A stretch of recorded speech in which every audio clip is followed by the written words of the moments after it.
response team. The Avengers Initiative was shut down. This isn't about the Avengers. These people may be isolated, unbalanced even, but I believe with the right push, they can be exactly what we need. War is won by sentiment. No, it's won by soldiers.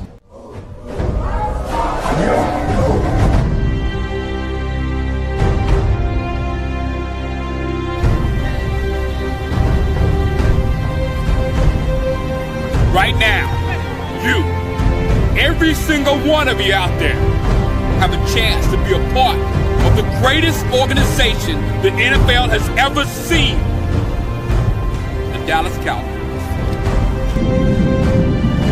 And you are fans of a championship football team. And what do? You blog.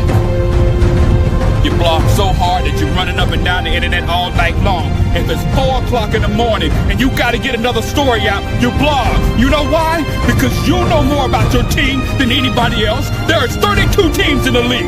32 teams. You expect them to know every team like you know yours?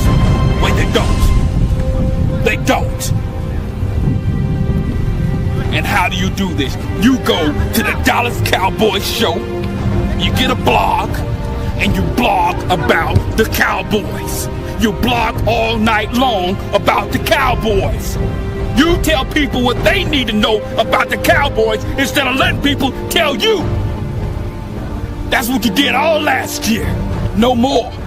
You know why? Because we have the internet. All you have to do is have heart. And you can do it. You know why? Because you're a fan of a championship football team. And a fan of the championship football team, they give everything. They give everything they got to help their team make it to the Super Bowl. And if you're not willing as a fan to give it all you got, then you go to the New England Patriots. Blog, blog, blog, blog. There's nothing better than that. Nothing more fulfilling. Nothing more special. Blog.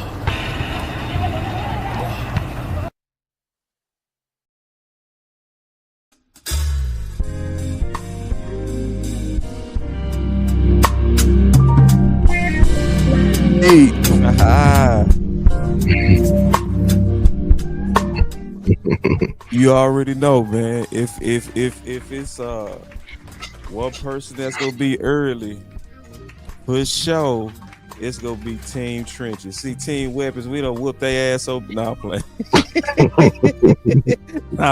no, man. Got love for Team Weapon, man. I'm Team Weapon. You feel me? I'm Team Weapon, man. So we got us a lot of time before the pick, so we gonna be able to sit back and kind of freestyle.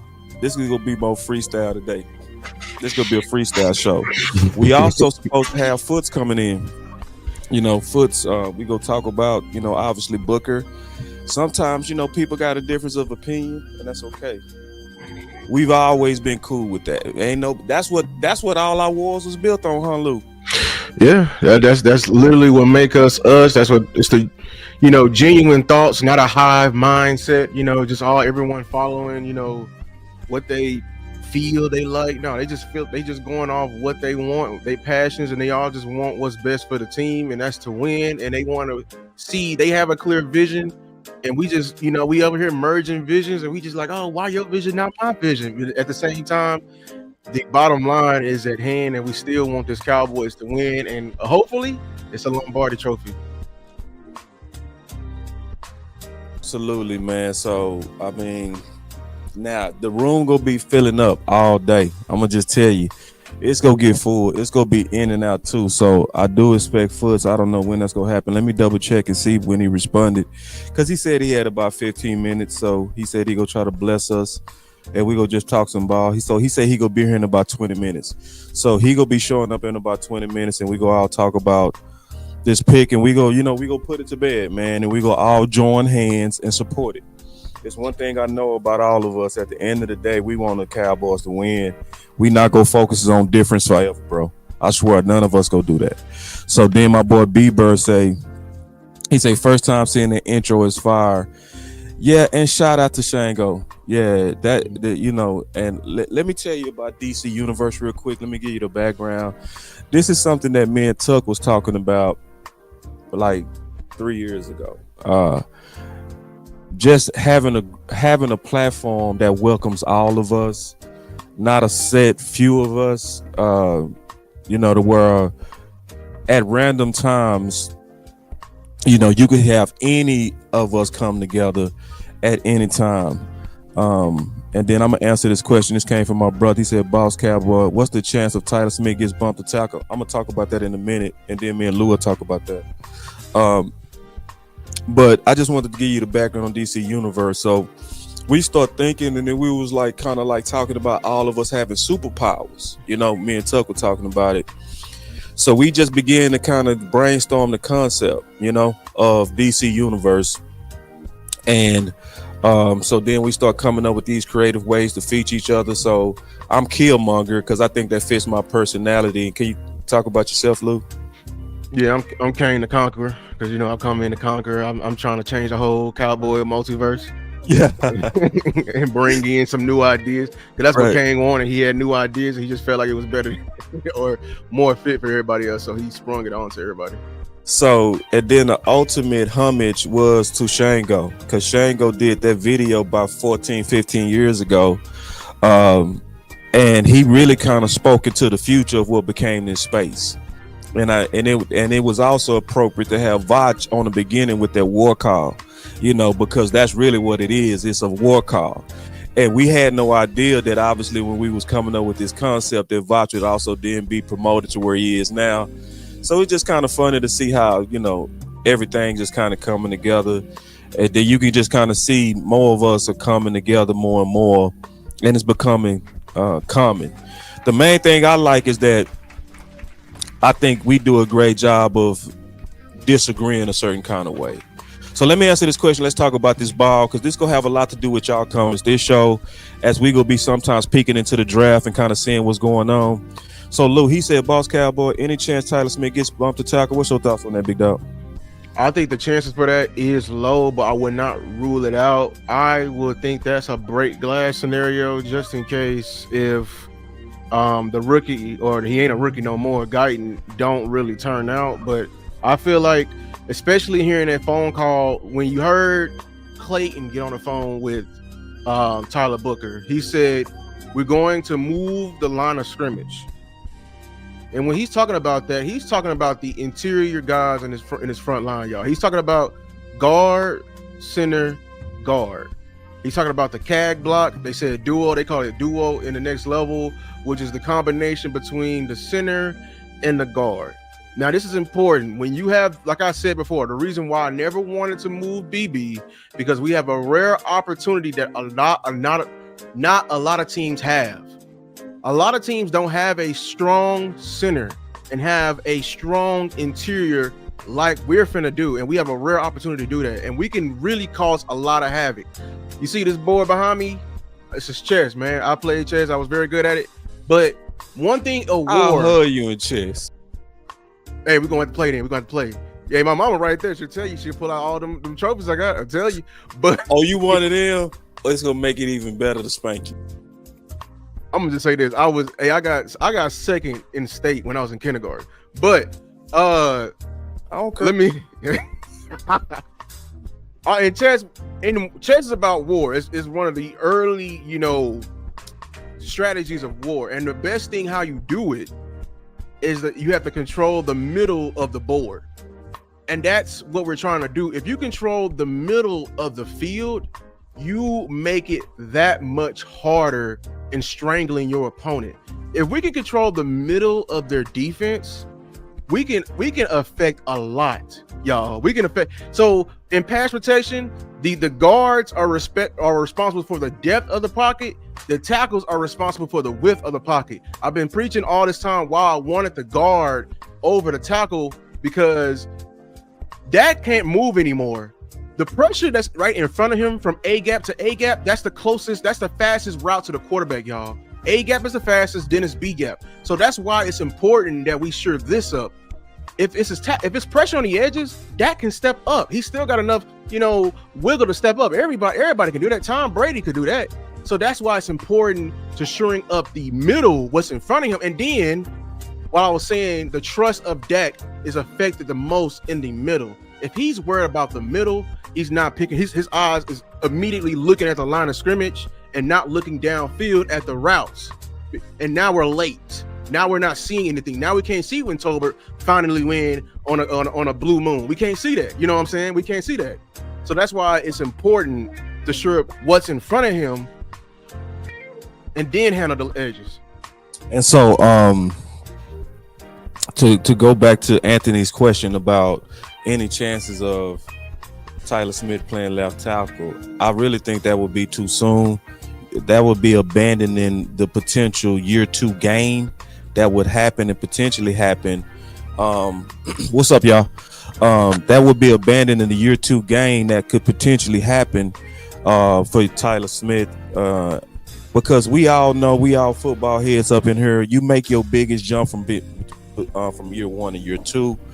Now, this is the thing that I like about Shoddy. And I do think, and I'm just being honest, I do believe that there is a schism or division that could potentially be happening with front office versus Shoddy. Shoddy sounds like he's going to be heavy competition.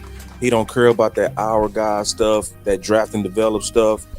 I'm just hearing him press on competition. So Shoddy is going to be pushing for pure, raw competition. Because I heard people say, you can't do that to a first rounder. You better go look around the league. Go look at what Kansas City did to their first rounder last year. Did they playing the games with that? No, they ain't playing no games. When he was getting cooked, they set his ass down. You know what I mean? And go look at Sean Payton and how he been coaching for years. He'll draft you as a Heisman like he did the running back out of Alabama, Ingram. He never could take the reps from a guy that was an undrafted free agent running back. He had to share them things. And he was there to be the three down back. So is it possible? Yeah, but it's one of those things that they gotta earn it, and I just pray that it's pure competition. So we got Keystone in the house, man. We want to first kick it off with my boy Big. Keystone is gonna carry us today, y'all. I'm just telling y'all right now. I want to feature my boy Key. Key is the hottest, the best, the smartest at sleepers. This is his day. This is your day, big dog. Let me start with Big, then I'm gonna go to you, Key. What's up, Big? What's up, y'all? I ain't gonna be on here long because I'm at work right now as we speak, but I just wanted to jump on here right quick. The biggest thing that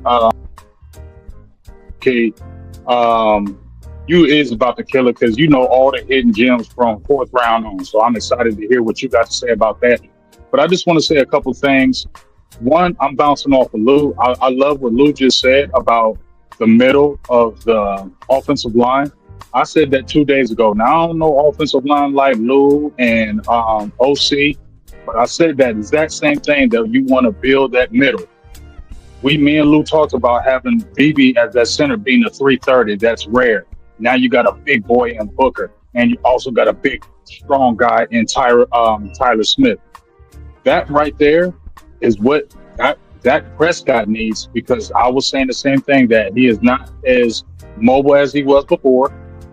He's had injuries the last few years, and when he gets pressure in that middle, he does look down. So you need to really protect that front. So I think we might have a new big three. We had the big three with Tyron, Zach, and Travis. This might be a new big three with Tyler, BB, and the other Booker. This might be the new big three, and that's what I'm excited about. And then kind of bouncing off of what the draft picks were yesterday. Arizaku, I frowned the first minute, but then after I went and watched that College All 22, I stopped frowning. I'm okay with him. Yeah. I'm very okay with him. Yeah, he dope. He dope. I had to go watch College Tech All 22, and then I shut my mouth up and said, "Okay, boy, we got a good one. Let me back off and get real big. I'm defense. I'm defense all day. When I seen that, I said, okay, hold up. Okay, now Jay, you was wrong. Slap yourself for that one. You was wrong on that one. So now when I'm seeing the Sam Williams, Dante Fowler, Rizaku, Marshawn Nealon, and then you got your chess piece of Michael Parsons. If you look at Eagle-Flu's defense, he does not blitz a lot. It's a base defense. He wants to get that pressure from the front four, that front seven. But you got to have that front four. You got to have guys that can rush the edge. And I believe that's what he added. And he's a high character guy and I also believe Shotty is on high character. He is bringing high character guys in here, guys that believe in hard work. You stay out of trouble and you do the right thing. And I think that's what he's building. And I think when you look at his draft picks, that's not only just are you good at football? Do you love it? And are you focused? Do you stay out of trouble? Because that's something that I think is key. Sam Williams is on his last field. He's had some off-field issues. Now you see a Rizaku in there. That's something they could look at. And then the last thing is Rebel. He was great as a first rounder. We were talking yesterday, boss. I thought they was going to take him in the second round. Yeah, they still end up getting him. That's great value, which was awesome. And the good thing about it is, I'm gonna talk to my homie Wood. That's from East Carolina too. That was on the squad last year. Y'all remember Julius? Yeah. I'm gonna go ahead and get some good intel on him because they played together. So I'm gonna be talking to him today, get some good intel from him, and be able to, maybe report back to y'all about what I've heard. But for me, the first, even though we didn't get the receiver that we wanted, I feel like the Cowboys did have the thought to get those, but they weren't going to mortgage their other picks to go get those guys. You get what I'm saying? I think they wanted to keep the value. So for me, these 3 days, those first 3 picks are good. Let's see what happens right here. Maybe they get a Tootin, maybe they get a Martinez, maybe they get somebody late. We'll see what happens. But that's kind of my thought pattern. Like I said, I'm going to be in and out because I'm working. But I just want to tell you, shout out to Boss Cowboys, number one, for doing this great thing, these pre-draft days. It was awesome. It was fire. I got to meet people I haven't met before. I've been in these Cowboy streets. It's very exciting. I love everybody on the panel. You did great work, boss. Great for everybody on the panel. And this has just been great for Cowboys Nation, in my opinion. We see a lot of hard-working content creators out there that are putting in a lot of good work, have a lot of great knowledge. And I think when you do these types of things, boss, it just brings the nation together and continues to show the hidden gems, up-and-comers. I think that's what we like to focus on. I'm more of an old head, but I love seeing the young people coming up here and doing their thing, like Lou, Star, Keystone, all you guys. I just appreciate y'all. I love y'all. I'm gonna peel back. I'm gonna be watching, but I just want to tell y'all are great in this nation. Y'all doing an awesome thing. I'm super excited to hear y'all and just keep killing. Man, appreciate it, bro. And hey, anytime you want to come back, man, on your break or whatever, come on, big dog. I will. Salute to all y'all, dog. Kill it. That's my dog. Hey, and that's truly an OG in the space, man. You like, he's somebody that I respect him almost more than anybody because he one of the best to me. Real talk. So Tootin is already. Y'all want to talk a little draft real quick before we start going around? The running back run is happening right now. Yeah, it's so already happening. Hopefully we can outlast it. I'm glad Tootin gone. I'm gonna tell you that right now. I was Scatterboo. gonna say that too, Lou. What? Are you glad Tootin gone? I don't need get y'all that. Yeah, I'm glad Scatterboo gone too. They getting all the running backs I really didn't like. Like what's his name? Dyke from Florida. Was he a running back or a receiver? Receiver. Okay. Coach Mars. Yes, sir. Talk that talk. We still got some major holes, but Coach Marv definitely getting his way. What's up, Star? What's up, guys? How y'all doing? Can you turn your mic up? No. No, go to settings. I'll turn the music down. Go to settings and go to audio. Okay. Okay. So go, yeah, but while she getting her mic right, because I want to make sure everybody can hear her. We got some good players, y'all. Don't fool yourself.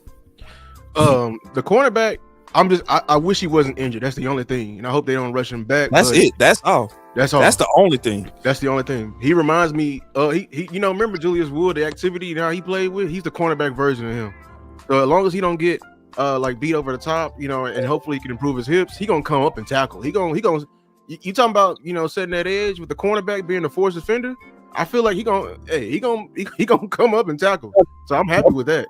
Can y'all hear me now? Better? And he's long. Yeah. And Siobhan is long. And that's thing too, because we need long corners. Yeah. And he got the downhill speed and he got the long speed. So when you look at that, that's something to to breathe on. Yeah, according to what Star was saying and what I was saying, we do have an injured cornerback class that's on our team right now. I'm aware of that. But we still need insurance in that position. But on the same note, we don't gotta rush him back. But that's where if we have him in Gilly, then I'll be comfortable. Right. I like how you said we don't have to rush him back. We don't. You know, rush him back. Yeah. But Go the ahead, thing Star. about the ACL, I'm sorry.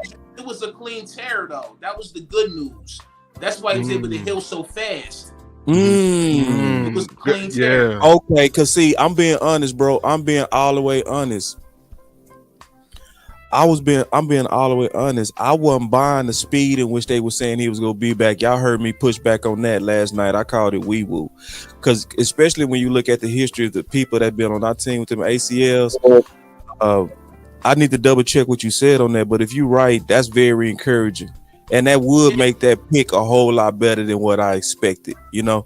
So I really appreciate Keystone. So explain the difference. Like, so with a partial tear, there is a chance that it won't heal back right, or they'll have to come back and do extra work. Versus a clean tear, it's just maybe one repair. Are you saying? Yes. It wasn't a whole lot of real serious damage. It was just a clean tear. Okay. Because they did say he already running. He been running back full speed. Exactly. Yeah, like for months now. So I'm like, Jacksonville took Jack Kaiser. Yeah, I just saw that, bro. That was your guy. Yeah, talk about it real quick. Jack Who, me? Kaiser was one of my linebackers that I liked.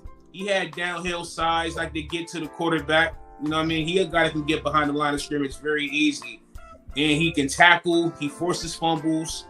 But I didn't see him as much going into the college playoff. I didn't see as much as I thought that I would see.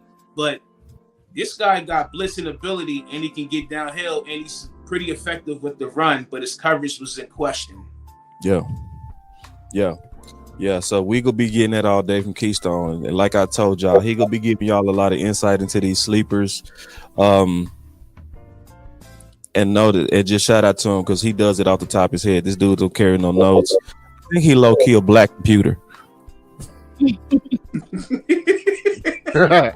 A supercomputer, yeah. I think he low key a black computer because he does this every year, bro. Once he get into the Keystones fast. But what was you saying? I didn't mean to cut you off, Star.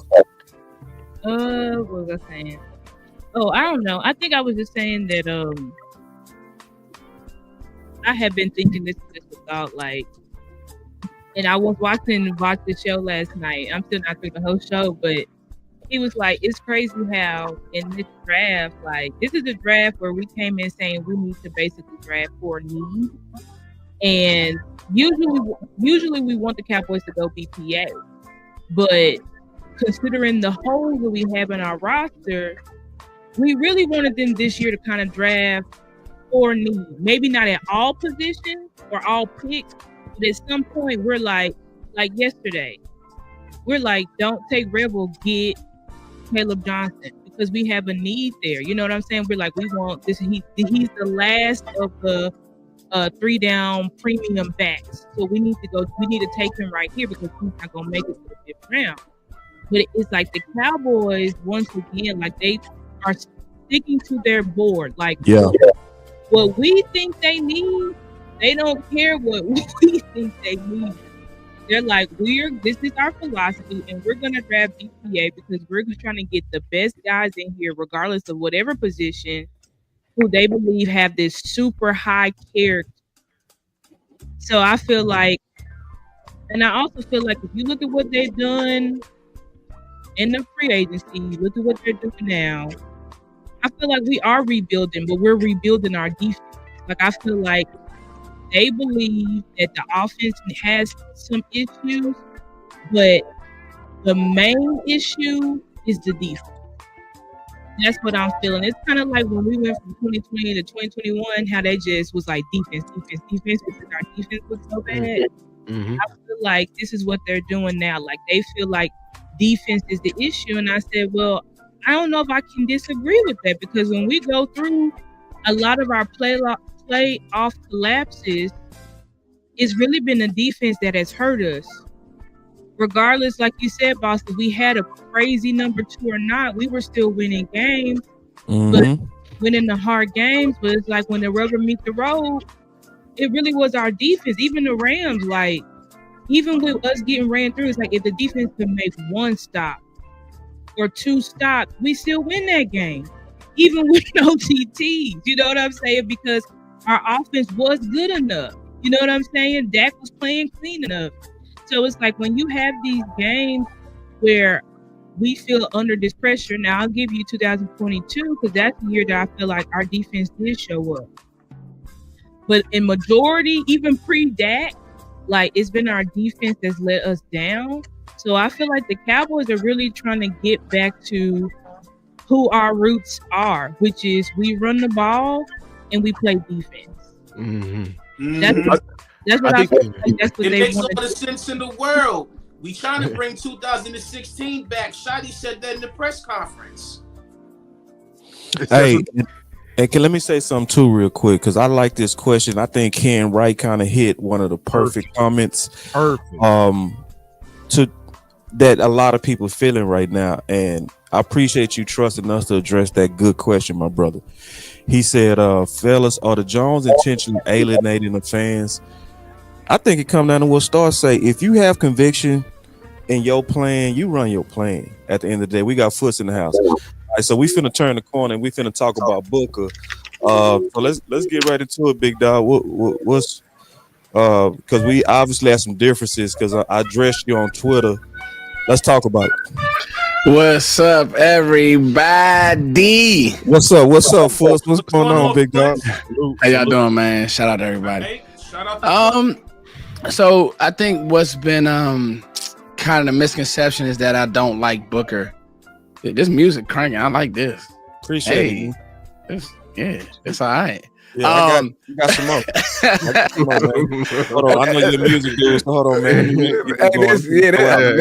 This kind of groovy. Now it's crazy. I'm working on a piece on Ezraku, man. I'm so excited about this guy, man. But back to Tyler Booker, right? Right. I think my biggest thing was never the player. It was addressing the position, right? And what I mean by that is now everybody told me, oh, you can just draft your running back, your receiver in the second round. And what happened? Those guys flew off the board. All the backs that we may have wanted to bring in, they all flew. So I know that Tyler Booker is going to help us. He's going to help us. He's a great player. Lou, you were high on him. Boss, you were high on him. And it is what it is. This isn't about a victory lap thing. I just believe now you are stuck offensively with no juice. We have to be real. And when I say no juice, you have CeeDee Lamb. That's what's known, right? But today, Dallas has to throw possibly 2 positions at the running back. They need to throw 2 picks at the running back position. To me, that's what I would do. Because receiver at this point is a wash. You're not going to get anybody in the 5th or 6th round that can help you, but you can get a running back in the 5th or 6th round that can at least come in and compete because, you know, I don't think that either any of these guys on this roster stop you from letting one of these 5th round backs, Damian Martinez, prayerfully he makes it, you know, they don't stop you from getting on the field. So that was my thing, boss. Not really a argument, but that's just kind of how I feel. You know what I mean? Yeah, well, my thing is I felt like you was a little bit tough. And I'm okay with toughness. You know what I'm saying? I'm okay with back and forth because it's passion. They don't call it a pillow room. They call it a war room, right?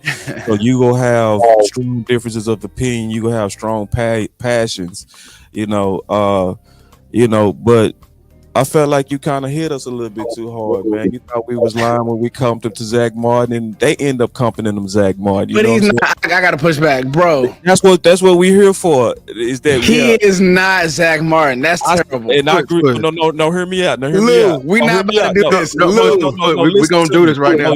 We're not doing this. That's why you're here, man. This is a war room. This ain't no pillow fight. We're not doing. Let's talk about what was the strength? What was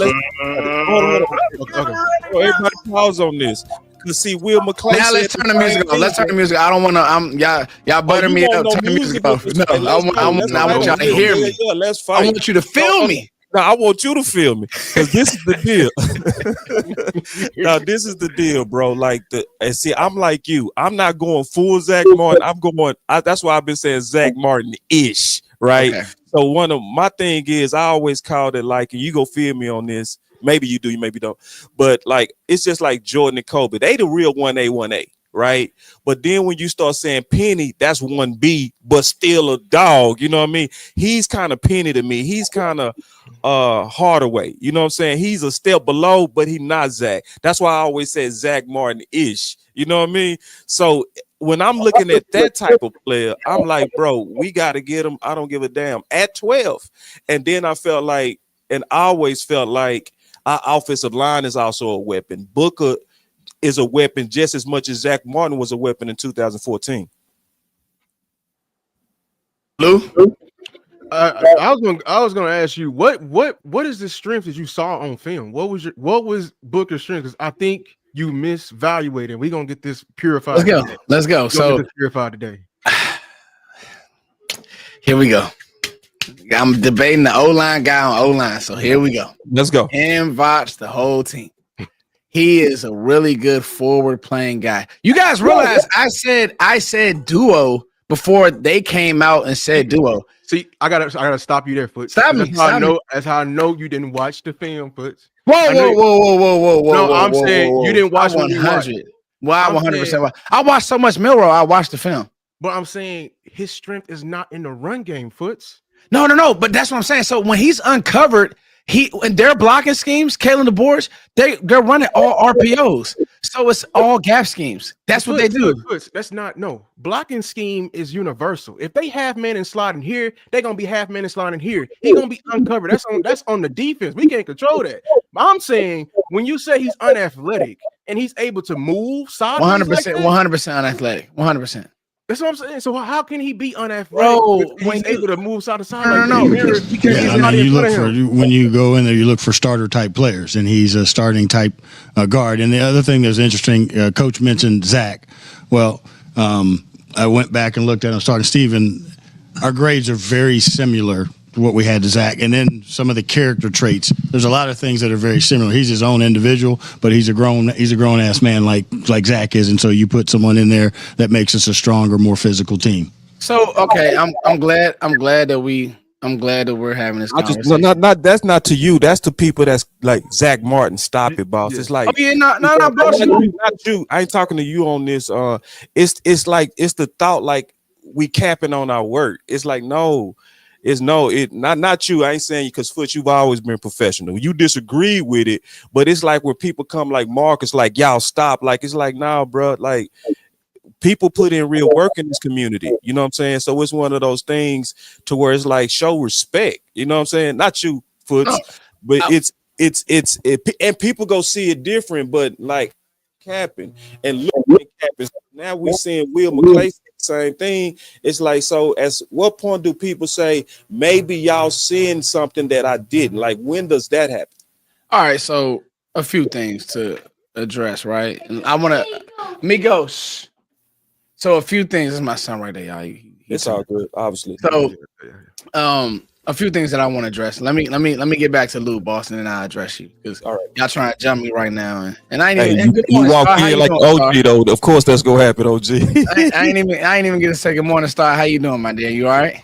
Good morning, folks. How you doing? Good. All right. So here we go. Let me get back to Lou because he just said I don't watch the film, and that just hurt my soul. I'm just saying, like, because that's completely off. So first of all. Why is everybody running around saying that he started as a freshman? He started one game as a freshman. He didn't start that whole season. That's number one. So I want to put that out. He didn't start as a freshman. And he actually struggled. He struggled as a freshman. That's why he couldn't get on the field. So then that's number one. That's number one. We gotta live with the facts. That's number one. Number two, he had a great junior year. And absolutely, he's a plug-and-play player. He's a bigger player than Hoffman. He's a stronger player than Hoffman. My only concern is when I see Connor Riley and his scheme is a lot of lateral movement and space. That's where it was just like it just didn't make sense to me in that moment. They're talking about how they want to play him, and he's a great pass protector. I also think some of the pass protecting, Jalen Milroe, he didn't allow a sack. Yeah, because Jalen Milroe is one of the most athletic quarterbacks probably since Lamar Jackson. So he doesn't take a lot of sacks. He bails out of pockets. He does those things. I'm not saying that he won't protect Dak. He's going to protect Dak. But I just think that some of these arguments, we actually have to put context there. And to me, if they had Matthew Golden over, if they had him over Booker on their board, they should have drafted him. Because unless they feel this highly about Mingo, the same Mingo who, Carolina didn't want, right? Gave him up for a 4th-round pick. If they feel this highly about him, because your receiver room, you're going to get to week 11, week 12, it's going to be like, dang, how can they move the ball downfield? So those are my issues. I love how they attack the defense on day 2. But when we talk about Booker, the value at guard, and then we'll come to a press conference and call him Zach Martin. No, absolutely not. But we call him Zach Martin-ish. But the rest of the league valued guard. Your guy Golden didn't go to all of the guards we all arguing about. Right. Went first. That mean the league saw it the same way we saw. And they were thinking about trading back with the Texans, and because the Texans wanted to come and get this guy right here. That's right. A lot of guys wanted this guy. That's right. I think he could be really good. I also think he could be Zion Johnson. Like, I've seen top heavy guards struggle. He's a top heavy guard. I don't like, this is my problem with him. In space, it looks bad. Guys, on a lot of the pools, Jalen Milroe's outrunning him. Again, that could be his athleticism, but he's not even getting to his block. So, Lou, don't tell me I don't watch the film. I watch the film. When they're running pin pull, bro, and they're running those dart schemes, well, he's not the dart player because most times tackles are running dart. That's tackle. Yeah. Like, Lou, you talking to me? I coach football, bro. You can try this with everybody else. Exactly. You coach football. So why are we only talking about the pools? What is the most important block on these damn powers in the pools? It ain't the damn. It's the down block. It's the what? It's the down block for sure. So what do you need on the damn down block? Hey, listen. So look, this is what I gotta say. Lou. Hey, he whooping you right now, Fools. I ain't gonna lie, man. No. Whooping you right now. Team Chris is being undefeated. We ain't losing Time out. Y'all like him, so of course you biased, boss. I'm gonna give you an example. Lou. I'm not mad at them pulling down blocking with Booker and pulling BB. BB's better in space, honestly, than Booker to me. So I'm not arguing with y'all guys. I'm bringing context to the conversation. That's the thing. He can pull let me get in here and provide a moment of clarity. Believe that he's a first rounder because you clearly said you don't even think he's a first rounder. I had a second round grade on him. That's not great. I had Grace Abel as a better player. That's just me. That's We're allowed to disagree. I respect it because you stood on it. If you didn't stand on that, I was gonna hit you in your chest so hard. No, I'm standing on it. Foot, you said he can't pull. But no, he can't do it. He's not good at it. He's not good at it, Lou. But he was step pulling, he was turn pulling, he was getting to. If he can get to the landmark, that's all we asking for. But he ain't like we ain't gonna get Travis Frederick in this method. You know what I'm saying? I understand that. We want him to get there and smash somebody. Hey, hold on, Lou. Time out. I don't know if you're in a space, but Boss can attest. The minute we drafted Tyler Smith, everybody fought me when I said it was a great pick. They fought me. Yeah, I got fought on that too. They fought me, so I'm not just pulling. I want the guy to be great, but I wouldn't be myself if I didn't. Talking about warts that you're concerned about. Yeah, if I didn't, and guys, he goes out there, he plays great. I'm gonna say, man, great job. I want him to be good. I want Tyler Guy to be good. What's happening in our community? And I'll let you go up there, big dog, because I don't want to. Let me squeeze in here and provide a moment of clarity for a minute. First off, salute to everybody. Salute to you, Foots, man. You actually one of the first content creators I actually stumbled upon. Much love, bro. Adolescence, if you will, as a Cowboy fan. Yeah, but let me give you some clarity. So I was definitely team weapons first, right? And I actually fought Boss in the beginning on Booker, right? Yep. Okay. And guess what? I saw the same thing you saw. My exact pushback against Boss was in the playoffs. Yeah, Mason Graham crossed his face, splattered the play, killed the game. Your key moment. And I said in that big moment, I said, good nugget. That's a good nugget, bro. He struggled laterally, but let me provide you with some encouragement. If that's your concern, one of your biggest concerns, guess what? that brother's gonna be all right. Because with a little training, because it's coach draft and develop, I think even on the boss, you talked about the jump rope and working on the twitch, working on his feet. You can fix twitch. Because initially, I'm gonna tell you, I lost hope in Dallas drafting him. Once I saw the rascal, I said, bro, he ain't athletic enough. They're not even gonna look at him. And then I got some hope once he was kind of a last minute 30 visit. But if that is the pushback on one of his deficiencies, I think it's small things to a giant, bro. Real talk. I think he's gonna be all right. No, for sure, guys, for sure. And I also want to say this just off note before we get back on note. Fuss, I appreciate you showing up to arena. I always feel anybody that a difference of opinion, I feel like you're supposed to be able to face them. And I just love how you willing to always come in and defend it. You know what I'm saying? And we've been doing that all season. This has been like World War 20 up in this. You know what I'm saying? It been team weapons hard versus team trenches. I also believe you bringing some clarity too. Like I always figured, like in these fights, what tend to happen.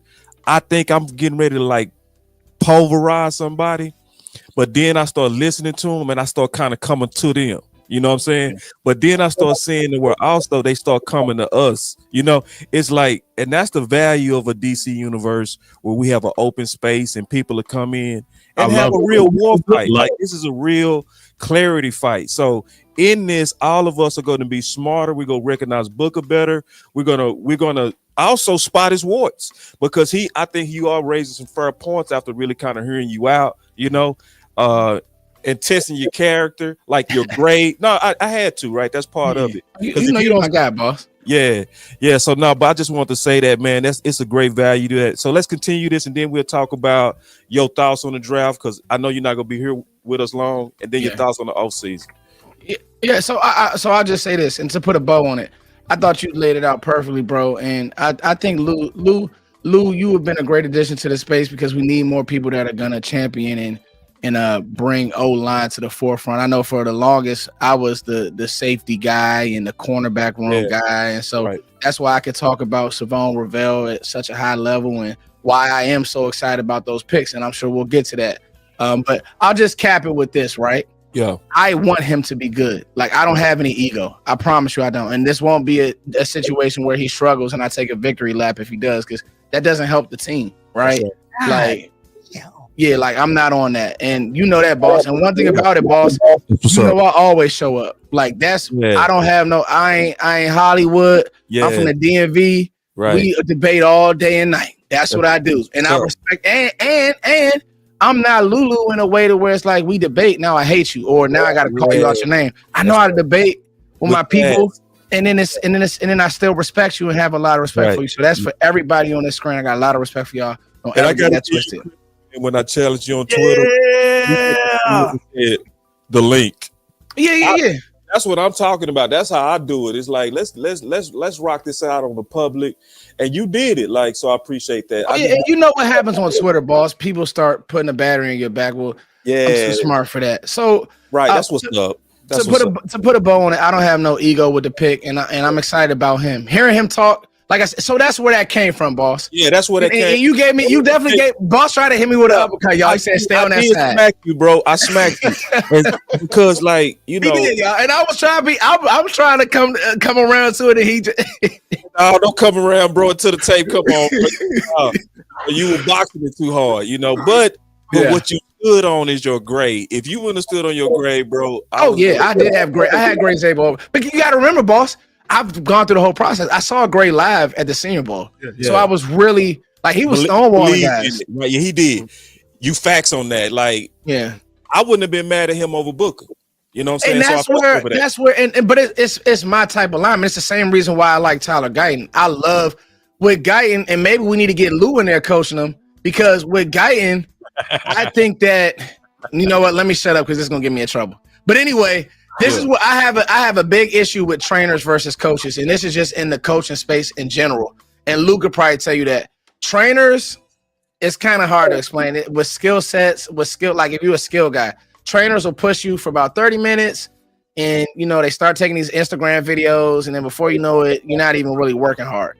Coaches push you. They're annoying. They're irritating. It needs to be done this way. I got a buddy who plays for the Packers, and he said Matt LaFleur is an a-hole. Like he's one of. But look at their run schemes.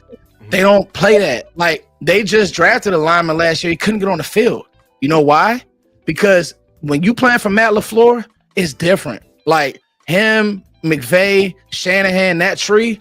They don't. If you're not gonna be on the football field, if you don't know what you're doing. So I have a big issue with trainers versus coaches. To kind of cap the class, though, now we can talk about what I'm really excited about. Yeah. Dallas did do the right thing. Even me wanting weapons, y'all. Yeah. These players were rated higher than these running backs and these receivers. Yeah. And They got that's good the part. players. That's the part. Unfortunately, that's the part. They did the right thing. That's why that room was right, and you focused on it last night, boss. Their fear came true. If it wasn't snatched early, it wasn't available. Yeah, their fear came true. And to your point, Foots, just now, you talked about the coach and you talked about coach versus trainer. The holder of the vision has to be an asshole. If he's not, he won't be successful. That's my viewpoint. 100. We locked in, coach, because you got to think about it. To me, right? The plan needs to be set from day one, play one with Tyler Booker.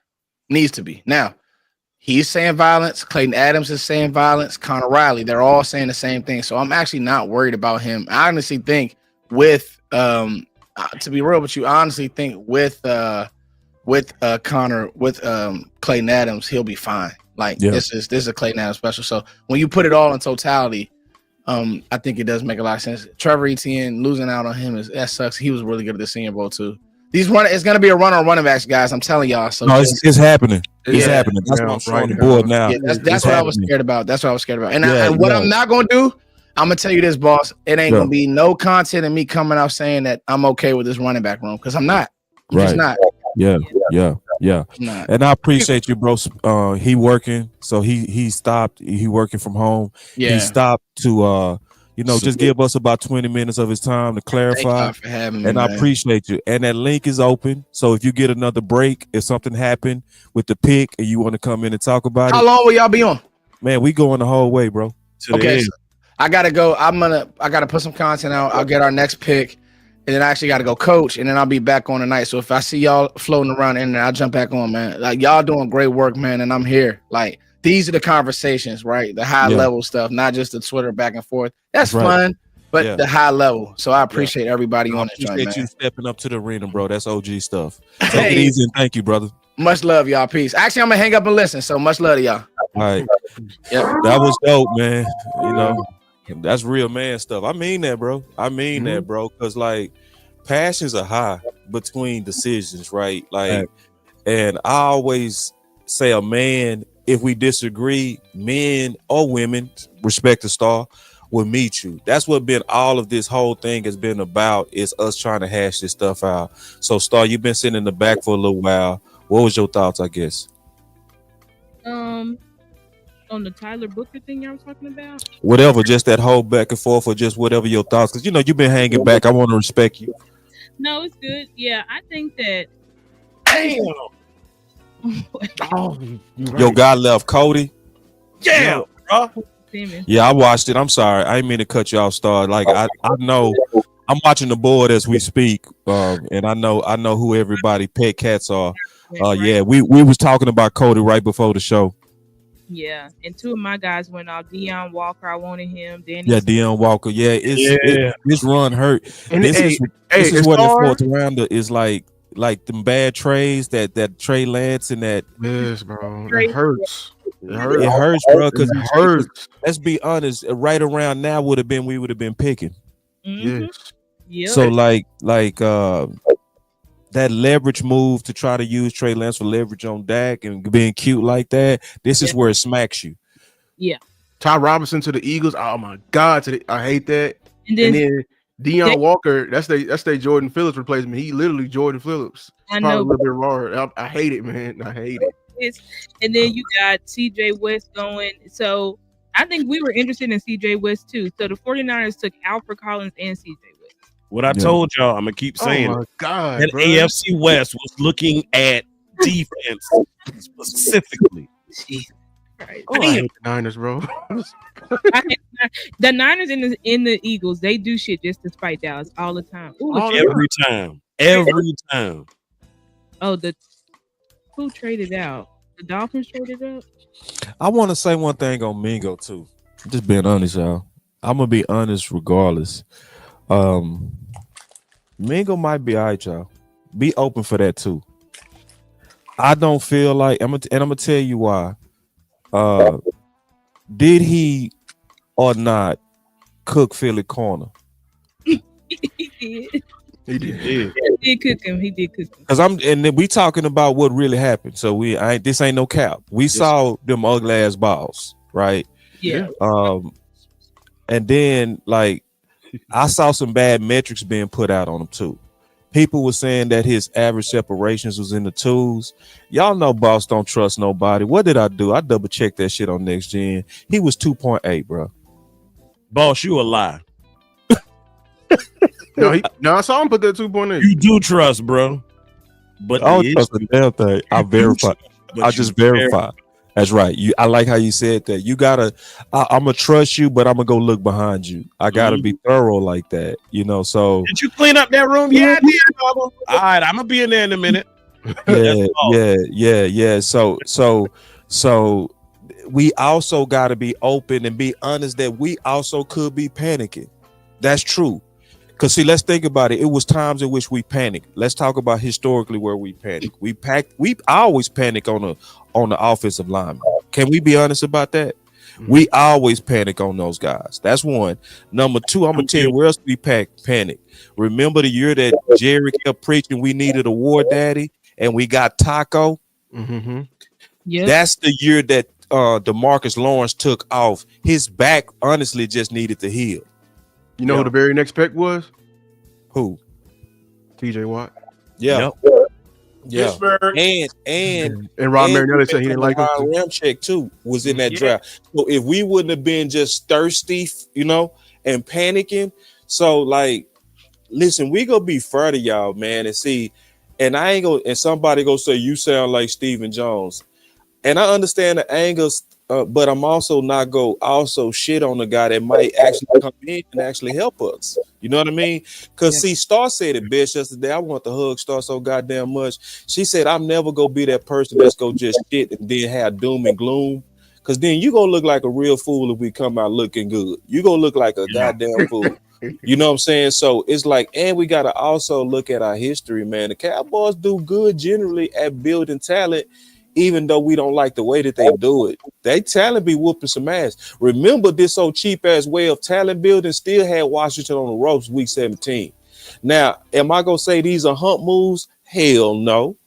You know what I'm saying? But I'm also preparing myself for them. They might be right on Mingo. They could be. I'm just being honest. We'll see. Listening yesterday. My dog. I think yesterday listening to That's my dog. But we ain't got no choice but to suck it up. But at the end of the day, we knew it was coming. Yeah. Too many holes to be filled. Too many holes. My boy say, we'll see. My dog. Yeah. So, man, so Cody Simmons gone. Do y'all want to? How long before I pick? We got a while, huh? We got a good little minute. So my boy asked a good Tristan D Block. He said, "So do you trust Mingo?" I put it like this: hey, nobody wasn't complaining when he got picked in the second round. Like everybody in our space, like Mingo coming out, bro.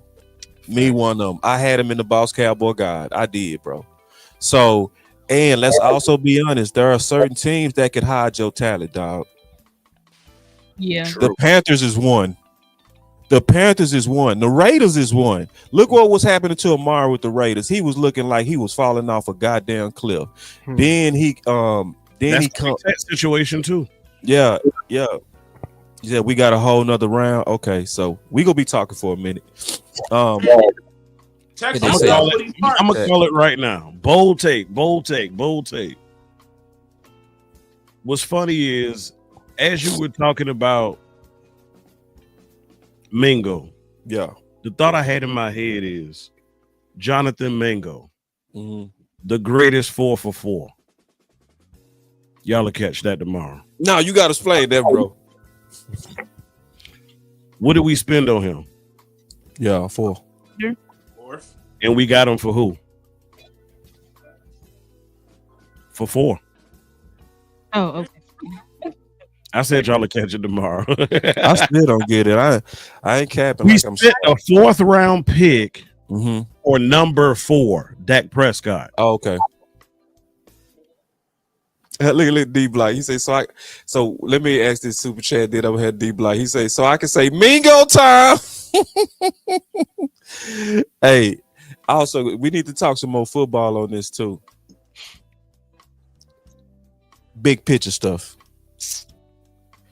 If you want to bet on Mingo and Mingo don't work out, what is one of the positions that move around trades the most before the trade deadline? Receiver. Yep. Am I lying on that? I just want to ask the chat. Am I lying on that? In it before. Right. We participated in it before.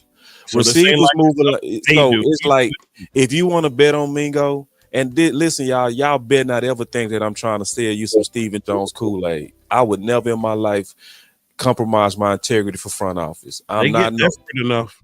Yeah. So they're gonna try it their way first, and when it backfires, my boy say Mingo ain't nothing like Amari. See, y'all gotta understand a metaphor, a comparison. It's not saying he is Amari. I'm not saying that. The context of what I was saying is certain teams could bury your ass. So let me tell you something. I'm gonna tell y'all right now before it happened. Ted is likely gonna look like shit. I'm telling you now. It's not because Ted can't play. He went to a bad situation, y'all. So Ted go probably look like he's sorry as hell. 2 years from now, he might be one of the best deals you can get.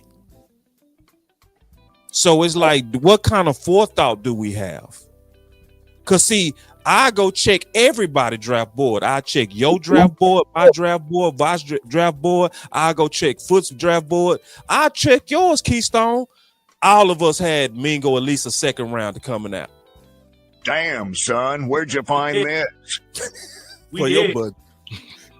So it's like, and I'm just trying to bring context to this, y'all. This ain't about y'all. I know y'all know I don't roll on those front office suck up shit. It's just context. So my boy said, Wee-Woo said, and he go push us back in the draft with this super chat. He said, what running back wide receivers are left that y'all like outside Bun?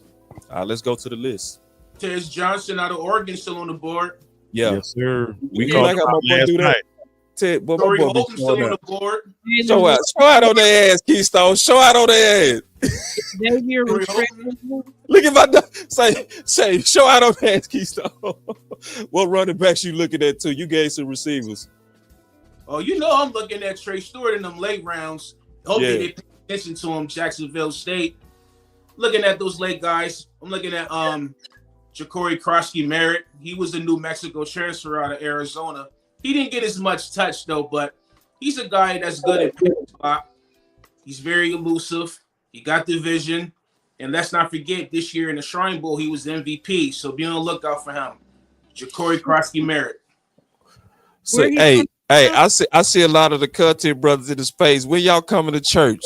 Y'all need y'all to come to church. Now I'm messing with y'all. Like I was talking to Ron before the show. He out there shopping for his family. I ain't talked to Henny yet, but they go be in here, man. A lot of people go, they go come in here when they can. I talked to the landlord. He actually on the plane. He go step in here. So this is gonna be a quality DC universe in terms of in and out. We already got blessed with dopeness from Foots, and we talked out a boxing thing, and he was very classy. And I always say that about Foots. He always classy, bro. He always classy.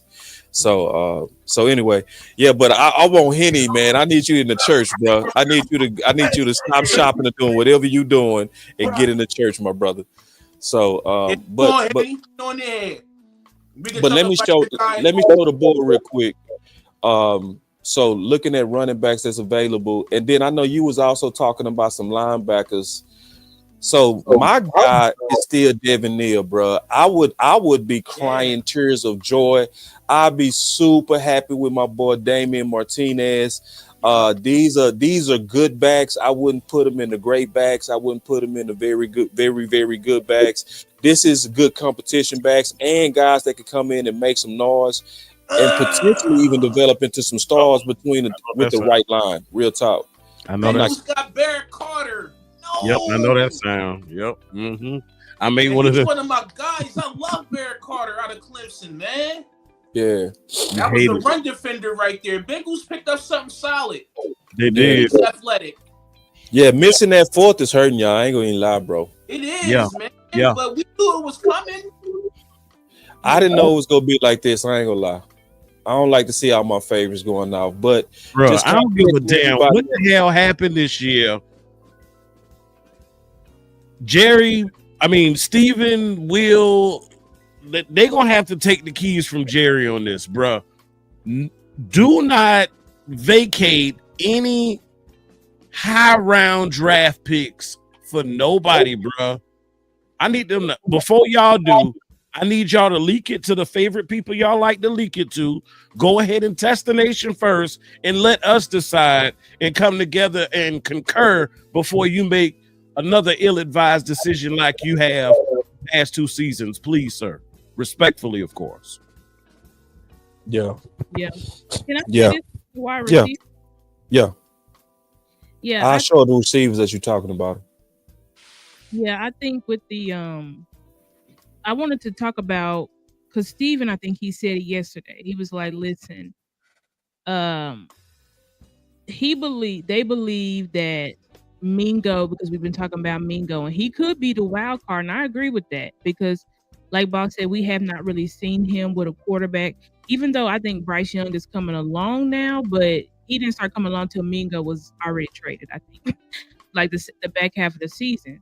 So it's like he is the wild card, but it's like they believe that they have these wide receivers where it's like they thought coming out of the draft that they could be number 2s, but they said we know they haven't reached that potential yet. That's why they're clearly trying to replace them. I mean, not replace them, but get somebody better there to compete and upgrade their room. But I'm like, you can say that for Mingo, but what was y'all's grades on Jalen Tolbert coming out? I was high on Tolbert. I was high on Tolbert. He was in my fouls. Yeah, he was in my fouls too.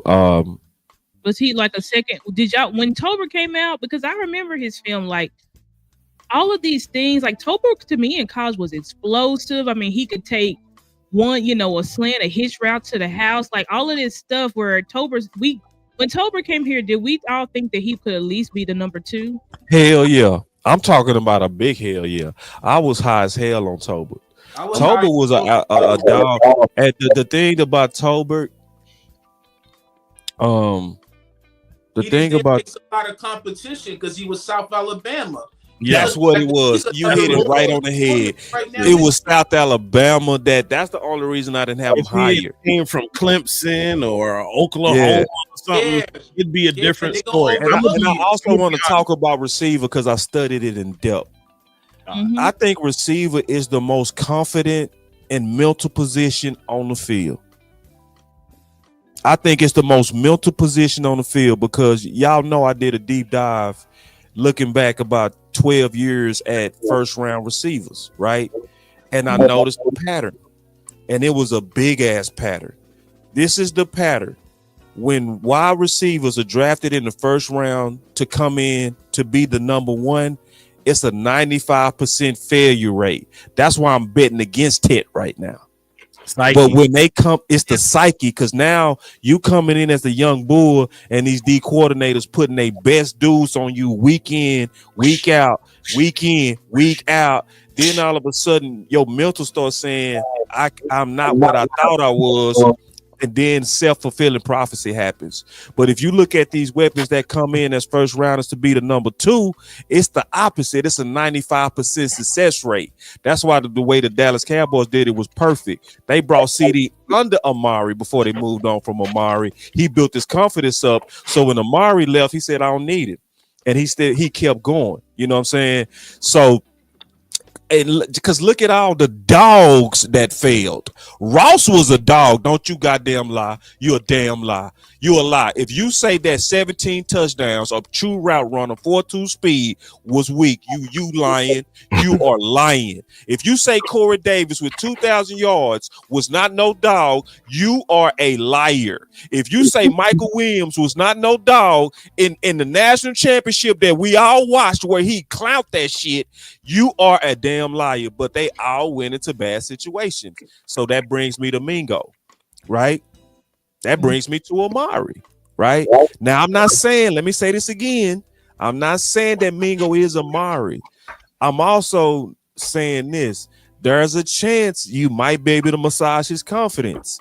There's a chance. Now, I'm like Keystone. Show me. We go see. But at the same time, I'm also being front of our front office too, to where there's a chance that they could be right on this. Just keeping it real. Yeah. I said that mindset I have for DT as well.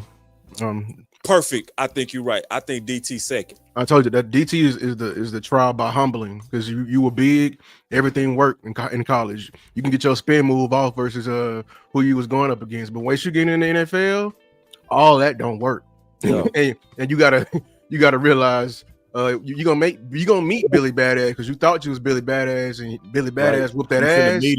And you found out you was good at math, and now you just only you should be only good at just clogging a run, and that's why they need a vet to help them guide them to what they are, and only the ones who can do what they did in college and come to the NFL and do that's the freaks. Walker gone, Henny. Yeah, Walker gone. Yeah, Let me take the super chat real quick. Man. Let me take the super chat real quick. My boy said, "Receive." Well, something wrong with your no. My mic tripping. Hold on, hold it closer. Let me see. Is it what? Is it good now? Yeah. They got left in ransom out of Ohio State. Let me address this because this is a good super chat. Because Lou did a real good job of breaking down. There's way more than one way to help CeeDee Lamb other than just the number two. Because see, and I understand Team Weapon's thoughts. This is what Team Weapon is saying. Take some pressure off CeeDee Lamb, right? But what's happening is a lot of people just kind of doubling down to the way you do that is to have another weapon. It's another way to help him. If you run the ball very, very good, teams gonna have to bring out that safety and take that bracket off of CD. You see what I'm saying? So people kind of boss, do y'all think the scheme, because look at this super chase, and maybe with a modern scheme, this wide receiver room behind CeeDee Lamb will flourish like the Packers with a bunch of good number twos? Yes. Do y'all think the scheme last year set our guys back, and that if we were to upgrade the scheme, we may be able to see some of them explode on the scene? Yes, I think McCarthy's scheme would have worked because the whole point of the West Coast is the run game. But McCarthy switched that and tried to make the short passing game. I'll be back, y'all. The run game, and that's a shortcut. And teams did not respect that. And now when teams going out there in dime and nickel, the whole point of dime and nickel is to take bigger guys off the field and put smaller guys on there. So now we got the small guys for Brandon Cooks, a Turpin, and we can match up with you. The problem is with that, the way you're using these guys.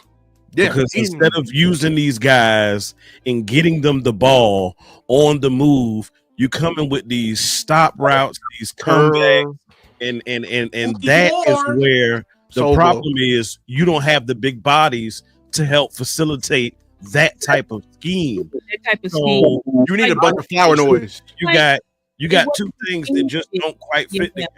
Yeah, you need more. Yeah. I think for Mike, we didn't have it. The receivers that we had did not fit his scheme. We needed like big body, flower noise. Yeah, big body, kind of like possession type receivers. But they gave Mike a lot of yak, kind of quick twitchy guys. Those guys, and it's like Mike. That because you look at it like something like Brandon Cooks. We go back to the 2023 playoff game. If that's a bigger body receiver, he's not getting bullied like that by Jair Alexander. Right. That's not a pick. That's he cut his route off and took it from him. Literally, but it's like when you have a little guy and it's like Brandon Cooks sucks, but maybe he goes to the Saints and he's like, I don't suck. Like Mike McCarthy just straight up did, because many people have told me, Mike McCarthy just didn't know how to use nobody. You know, Jake Ferguson sucked because Mike McCarthy just took away the seam round and he wasn't using them. You know, I think he's just self-righteous. He So let's He's self-righteous. He think his scheme can work with anybody. I'm telling you, I know he thinks like this. He's like, my scheme worked in the 90s. It can work anywhere. Football is football. You're going to get in here. You're going to do what I tell you because, damn it, that's my scheme. If I tell you to run this curl, last time I checked, you are wide receiver number 13. Run the damn curl. He viewed everybody on the Cowboys like it's NCAA 06. You know, when we couldn't put names in the game. Everybody was just running back number 0, running back number 1. That's exactly how McCarthy viewed his offense. I'm telling you. That Kellen did too. But let's in the words of our content creator brothers, Lucky and Angry. Let's remove the feelings out of it as far as the coaches are concerned, and let's shift the conversation to the facts, because I think we're opening up to a bigger conversation. Mm-hmm. Does the scheme fit our quarterback? Let's start there. Talking about which one? Does our current offensive scheme, passing game, does it fit our quarterback? The one with Shotty got? Shotty has? Yes. Both of them. I feel like both scheme. Okay. Yeah, well, I feel like McCarthy's did too. Yeah, both of them. No, okay, let's do this. Did it fit us last year? Did it fit Dak last year? That version, no. It wasn't. Yeah. That version, no, because it's like something that I think Shotty gonna be able to do to help us too is he said, I like splits, cuts, motions. Mike McCarthy hated motion. I don't know. I told you he was just hated motion. We on the worst offensive teams in motion. Self-righteous, bro. Self-righteous. We didn't do that in the 90s, man. Stay right there. We would do motion one game. In the 90s, Mike, and you go back off of that. You even did that. What are we talking about? Like you didn't have Jordy in motion. What is wrong? He hates motion. He hates motion, and it's like I think that's one of the things that killed us as well, because like you're running this static offense. It's too easy for defenses to key in on. It's like and then it's like when we did use motion, it's like so predictable. Like reason Dak's second pick in 2023, I knew that we were running a slant with CD. Everybody in the stadium knew it's a slant to CD. You motion CD over. He runs a slant. So it's like Dak looking like, oh, this man blew it. Still predictable. He looked blue. He looked like he blew it, but it's like, nah, bro, like these plays, everybody knows your plays. And it's like, perhaps I heard a rumor that reason why CD was acting like that is because he didn't believe in the game plan. Because it's like, Mike, you went right back to this very static offense when you could clearly see we took off once we started to get more, motion, creative in the passing game. But it's like when we went to playoffs, it's like, no, Mike's like, no, I think he had to revert back. So that's why we were fighting you, Star. I think there was a reason why McCarthy reverted back, and it was one that's why I kept saying, what is the difference between the offense from last year and the MVP year? There was a big change that happened up front. And I feel like he didn't do that. I'm telling you, when trust in your offensive line is with your quarterback and your coordinator. When the coordinator don't have trust in it, now the 3 to 5 step drops, the long developing routes, what he's trying to do, we got to chop that in half. Bingo. I'm only gonna do curls because I don't trust Guyton. That was my biggest point against Team Weapon. That was my point. The reason why I was saying you might be okay with what you got because of what you did. And that's what I want to argue with Rome. I was saying, I had to correct myself. I'm going to say it again, Rome. I hope you're in the chat. I said, Rome, I don't think we got enough shots at it. Not that Tolbert to get enough shots to prove you at wide receiver 2. I don't think we got enough shots at seeing and fully evaluating this wide receiver room in general. I'm not saying we can't upgrade. I'm just saying what I saw. If y'all been with me, you saw me. I was literally breaking down the protection of the offensive line every game, and it was terrible. It was, and Dak was getting tagged. That's why I was pounding. If you remember, Especially on the right side. Yeah. And tackles were both losing. Like Dak was getting folded like a pancake line. If y'all remember that night I gave my life to Christ. Go ahead, I'm sorry. Appreciate you for that, boss. What did I say? Hey, man. Your quarterback is on the back nine of his career, right? He is looking what? Romo-ish. I said, you take the queen of your offense and you invest in that line and you go get Booker's ass. You know why I felt so lucky on that night? Angie posted that on 317. That was St. Patrick's. Yeah, Shotty made it clear he wanted to be physical, but he seen the pieces that he had last year, and you bringing in Clayton Adams and Connor Riley, they're probably looking at these linemen and saying to myself, I need my own people.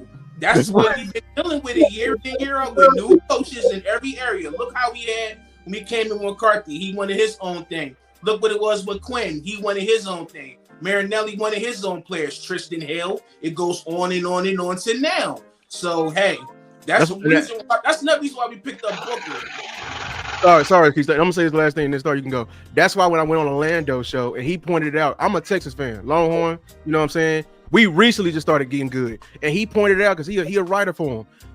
When you want to change and you want to get better, I know we want to develop, and I know we question our development. Why we not like the Eagles? I'm saying this: you gotta have something to develop.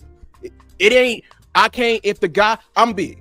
Where he said it. There's only so many big people in the world. There's only so many big people that play football. There's only so many big people that play football and that's good at it. And there's only so much you can bring out of them. So that's why when he said that in an interview, he was like, "What's the plan for receiver? We got to develop. What's the plan for line? We need to get better." That's how colleges act with the offensive line. It ain't no we got to work with the freshmen we got. No, what's the next recruiting class? Let me go get some guys that I can mold into something. Immediately, we got to look somewhere else because the guys you have right now, they can't get that much better. They can't get that much stronger. They can't get that much faster because that's how the trenches work. You gotta go get new food. You gotta reset sometimes. You gotta reset sometimes. Hey, I do. Why wait to get new coaches to reset? I do want to say this though, bro. I know I talked about Mingo and the 2.8 and that maybe you went to a hellhole, but I also want to clarify and say this: Mingo is not better than Keenan Allen. Yeah. No way. I want to be very clear on that, bro. Like right now, no damn doubt. Yeah. Like Keenan Allen as an old man was averaging 3 yards of separation.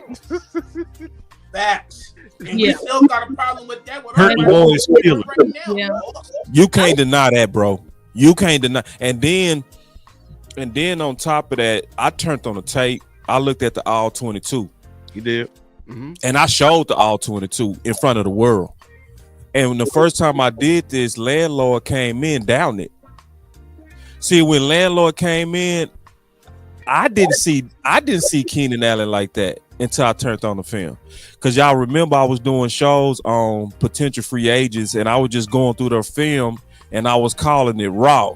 That was you was raw dogging. So meaning I didn't know what it was gonna say. I was just going in publicly and looking at it, right? So I went through about 6 of the top free agents. It was Adams, it was old boy from Seattle. Keenan was just a name that I saw. I was like, yeah, I'll look at him, right? And then I started looking, I say, shit. And that's when it became clear that it was a quarterback problem. It wasn't Keenan, bro. It wasn't Keenan. I was looking at it, bro.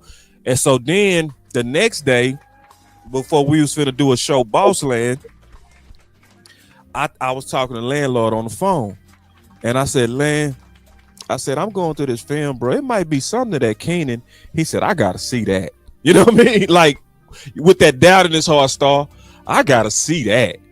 But I said, hey, bro, listen, let's just go raw tonight then. You know what I'm saying? We go just turn on the film and talk it through. Bones. And so then, and Landlord played receiver. Okay. Man, I turned on that film. Oh, I skipped your super chat, my man. Hold on. I ain't mean to miss your super chat, my brother. Y'all got to remember, I was moving around too. So hold on real quick. Hey, Em, can you keep your eyes on them super chats for me, bro, when I be moving? Because You ain't heard that button?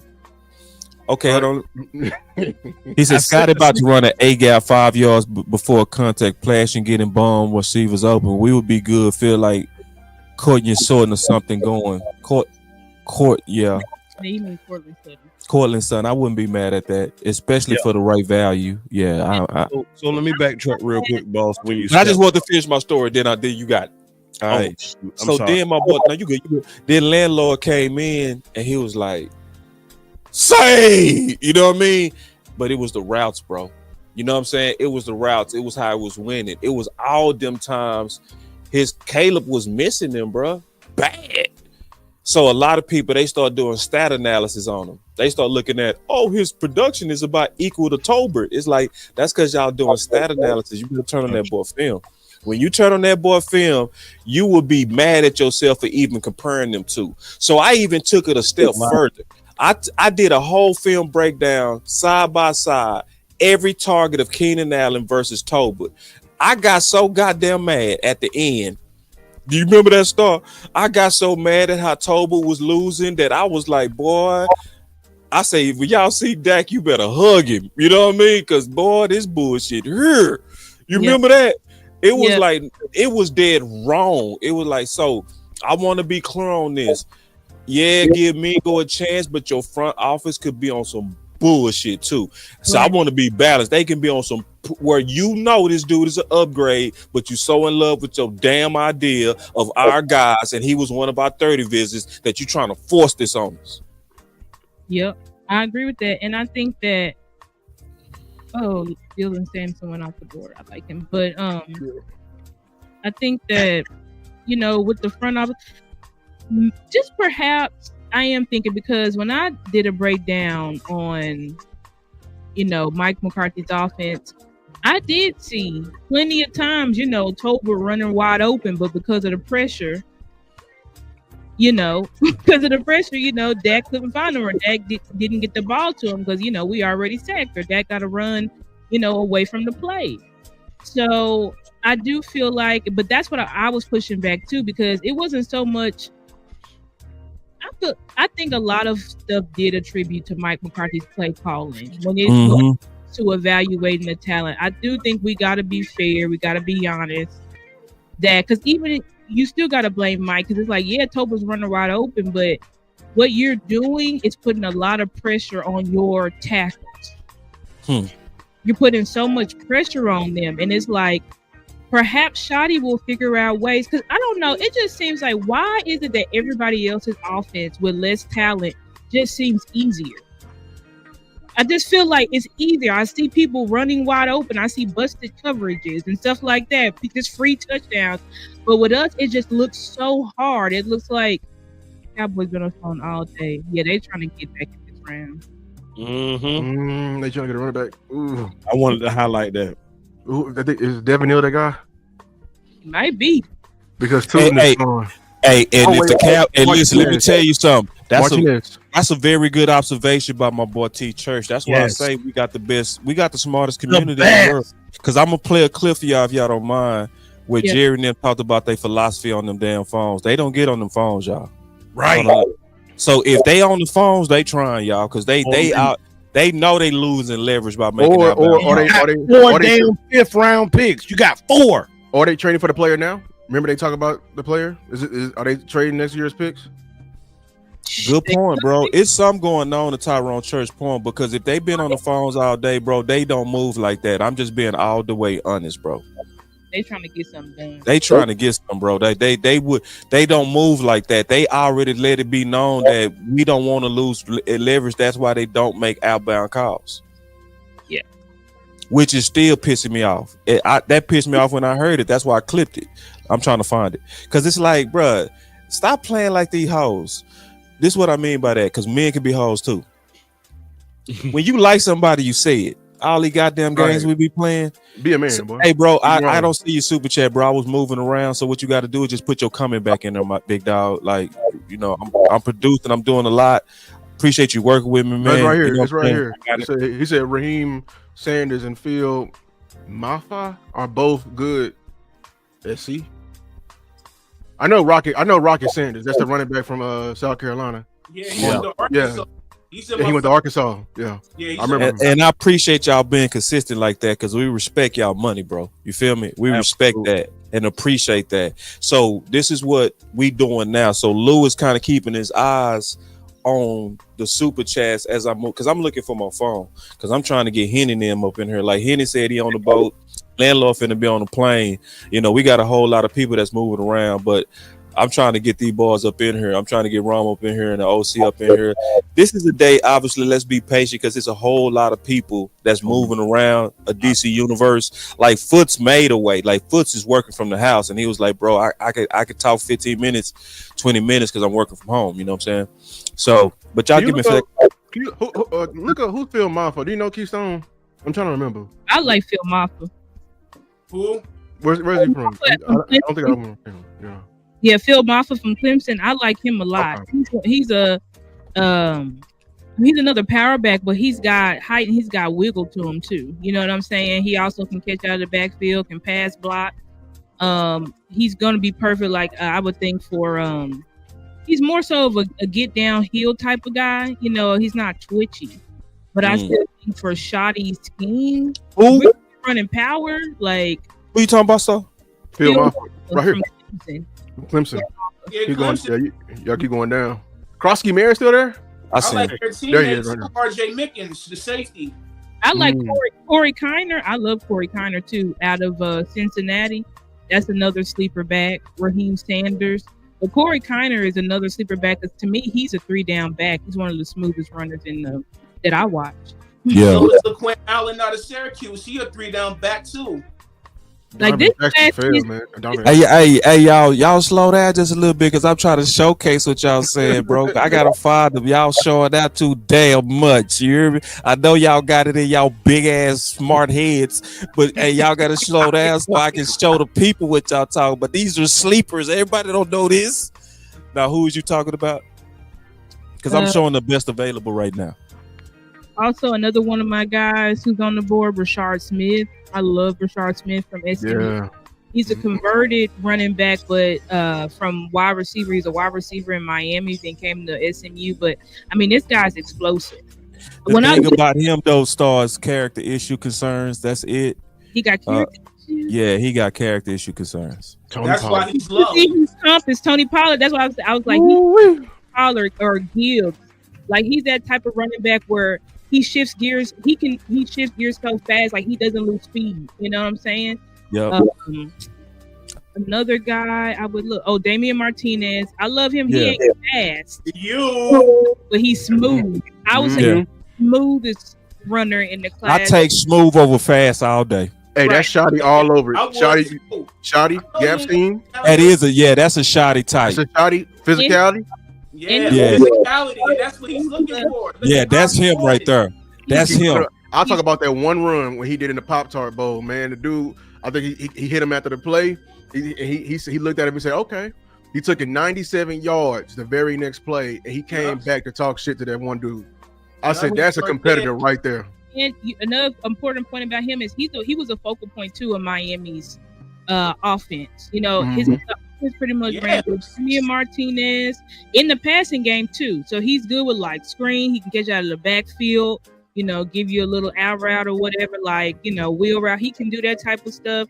And another sleeper, Taj Brooks. Like, it's a lot of running backs, y'all. Like, we got some backs now. A lot of good running backs. Yeah, we got some backs. And then if they still sitting here, bro, they still disrespecting the hell out these backs. I don't care what nobody Neal, say. Baby. I hope they get him, baby. Man, I hope they get Devin Neal. I would cry, boy. I'm talking about cry. We gotta move cry. That's a great running back. We got the OG in the house, man, Vach. Vach is in the house. Look at this. Hey, he dropping. See, hey, listen, that we got the YouTube people. It makes sense. It makes sense. Like at this point, like the value too great to not consider it now. Like I know that's gonna cause a bunch of controversy, but at the same time, like you talking about one of the most accurate players in college football. Hey, appreciate that. Hey, Vach, where can we raid real quick? We got enough people. Tell the people where to raid you, bro. Because we gonna stop for a second and raid. Is it .com or is it your channel? Listen, y'all. If it's .com, we need to rave vibes, bro. We need to show the power of this community behind the homie, bro. Real talk.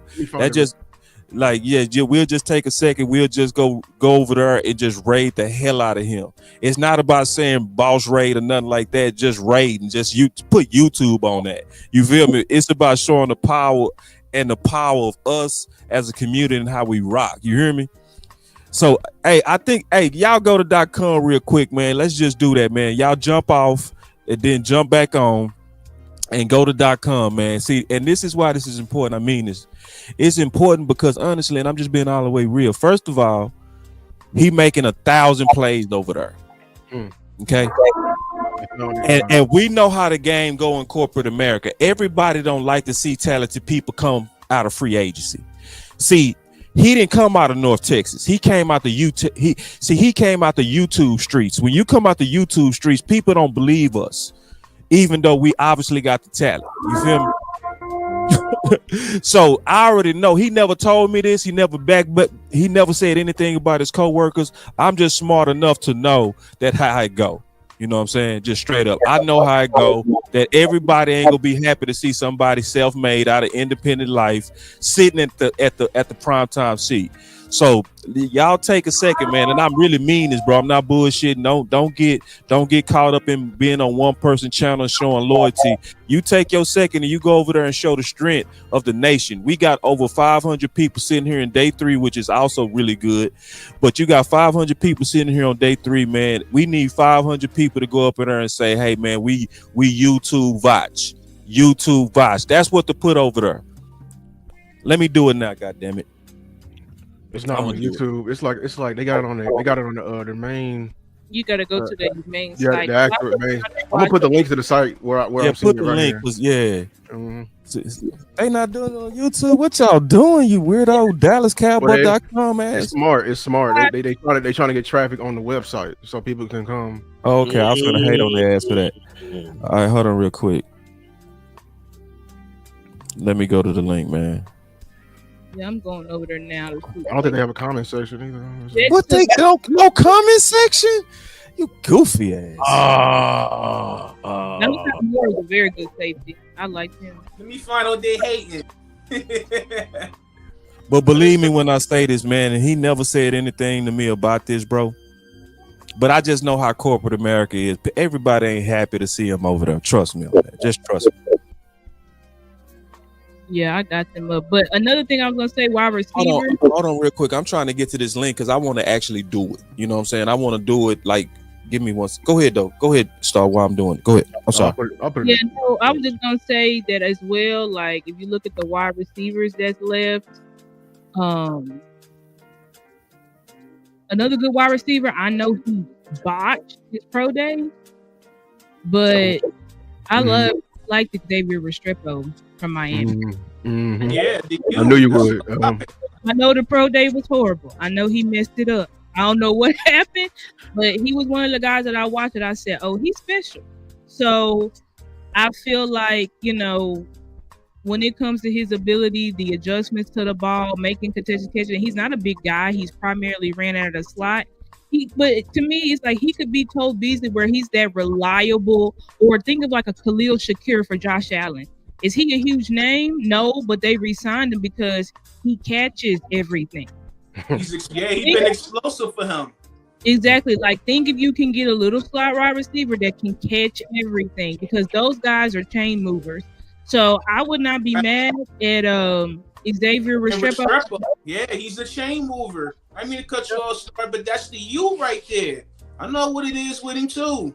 Yeah. If we get him, it's gonna be a lot of some beat writers gonna have to walk back because they was talking bad about him. They're talking bad about him, but I feel like he's a gamer. I know, like I said, he botched it, but I feel like when it comes to the games, look at the games. He was Cam Ward's. That offense ran through Cam Ward, Xavier Restrepo, Damian Martinez. Sure did. Elijah Arroyo was clutch, especially in the city. Oh, and Arroyo and Elijah Arroyo. Yeah, Arroyo was a dog. He was a dog. My unit defense failed us this year. And when you talk about Damian Martinez, when I seen how he bowled that dude over when they played Louisville to secure the final touchdown to win the game, that right there, that took the top off with me right there. I said, this dude is a mauler, and he low-key will truck you if you ain't careful with him. Exactly. And did y'all watch Jalen Royals? Do y'all like him? I like Jalen Royals. Mm-hmm. He's nice. This where we can leave a comment. We can leave a comment. Yeah, I'm trying to move all this. No, I'm saying I don't think you can leave a comment. You can't comment. It's strictly. You can't comment. It's just you just can see the war room. That's it. All right, listen. We tried, y'all. That's some bullshit. Listen, either way, we can tweet it. Hey, tweet and then share. Tweet and share. Tweet, tag him in the tweet and share it. What's gonna be the momentum? Like, what's the hashtag behind it, or what can? Because we better put a hashtag with it, because that'll put us all under one voice. Hey, hashtag victory for Vach. Victory for Vach. Mm-hmm. We got to put draft in it somewhere. Hashtag draft victory. And YouTube. So I think it needs to be hashtag. We thinking this through, and we ain't rushing this. Let's get it right. Where you at? Yeah, Angie, we need you. Yeah, right. We need you, Angie, goddamn. I'm thinking something like, just do his tagline. Just say, hey, Vach. Vach draft. Just do his tagline. Yeah, do hey Vach. Hey, here we go. Look. Team Vach. Yeah, do that. That's fine. Put Team Vach as easy. She said, I'm driving. Oh, Angie. God damn it. All right. Can't help right now. And I think we also need to think about Aisha too, straight up. Mm-hmm. But let's do Vach, because right now he putting in the work, but we got to also think about her, because DMV was right. She was actually the first. She was the actual first. So it's like, you know, but this is some way we got to show the strength of the community, bro. Real talk. So here we go. I'm finna start it off. Hold it, go. Legendary.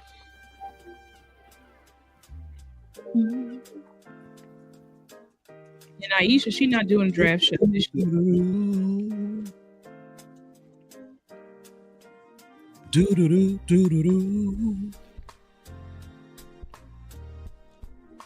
I feel like another sleeper wide receiver too. What Boss is doing this is Jimmy Horn Jr. out of Colorado. Mm-hmm. How y'all feel about Torrey Holton? Yeah, I And like Torrey. He slaughtered Colorado this year. I know he had some injury concerns. That man left Travis in the dust. No cap. Everybody, some of these receivers' best tape is versus Travis. Mm-hmm. That's what happened when you the best. When you the best, they trying to get on there. Play up. Play up. I like Jordan Watkins out of Ole Miss. He a deep threat guy with good hands, versatile. Hey, he killed Arkansas this year too. Okay. I know we talking about receivers, but for running back, if we go 6th, 7th round, I would look at the running back from Arkansas, Dallas area guy, went to Duncanville. He was a former quarterback, Jaquindon Jackson. Shout out. Yeah, Jaquindon good. Yeah, hey, former quarterback. I turned on this film earlier. I was like, why did this man put his name in the ballot for the NFL draft? But then I was like, wait, hold on. He don't go to Utah. He go to Arkansas. Where's the Arkansas film at?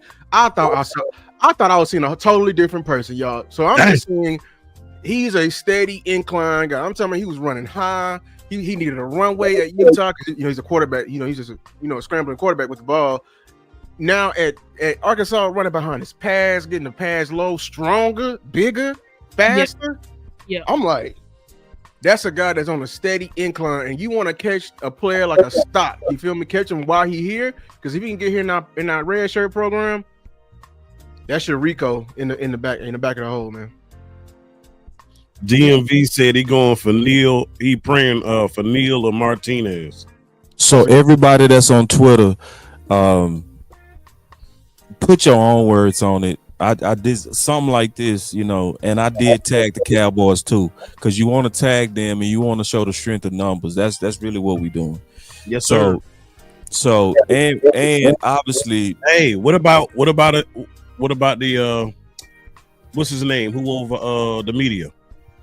Tag him too. Tag Derek. Good idea. Good idea. Thank you. Mm-hmm. That's how you get their damn attention. Brian don't be on Twitter no more. He said.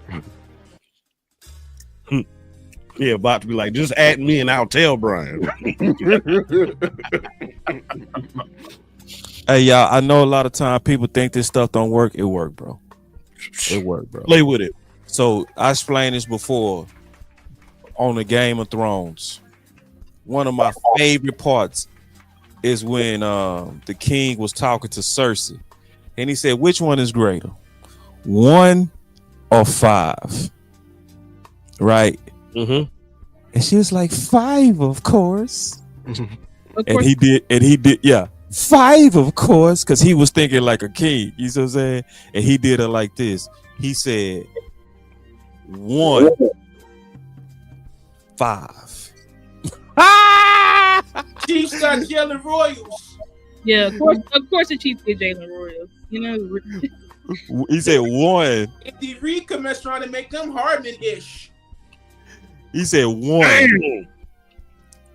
5. I'm gonna say this again. I don't want to get caught up on that draft because our pick is far. He said 1, 5.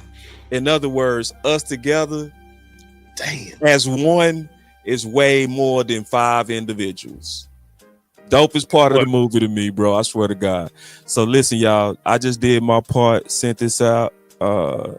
Everybody do the same. You know, it don't take nothing but the second to do that. You know what I'm saying? And then, because what you're doing is you creating that buzz to say that we liked it. And on business, and just think about it from business. On business, people want to continue to do what's good for their business. So, yeah. And my boy said, I already did it. I know you did, church. You know what I'm saying? I already know you did. You know what I'm saying? And listen, and it's just, you know, because it's the thing. The most important thing is don't worry about the link. Send it out on Twitter. My boy say, where the link? It ain't no link. Yeah, it ain't no link. It's on the They ain't open the comments. It's like you watch it on the website. Yeah, and so like I'm gonna show y'all what people do a lot where they mess up the thing. They hit that like, which is important. Somebody already hit that like. You're not telling them why. You gotta share it. You gotta share it and put your hashtag Team Vach. You hear me? Cause see, once we put that Team Vach, that puts it all under one place and it creates a trend. You know what I'm saying? So like, so you messed it up, Amp. You said, hey Vachi, it gotta be Team Vach with it. Team Vach is with it. Where it's at? I don't see it. It's in yours. No, you gotta put it under yours too for it to trend. I like Hey Vachi, but you gotta put that hashtag Team Vach with it too. God damn. It's all good. That's why we talking about it. So anyway, you know, this is just that momentum we want to do for people in the space, you know, people that's doing good things. And like Tuck out there doing his thing, you know what I'm saying? Tuck is at the draft. You feel me? So it's a lot of momentum that's continued to happen in the space that, just to be honest, as a community, we want to just support the shit. It's just what you want to do, bro. It's good for them, but it's also good for the whole community, bro, because it's just too much talent in this community for us not to support it. That's just what it is. All right, so I'm getting back to what you start, because you was in your zone, you and Keystone. Y'all was really going at it on the sleepers. Hey man, Keystone, you can't let Star just continue to whoop her with her sleeper fast, man. She up there laying that head on you right now, man. What's going on, man? I thought man, you know I'm her guys is my guys. Mm-hmm. Yeah, Mo Money. You know nothing. You know nothing, Jon Snow. Boy, yeah. talk that talk, boy. Yeah. Jon Snow, you know nothing. You know nothing, John. That's my show, boy. That's my show, boy. Hey, if you ain't no Game of Thrones, you boy. That's my show. You missed out on life. You missed out on life. See, that's your favorite line. My favorite line is he said, I am the king. He said, anyone who has to say I am the king is no true king. Ooh,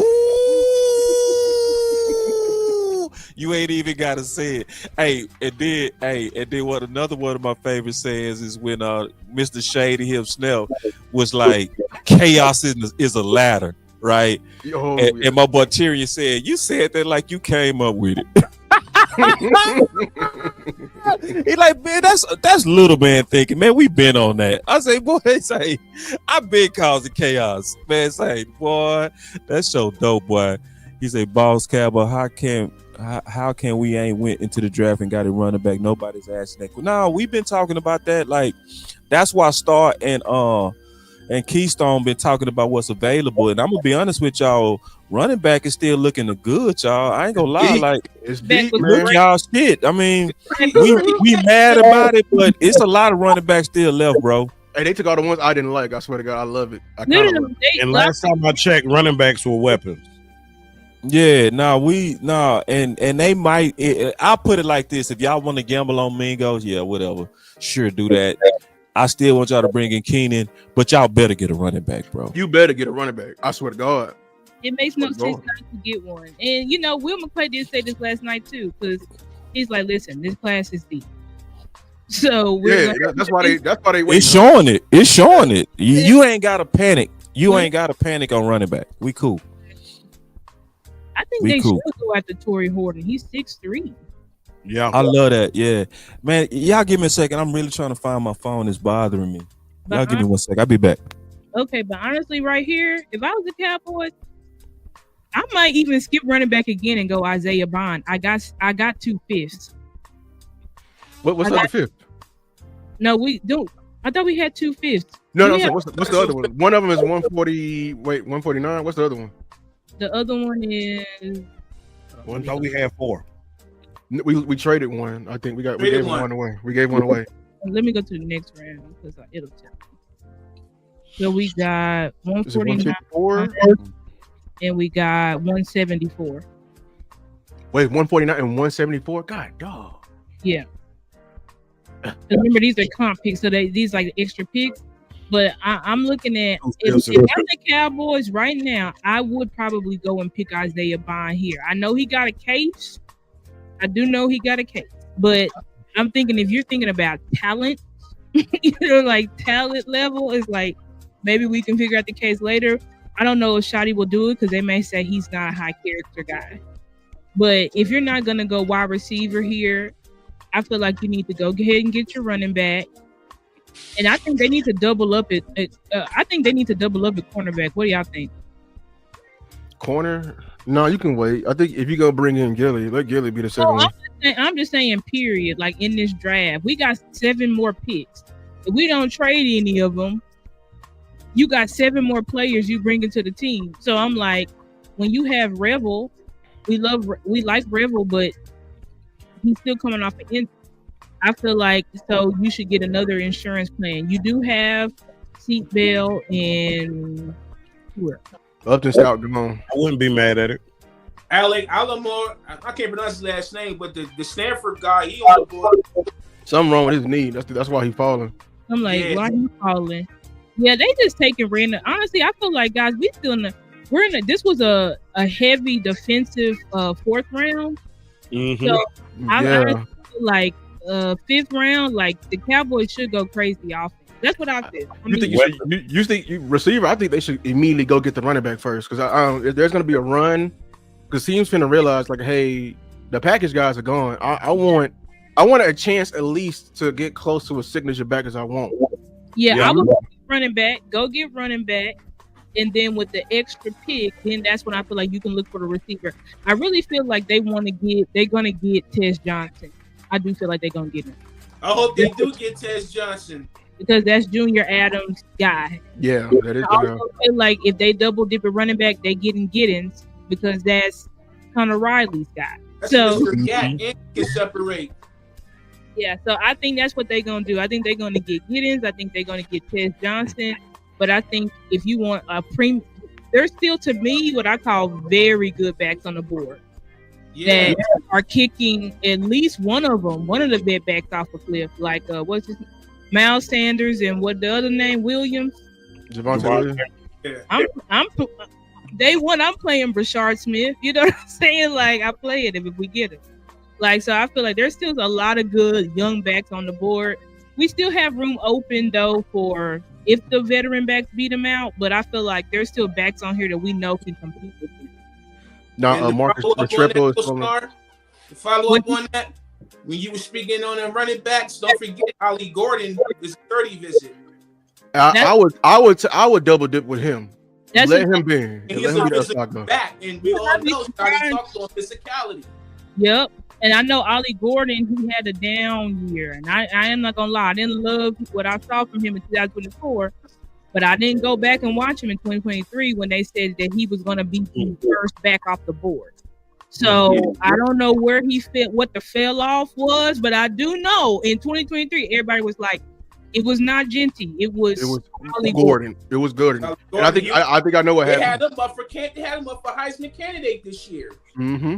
I think what happened was a combination of Oklahoma State was a mess, and he had an injury, and it changed his psyche to the football. Because there was a lot of times he was running in a hole, he'd close his eyes. And I know it because he was like, his vision is off.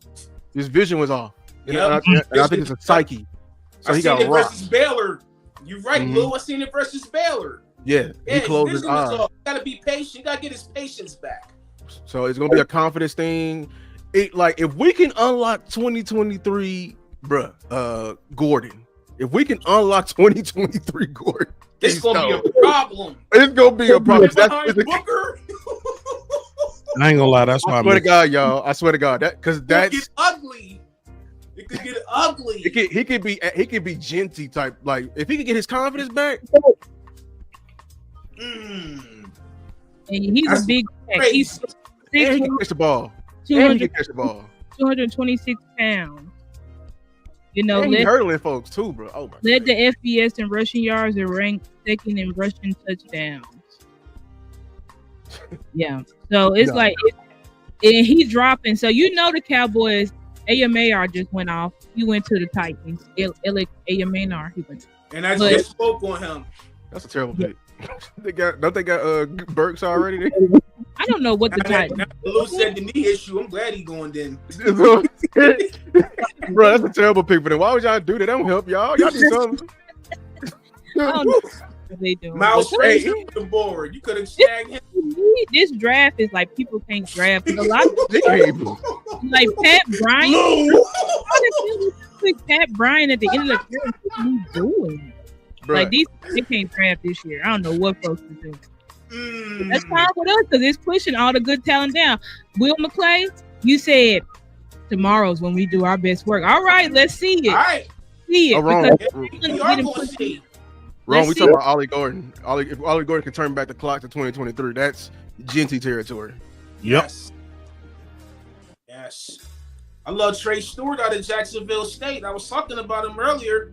He was top 3 in total touchdowns this year, and top 5, and he was top 5 in rush yards. That's production. I can't overlook that. That's why I want. That's why I want Devin Neal. I think Devin Neal fits us. You want a workhorse back? That man was at Kansas and he rushed for 4,000 yards. And this year was his down year. Talking to Tuck, they got a new coordinator and they went away from him. And then in the end of the year, when you finally see him go versus Colorado, they finally gave him the ball. Y'all, in that Colorado game, Colorado was in Devin Neal's grass because he was playing with them. Oh, they couldn't stop him.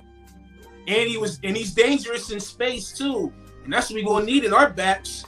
And he matured with it. He ain't gonna fly out the hole. He'll play with. You know what I'm saying? This is what I love. He'll set up the block on the counter and then he'll take off. You know what I'm saying? Then he'll play with that tempo. Like that stuff.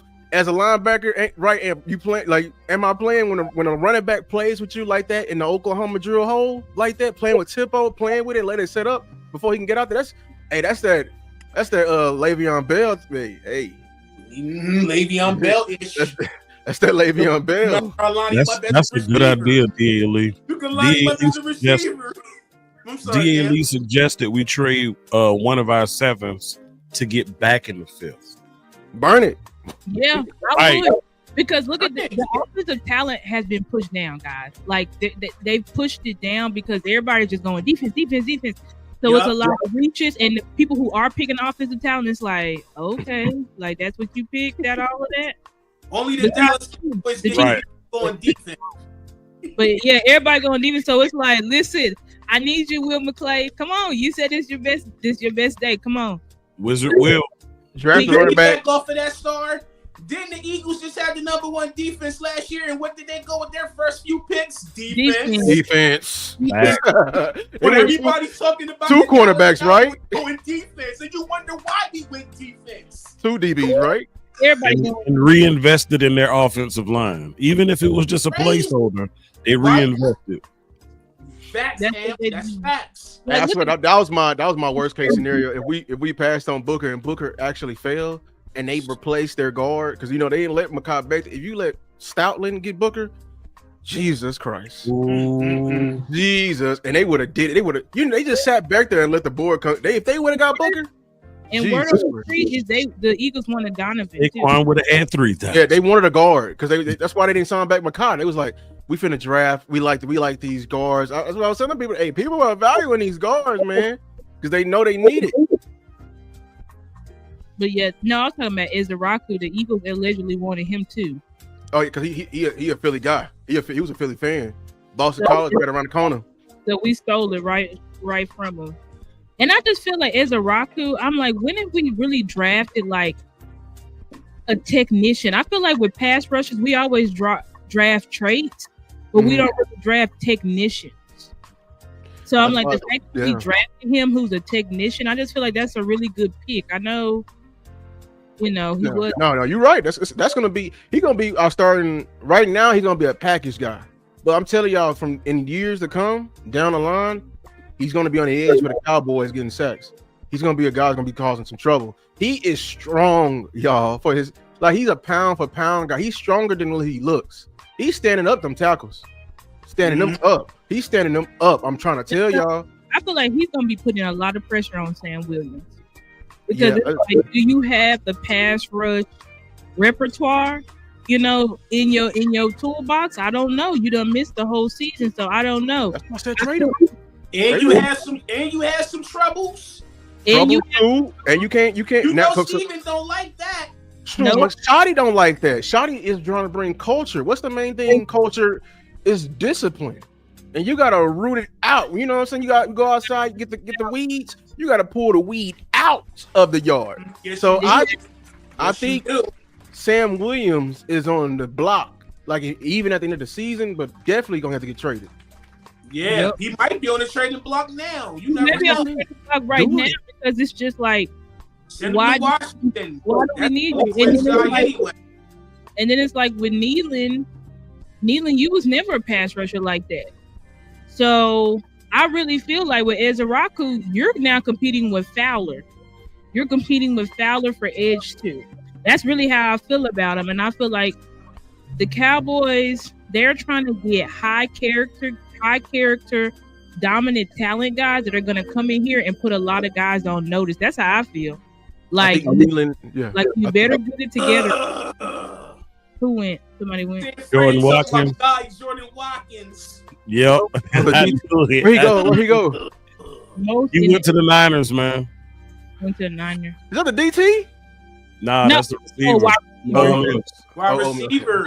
If they took another DT, I was gonna say, I was gonna give him up 3 defensive. That was one of Tet running mates. Obviously, Jackson Dart's deep threat guy. Yep. I was gonna say Nealon is the Lawrence replacement. I think Ezraku is your Golston that what Golston could have been. Yeah. When I told Boss, man, when I slept on it, man, I actually was a little bit more comfortable with the pick. Cause I thought about it. I said, okay, yeah, we did just lose D-Law. He's 90 is not gonna be on the field this year, y'all. So you lose a major. You got to look. D-Law, when healthy, was still playing about 75-80% of the snaps. So yeah, you got to replace that depth. Now Nealon was an early replacement, if you will.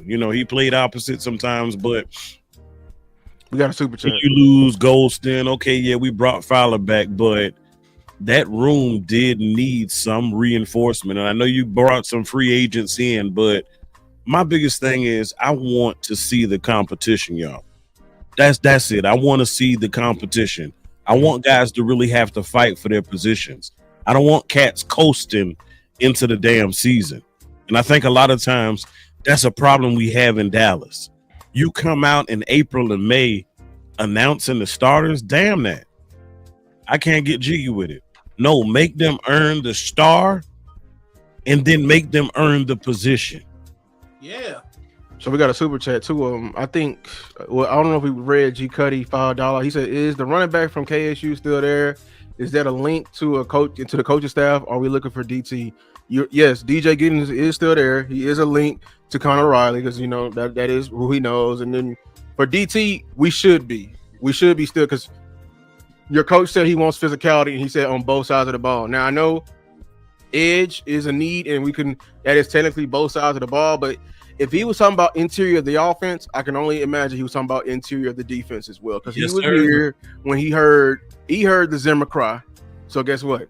He's continuing to cry and making sure that it gets heard. Now the $20 from Cowboys 615, he said, "Are we comfortable in our wide receiver and running back and wide receiver coaches to make a difference? Love y'all guys for the work." I'm gonna tell you, I'm not, because you got some. I'm gonna reserve my comments until after I see what they can do, because you got some guys who are fresh, raw, blank slate, brand new, first time. So yeah, I'm not completely sold on the coaching in those rooms, but I'm gonna trust Shotty in the fact that he did his homework. How y'all feel about it? Oh no, I was just. Because Star backstage, but we ain't got control of it, like Boss. So when he get back, we gotta let him know. The coaches, running back, we're gonna be. That's why I was saying if Shotty made the smart decision of choosing running back over the O-line over the running back, because we have 6 pairs of hands in that running back. In that offensive line room, we're gonna be heavily scheme dependent when it comes to the run game, And now we got the talent to it.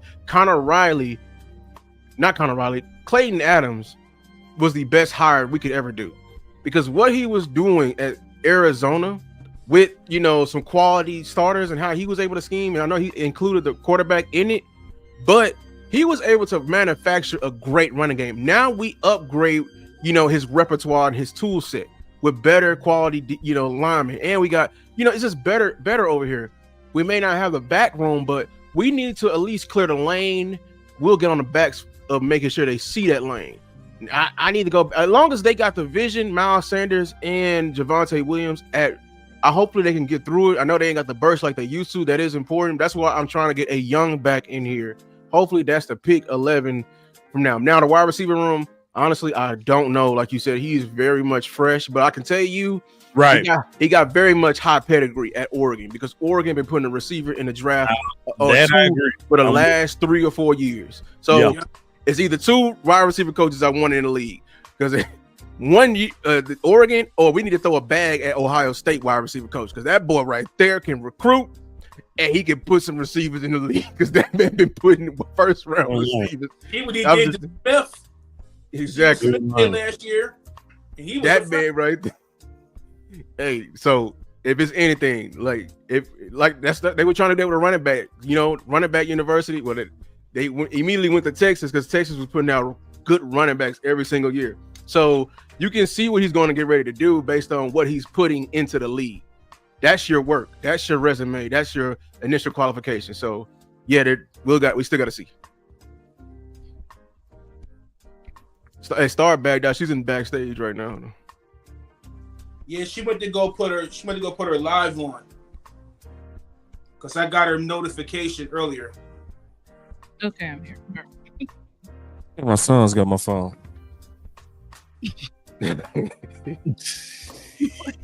Why kids always got their parents' phone? Swear to God, man. And they went to get a haircut. Got me. Got me. They gonna be gone. Man, son, bro, they be so determined. They be determined to get on the maps, bro. I swear to God, bro. I ain't never had my phone just disappear like this. And then I know it's them because it's both my. Because I got 4 phones. You know what I'm saying? Yeah. And Man. all of a sudden, not just one, both of my phones gone, bro. Because I'm trying to call Hennedy. I'm put that pressure on it. Man. All right, let's go though. We good. We rocking. Hey, so boss, I'm gonna go ahead. Daddy duty is officially upon me. Mm-hmm. One thing y'all gonna learn about Amp. Hey, boss, let me ask you this. Mm-hmm. You watch Wildin' Out? Yeah. Cut the beat.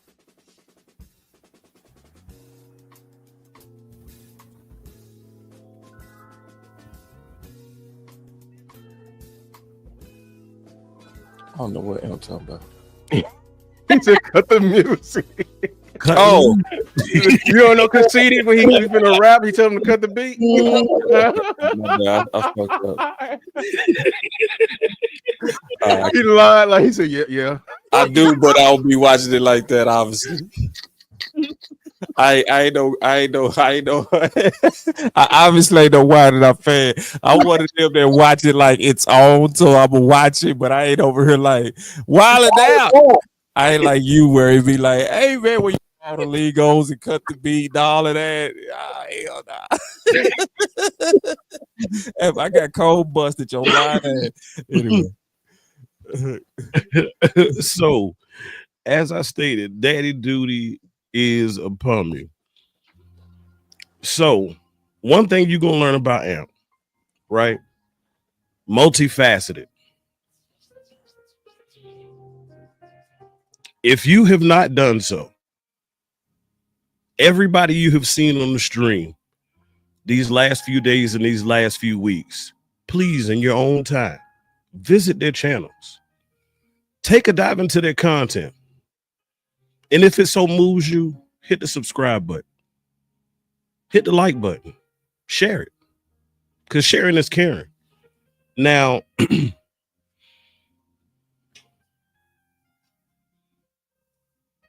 I said I had daddy duty. And this is the first thing that Amp has liked about your new head coach. And he is big on faith, family, and football. And so I've spent ample time over the last couple of weeks studying football. I spent time the last 3 days doing football with y'all, but now I got to focus on family. It's something I want to share with you all. And a lot of you who know me know, near and dear to my heart, I've been dealing with my own challenges. I appreciate Cowboys community for reaching out to me personally with the thank yous, the prayers. It means a lot. It does not go unnoticed, even if I may not reply. But on yesterday, I want to share with y'all the text message that I received from my wife after leaving the doctor. And she said that the cancer is not visible. I'm grateful, y'all. I'm grateful. I'm grateful. Just a few short months ago, it looked real dark. It looked real grim. But it was the faith. It was the faith that empowered all movement. It's that same faith that keeps me a Cowboys fan. It looks dark sometimes. It looks bleak. But there's always hope. Now, if you're looking for a Cowboys content creator home, you can find me on all social media platforms. AMPD Sports. I appreciate the brothers and sisters that I have been having the pleasure to work with. And I decided that I wanted to give my piece of love and work and dedication to the Cowboys community. I wanted to help to make the community good. I wanted to help to make the community better. And I wanted to help the community maintain the best status as it is as the best football franchise in America. Good, better, best.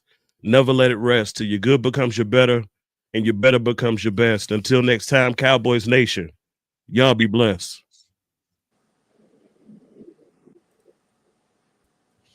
That boy Am sure know how to make a dude turn to a straight broad. You hear me? But fighting bacteria, all man, I swear to God. Uh, and I do want to say this. Landlord told me this a long time ago, and I see it more and more and more and more. This is way bigger than sports. That's why I don't do positivity pampers, but I also don't have a problem with people that do it. It's people that do content in this space just to make y'all feel good. I don't have no problem with people that do content to make y'all feel good, because everybody not in it to just win. Some people need to feel a hope. So like I always know that my channel is not for everybody because I'm all about winning. But some of y'all, it was a guy that called in to Elm's point. And he said that Mark Holmes just videos help him get off drugs. So if following the Cowboys or following content creators is for you to have a better mental health, to feel better, follow people that's gonna make you feel better. If that means you can't follow me, I accept that because I know that's not my mission. That's not what I do. And I'm honest enough to say that that's not my goal. I'm gonna say some things that don't sound good, that some people don't want to hear, but it's always about to try to win. But that sometimes bring people down, and I'm fair enough to understand that.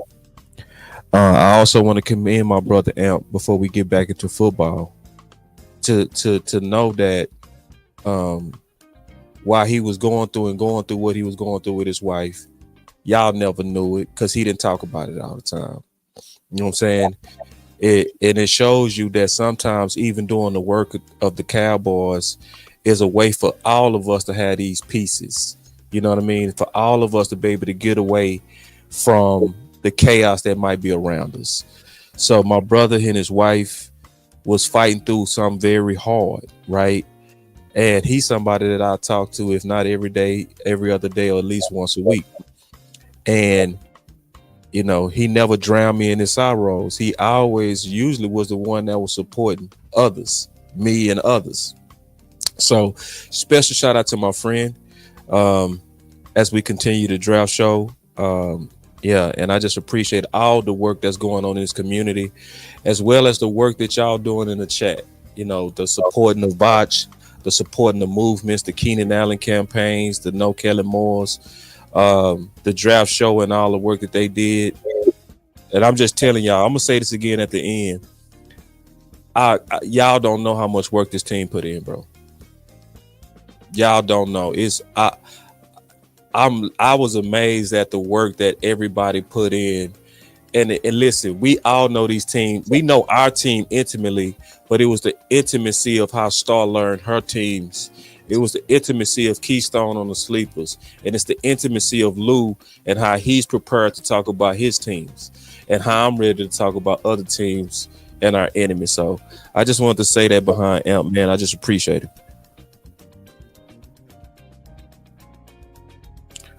All right. Pretty hard to get back to the draft after that, but we gonna still try. Miami trenches. Most of their draft, they went trenches. They just got Jordan Phillips, one of my guys out of Maryland. I saw it. Yeah, I saw it. Yeah. Yeah. And they went guard in the first round too. They took didn't they take Grace Abel? No. Yeah, I think they did. Because so they of course Robert Jones came from us, and then they had a tackle to retire. Shout out to him. He came from my school. I got recruited. What's his name? Teron Armstead. Yeah. The long-time tackle. He was great in the NFL, but he retired. So they're looking to revamp that O-line, and because they got all their weapons in the world. But listen, nothing works if you can't do nothing up front. Right. We ain't gonna never see Tyreek Hill unless you can't do nothing up front.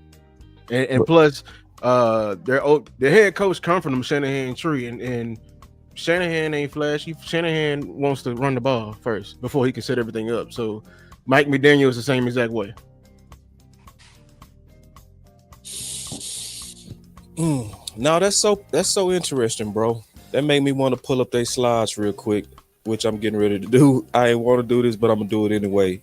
I just want to kind of take a look at Miami just to the point because we've all done work to look at these different teams to try to figure out what they was gonna do in the draft because that also affects us. Just give me a second. I want to pull up Miami. Y'all got me curious talking about their trenches.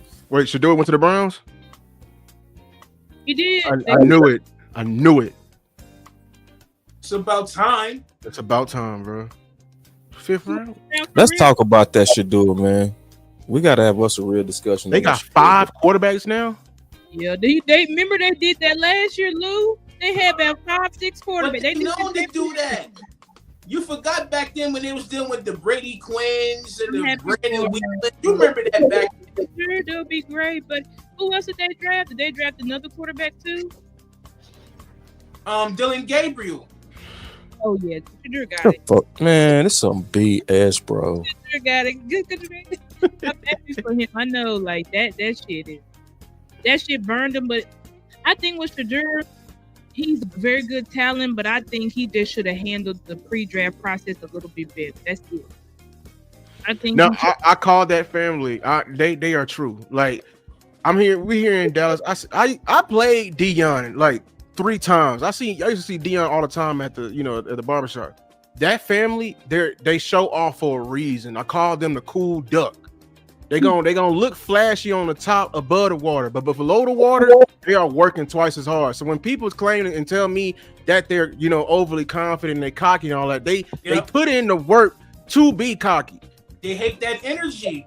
They hate it. But they hate it. But I think too with Shador is the thing is Tuck said it. Shout out to Tuck. He was like, Shador went into the pre-draft process as if I'm Campbell. I'm Caleb Williams. And it's like you were not that type of prospect, but everybody had you at least into the first, second round for sure. I just think Shador, if he had to participate a little bit more in the combine, just do a drill or two or something, I think probably he would have been drafted by now. But I think that did turn him off. And I'm not saying Shador don't have every right to be confident in himself because he should be confident in himself. You know what I'm saying? But I do think that they felt like I don't think that will help him. Leverage the way you look at it for you or against you. All right. Listen, y'all. I'm gonna just be honest with you. I'm not finna bullshit this whole topic. We got race issues in this country, bro. Well, all you got to do, hold on real quick. All you got to do is look at what's going on in Frisco, Texas, and look at the differences of how both sides look at it. Okay, so it's the wide schism of how sometimes we're viewed, right, and how sometimes we view them. It's a divide, man. Let's just be honest, because this ain't new. This happens every goddamn year. Mitch Trubisky jumped out of nowhere over Mahomes and Watson. 10 games. Right. Yeah, and it happens every year. So let's be honest, what's really going on? People try to shit on DI and diversity. Now, it's a reason why none of us would ever feel safe if we had an all-white jury. Pretty much all of us would say we fucked if that happened. We are guilty. Yeah, we would all say that, but we got all these white owners and don't think there's no type of biases that can seep into this shit. Because the biases have been seeping into this for a long time, and I'm not finna play stupid. That's what's going on. These are biases from people who don't understand our culture. And let me also speak about our culture too. There are certain things we need to do that's smarter. Don't be showing up with all these goddamn gold chains when you know you finna deal with a bunch of white dudes. You finna fuck yourself, homeboy.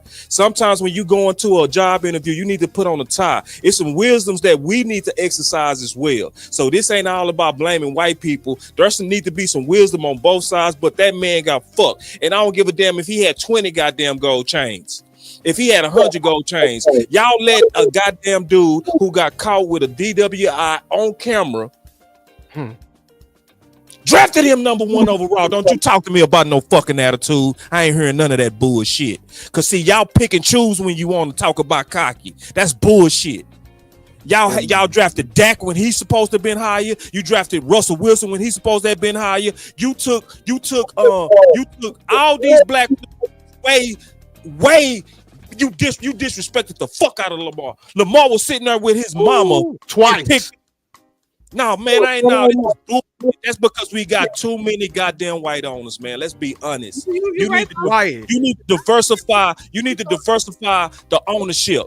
You can say DI all you want. Let me tell you something. DI is good for all of us. It's good for white people too. And let me say something about DEI. I'm tired of us being the face of discrimination because guess what? We the 7th on recipients of DEI. You know who get most DEI benefits? White women. They don't want to talk about it. Yeah, so I ain't finna sugarcoat this shit, man. Talk about it. Like, why would I be independent and then not say what the hell is going on? What's going on is y'all looked at this man and y'all looked at his swag and you called it cocky. Yep, that's true, boss. They want to humble us. We can't deny that. I think and I said it first, like the main reason is because they don't like confident guys like this. And I'm piggybacking off what you said, boss. We do because we know that there is what we call systemic oppression, right? And that's clearly what these owners was doing. They colluded against Shedeur. They was like, oh, you think you this, you think you that. We gonna show you what we think about you. You're not even going off of his time, what he put up on film. It's just a simple fact of his arrogance, but at the same time, or his confidence. But at the same time, we do have to use wisdom. And so that's all I was saying. I was like, with Shedeur, should he have been drafted this low? Hell no. And no matter how many chains he wore or what he said or whatever the hell, no. But at the same time, I think Shedeur could have used a little bit more wisdom in this process. He could have. You gotta know who listen, when they say to the Rome, you know what I'm saying? When I'm in Rome, I conduct myself as the Romans. There's wisdom in that, and he didn't handle his stuff. But the way that he felt was fuck that. I don't think that would help. That's a deliberate approach, man. That, like, let me just say one thing real quick. Bron Smith, white guy. That's why people can't be afraid to talk about it because white people see it. You know what I'm saying? It's a whole lot of white people that see the biases. That's not afraid to talk about it. You see, this is a white guy, Bron Smith, who been supporting this channel and other channels who don't look at color. He just see when bullshit is bullshit. You know what I'm saying? And it's a whole lot of white people that hate it. It's a whole lot of white people that hate discrimination, bro. And I'm honestly sick of us being scared to talk about the shit. Because if we... Anyway, man, I'm hot about it, bro. Because at some point, bro, it's like, damn. Mel Kiper said this, bro. I'm so damn mad about this, bro. Mel Kiper said in 46 years, I've never seen a guy get done like this. In 46 years, man. Right? People trying to say, well, Brady this, and bro. I'm like, no, bro. Like Shedeur, number 2 quarterback on the list. Period. Giants traded right back in to go get a quarterback that was low on the list. These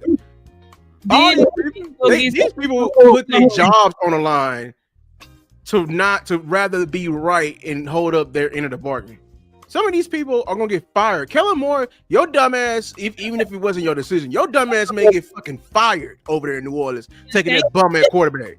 And the Saints fans are pissed because it's ridiculous. They pissed because they know. They have a brain and they know what y'all were doing and y'all participated. That's why when bosses said Lamar, no, not just once. Y'all motherfuckers did it twice. You did it twice when it's time for him to get his contract. And he was like, well, he shouldn't have his mama as an agent. Nah, dumbass nigga. He had 2 MVPs. What more do you need to understand that he needs an investment? Atlanta Falcons talking about, oh, we'll pass. Yeah, you're going to continue to be bad. This is why. You wonder why these teams are ass? Do you wonder why they always suck? Because they let other shit come in. It's not football. It's not football. This is what happens. This is what happens. It's not football, bro. Let the best person play, no matter the color, no matter the background. Man, like Henny said, if he a werewolf, we'll lock him up at night. Right. Hold on, my ball backstage. My bad. Our pick is coming up too, guys. We got. All right, man. I'm sorry, y'all.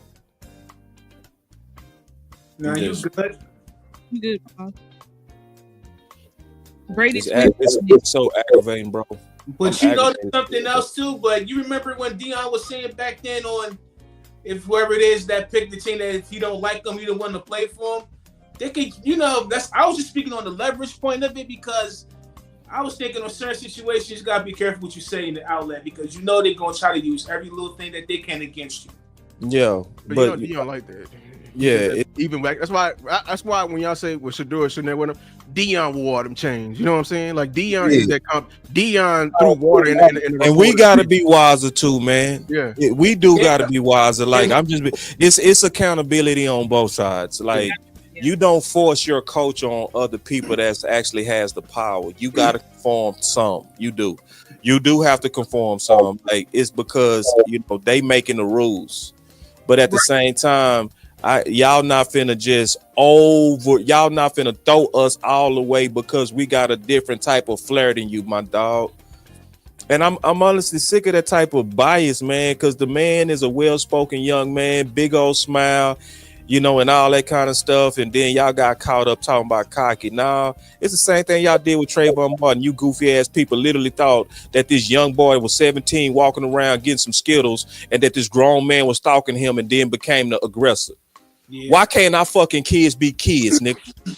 Why can't our kids be kids? Y'all really, really go act like that our goddamn people so aggressive that a grown Hispanic man can be telling him and he trying to go home, and then y'all really believe almost all white jury that he turned around and started just trying to fight a grown ass man. And then you talked about when he getting his ass whooped that he over here like, oh, he feared for his life because of that concrete. And it was hardly any scrapes on Zimmerman's head. No, I'm gonna tell you what needs to happen. Fuck the Rooney Rule. The Rooney Rule don't do shit. You know what you need to do? Jay-Z need to be an owner. That's what we need, and not even no minority owners. We need majority owners, and they don't need to be just black people. We need some Hispanic majority owners. We need some black majority owners. We need some Asian majority owners. We need to get rid of all these old white. Old white, rich, and then y'all the ones who say can be in the group. Why the fuck y'all gotta say who get to be in the group? Because it's always black people pockets that's suffering behind y'all bias. Generational wealth passed down because the situation happening right now with us. Hear that, man? You get somebody. You. Jerry was the hard worker, and now all of this stuff getting passed down to. Sorry, go ahead. I was just saying the Cowboys celebrating, so I don't know who they picked, but they done already picked them. Oh, right, so we on 145 right now. We close. We right there. We're on the Rams right now. We got caught up. I got caught up, but hey, man, shit. They gonna make this pick. I'm gonna still be talking about this race shit. It's so anyway. Okay. This is the last thing I'm gonna say, man. Damn, Jordan James. Damn. This is the last thing I'm gonna say. I mean this. Because I know once we make the pick, people go stop caring. Let me tell y'all something. Don't y'all ever in y'all let people tell you that you having a race discussion in this country is a card game. Don't you ever in your life let people tell you that, when you speak up on the obvious. We got Jaden Blue. Yeah, we got Jaden Blue from Texas. Don't you ever in your life let them make you feel like discussing this bias is wrong. They gaslighting you. So I know about Jadon Blue. See, Jadon Blue. Jadon, he good? I didn't watch him. Was Neil on the board? Yeah. They got a running back. It's gonna be, do you like him or not? That's really gonna be. That's what it's gonna be. Is do you like him or not? Now I know he fast as hell. I know he fast as hell. He fast as hell. He not somebody I was high on though. Just being. He's a stable back. He ain't nothing gonna lead off. He ain't that type of back. You got to keep him in the rotation. Yeah. So and that makes sense though. Like with what we got that's telling you what the vision is that we finna build rotational back system. Yep, that's exactly what it is. Well, and was Neil there? Because Martinez was there. Neil there, Martinez was there, and the 30 visit was there. Who the running back coach? The guy from the Saints. I thought that was Junior Adams. I was like, it's a wide receiver. But no, it was that running back coach. I forgot what his name is. My brother liked Jadon Blue. Y'all seem very disappointed. No, I mean, I like him. It's just that Who it's was almost left? like Who was left? You know? yeah, it's like I felt like better was available. You know what I'm saying? That's all. It's not a shitting on him at all. It's a better was available to me. Neil is there. You know? Yeah, Neil was there, man. What you doing? Oh, Neil? About Neil, y'all didn't think Neil had too many miles on his legs? I didn't like that. Hell no. Hell I no. didn't like that pick. Oh shit. I felt like he needed more. Better. He got miles. What did Genty got? Nah. Genty got some. Hey. But we do got 6 other picks, but still, come on, man. Yeah, just keep blow this out the water. They gonna double dip. What you supposed to be at best, Will McClay? Yeah, Right just now, keeping it we're real, talking- bro. We're better than you right now. Right. Then he hit me. Ooh, Keystone talking that talk. Where Tuck at, bro? That's Tuck hot. He gonna be hot. Listen, and the most of the universal board is gonna have him about 5th. I would have said about the same thing, just keeping it real. Wow. I mean, I respect them for keeping it independent of what they wanted. But man, you had a couple of people in here that could have been true 3-downers too. Sleeper 3-downers. That's Shoot. I mean, yeah, man. So yeah. So a lot of people was higher on DJ Giddens. You know what I'm saying? They had some stuff they could have did that would have made us. I put it like this: if we would have got Devin Neal, we would have celebrated our ass off on her, bro. Everybody, just being honest. But you know, it's one of them things to where they basically got them a Pollard. That's what happened. Hopefully, double dip. They got a double dip. They have to double. They gonna double dip. They got a double dip. They gonna get Ollie. Watch, because don't nobody want Ollie. Everybody's saying Okay. they gonna get Ollie. Watch. You got to double dip. That's not a guy you walk out of here and be like, okay, I'm good. Nah, I'm a Texas guy. I'm gonna tell you right now, he wasn't even number 2 back on our team. Yeah, but Pollard wasn't either. Remember, Pollard wasn't either. He wasn't. Henderson was the number 1 back at Memphis. Yeah, he was. And he went to the Rams, and then we end up having a better back. Yep. I mean, but at least he was the number 2 back. He was. I'm with saying you. I ain't fighting you. I was just throwing a little context in there. Blue wasn't even the damn number 2 back. Blue may not have been the number 3 back at Texas. I'm telling you, it was first we started with Baxter, then I like Wiseman. You know what I'm saying? Like we had some backs at Texas. Oh, he was. Pollard might have been a number 3. I think you're right, T-shirts. Because he was mainly a returner. Yeah. That was Pollard's specialty, right? Winning the special teams. Yes, being a returner. And out the backfield. You know? And I see what you're saying, Star. Start trying to warn us about being crybabies because we didn't get it our way. Because sometimes that's the case during the draft. If it don't go exactly the way you want it, you just start hating on the shit. Right. You know what I'm saying? And sometimes there's a logic behind it. It looked like they're trying to prepare for a committee. Just keeping it real. Yeah.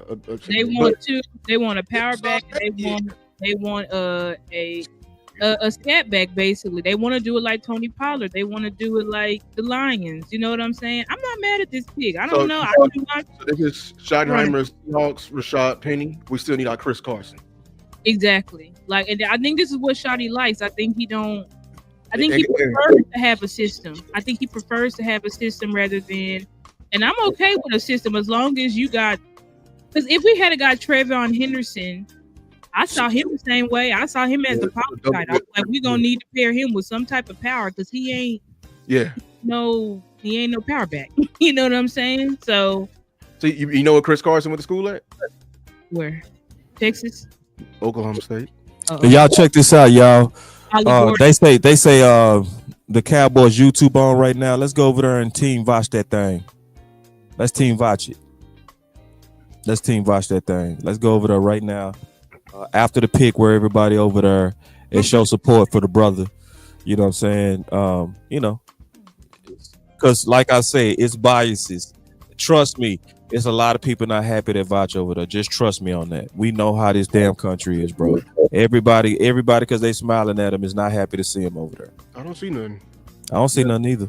I'm looking at it now. It ain't nothing live over there. Ain't nothing live. All right. Okay, just do it on Twitter. Do it on Twitter. But I mean, this is good value though for Blue in the yeah, it's good value. It's good value. It's good. When he value. was go like, I mean, I know PFF is off. I heard him. He was going like 3rd and 4th. Like I'm surprised Tootin went in front of Blue. I'm gonna be honest with you. I did not like real high. Like that was surprising for the Jags. Like, why y'all pick him this high?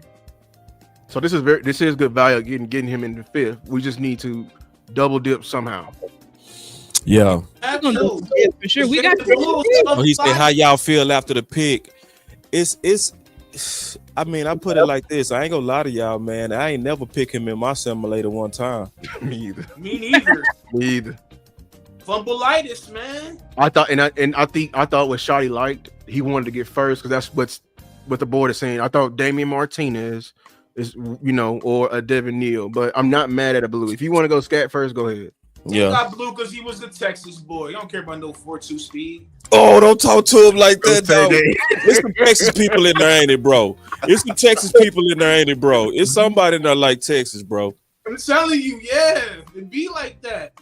Because if we wouldn't have got Alfred, because if San Fran wouldn't have got Alfred Collins, I think that was us. That was our pick. I'm trying to tell you, I believe that would have been our pick. Ooh, that was our pick. That's why I hate San Fran right now. They better double dip at running back, bro. We need to. Gotcha. All them picks, you better get a running back. But I don't know what's the D tackle looking like. That's the only thing that would keep them from. Y'all, they celebrating again. They done moved up or something. They cheering. They lit on nerd board. What is it on? Nerdy as hell board. Now, why we moved up? We moved up. Shit, who we about to get? We moved up to where? We moved up to 152. So we played with Arizona. We swapping with Arizona. Yeah, we moved Arizona. Up. Oh my God! What's on the wait? What's the D tackle board? Don't get too crunk star because remember they moved up for the cornerback 3 years ago and he ain't do nothing. That's true. Let me shut up. But that was in the 6th round. They moved up in the 5th round. Wait, what's the D tackles on? I don't know who they moved up to. I ain't hype no more unless you double. Oh, is it the receiver? Run it back. What receivers look like? I don't know. Yeah. It could be Isaiah. Man, no, it could be. Is it Isaiah Bond? Are they pairing him up? No, I think it's a defensive player. Where Plus at? Because I see Plus in the string. In the back? It's a linebacker. It's a linebacker? Yeah, if it's Flus. Is it Lindenberg? I was high on Lindenberg. I don't know. I was the only one on Lindenberg from Minnesota. It's a defensive player for sure because they just. The coach got DJ Gittins. Yeah, the coach is got. I see. I like this right here. I wouldn't bat it. This right here, this would bring world peace. What? Bond getting both of them right here? Yeah, get them. Hey, both of them are troubled too. They both listen. That's one thing. Blue a character guy. If y'all get Bond, I'm gonna be. Hey, that's gonna bring world peace. It's not a wide receiver. It's definitely a defensive player. Yeah. I had to get on the phone. I just don't Lindenberg? Who the linebacker look? Nah, yeah, it's gonna be defense. Or Jay. Yeah. They wouldn't be having evil Flus in there if it was Bond. Exactly, it's not Bond. Is it too early for Jaden Higgins out of Iowa? He gone. He going? Oh, you're right. He been gone. Yeah, it's defense. Let me I look like at the that defensive board, man. Let me try to get ahead of this before the people come in. But that bucket defender run. All right, so let me look at what's It's available. linebacker. I think I see the linebacker coach. Yeah, that's what. Yeah, if linebacker. Evil Flus is in there, it's a linebacker. It might be either Jeffrey Bass or Chris Paul Jr. Ooh. They up there. Chris Paul is the highest rated linebacker available too. He is. He's a sideline to sideline guy. He is. Type. Let's see who it is. Come on, reveal. And he's a run defender. He's in my fouls too. Man, y'all share it, man. Y'all make sure y'all share the stream. The picks are starting to come in, man. Y'all share the stream, man. This is history, man. Get on this history. This is the time that we go all be saying, listen, we was here when they made these picks. Shamar James. Shamar James. From where? What's it? Hey, he good, Keystone? I didn't watch. I didn't watch it. Yo, sleeper. Right. Wait, is he a linebacker? Yes. From Florida, right there. You passed him up. You passed him to Florida. Only thing about him, he's a little undersized for the mic. I don't even care about that Keystone, to be honest, bro. He's a playmaker though, but he can make plays. So you got one of your sleepers, my dog? Another one. Don't worry, because when I get off, I'm gonna post him. Yeah, man. You'll be Good 2 job, years. bro. Keystone, one of my boys sleepers, man. Yeah. Go ahead and sell us on us then, Keystone. I see you loving it. Go ahead and sell us on the Wow. Cowboy Nation need good news. Yeah, man. Shamar James out of Florida. I know he's an undersized, as they say he's undersized, but when you look at him, he got playmaking ability. He also can play in the coverage. He can get involved with the run game as well, but he got to be more patient to it. Because if he tries to get too impatient, he'll get blown by. And he ran a 4.6. And he can tackle his behind off. What about his injury history? My boy G. Cuddy said something about his injury history. He had a kneecap situation, but he'll be all right, though. A kneecap situation. Yeah, See, y'all, listen, man, can y'all clap it up for Keystone, bro? Do y'all notice he talk about these dudes with no notes, bro? This is when it's in your soul. Tuck is hype. Tuck wanted Blue. He said Jaden Blue, thank God. Y'all know he loved Devin Neal with everything he got. So Yeah, that's true. That's true, man. That's interesting, man. That's why I hate I don't got my phone, bro, because I want to get Tuck in here too, because I want to talk to people around the community after these picks coming in, man, and just kind of get that. And also, listen, y'all, the draft is emotional. It's very emotional. Like, don't overjudge raw emotion right now. All of us gonna have to sleep on these things. We gonna have to go study some of these things. It's gonna be people that I hated or was on. I'm gonna look back at them and be like, bro, this dude actually got juice. So let's all kind of, be patient with each other as these picks come in. It's a raw emotional thing. It's also the amount of research we've done. If you had a lot of belief in somebody like I did in Neil, I'm not gonna be as excited about Blue. But like Star said perfectly, it's a good sign to see my boy Tuck excited because we know the character of Tuck. And like you said, he loved Neil. So if he not tripping, because he would have been mad as hell and he would have openly said it. So it's about the character of these content creators that makes me feel better about some of these picks too, straight up.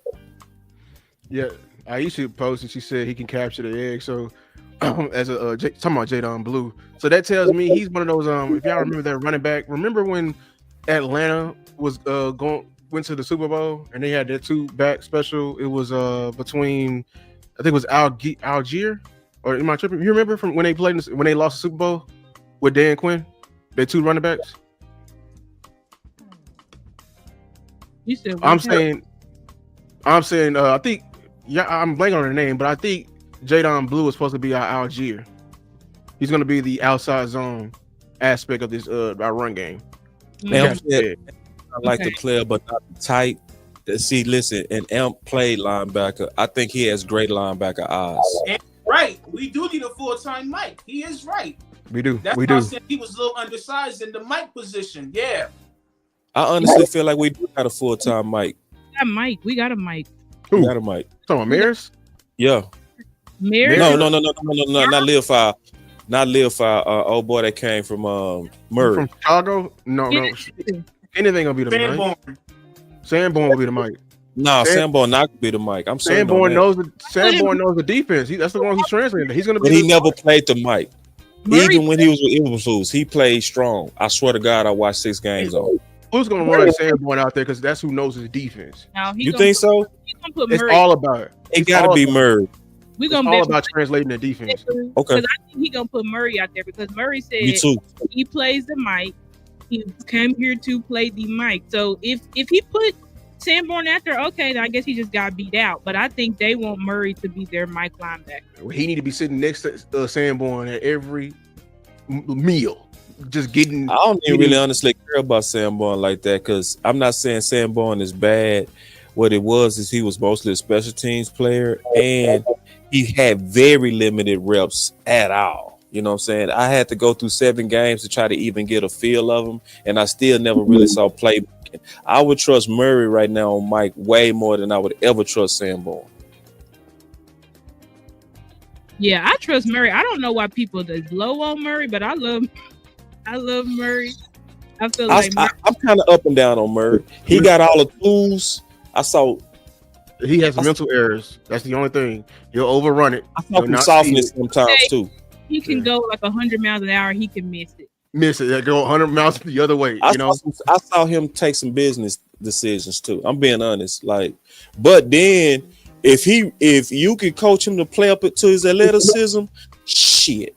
Is it Maris literally? is a mic. Yeah, like so Maris, if Maris can learn it. See, that's the thing. I don't think Murray's gonna be the mic, y'all. I think Murray is best when he's not thinking. You know what I'm saying? I would agree. Just let him fly around. Everybody who can't think, I don't want you nowhere near my mic. I need you to read and react. Yeah, that's it. I agree. Two things. See ball. Oh, like schematically, I agree with you 100%. So if Maris can grab it, because Maris is supposed to be the mic of the future, then have at it. And Maris has the true mic instincts though. To me, his like people gotta, I know y'all know this, but people gotta realize we didn't even miss Overshawn. That's what I'm saying. You will blow something up. We didn't even miss Overshawn, bro. That's real talk. Maris can play all three. Yeah, Maris can play every position. That's right. And y'all know Maris was my pick cat. So I wanted the perfect mic for us would have been Carson. I'm telling you, out of UCLA, but they took him early. Carson Sweat. He was the perfect mic board in the second round. So I'm like, damn, he would have been good. But this I'm the first pick. I'm like, dang. Hey man, y'all, if y'all don't mind, man, y'all give this panel a hand clap, man. This is day 3. Day 3 is not for the weak, man. Day 3 is for the savants. You know, we got over 600 people still up in here, man. We appreciate y'all.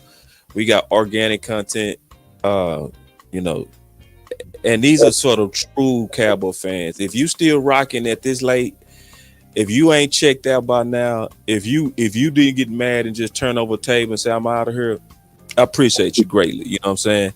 Shout out to all the people that still checked into this, man. And then I shout out to this group. They doing an excellent job of holding it down. You know, this is for the greedy. See, Keystone, he greedy. Lou, Star, they're greedy. They turned over these stones. I'm being honest. And I'm going to be honest, I didn't have a chance to turn on as many stones as I usually do because I focused on trying to put together the best presentation as possible. That won't happen next year because the templates are built. So I'm going to be real deep into the templates. I mean, the sleepers next year.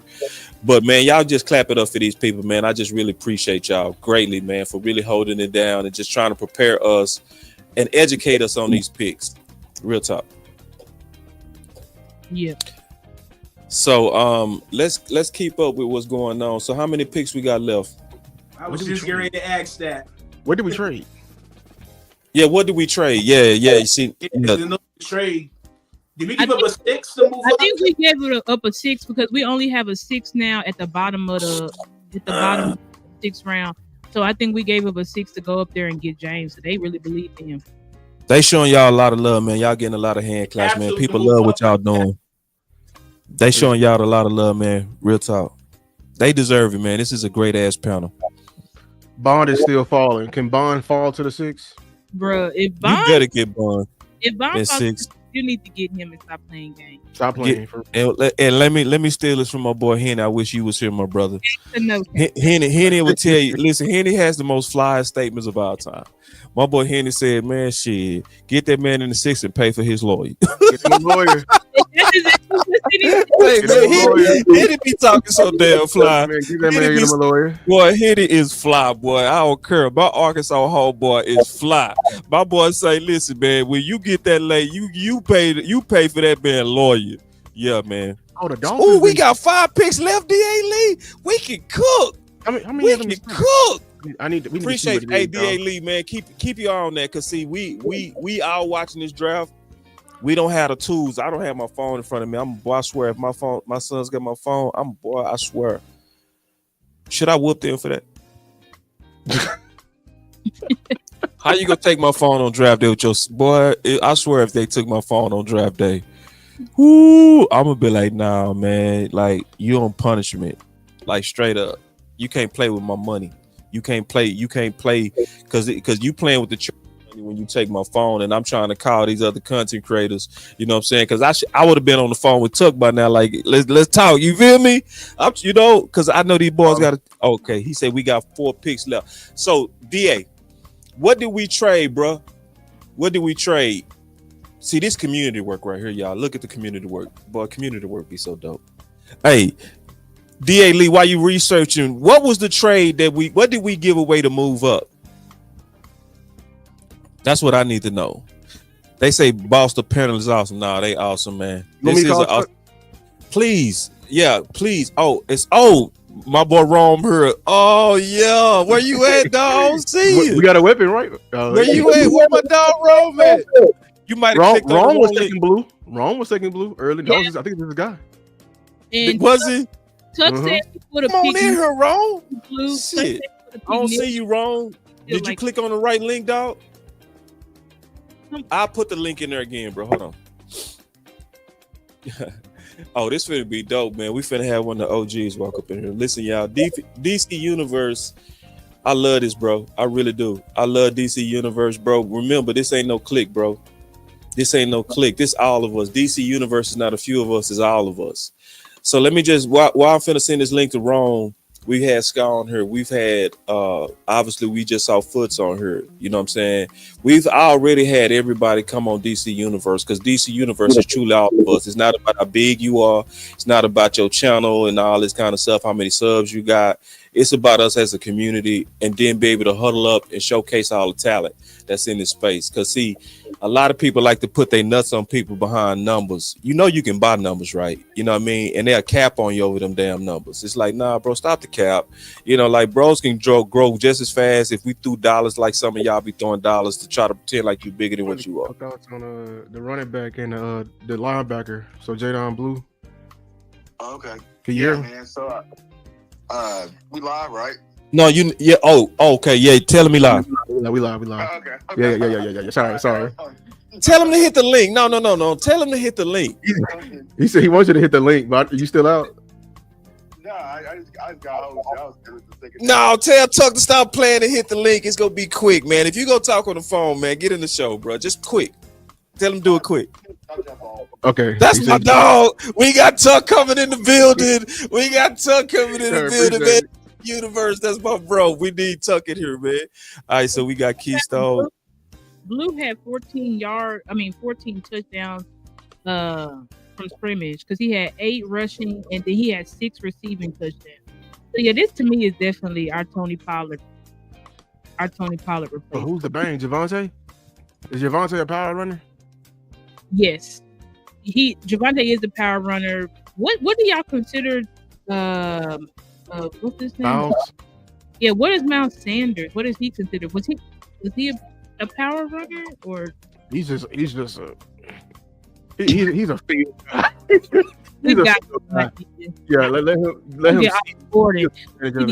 Gordon in the 6th or 7th, in the 7th round. Well, not the 6th because we only got 1 pick. But if Ollie Gordon's still there, get him in the 7th round. That's what I think they probably will do. And they just took Elijah Rogers. I liked him edge out of SMU. I thought that was going to be the Cowboys pick, but we got an edge. I think if Donovan wasn't there, that was going to be our late round target. Yep. From SMU. I thought we was for sure going to get an SMU player. One of them, I thought for sure.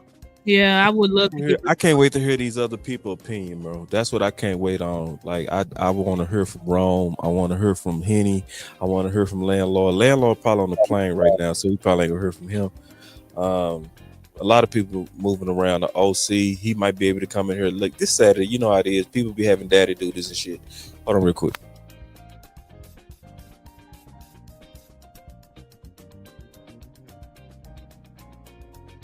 He said, where the link? Let me see. Let me copy this link and send it to him. Because you put it in the other. Hold on. No, I put it in both groups. I put it in the draft group and the content groups. Let me check that. Tell him I sent the link too. Yeah.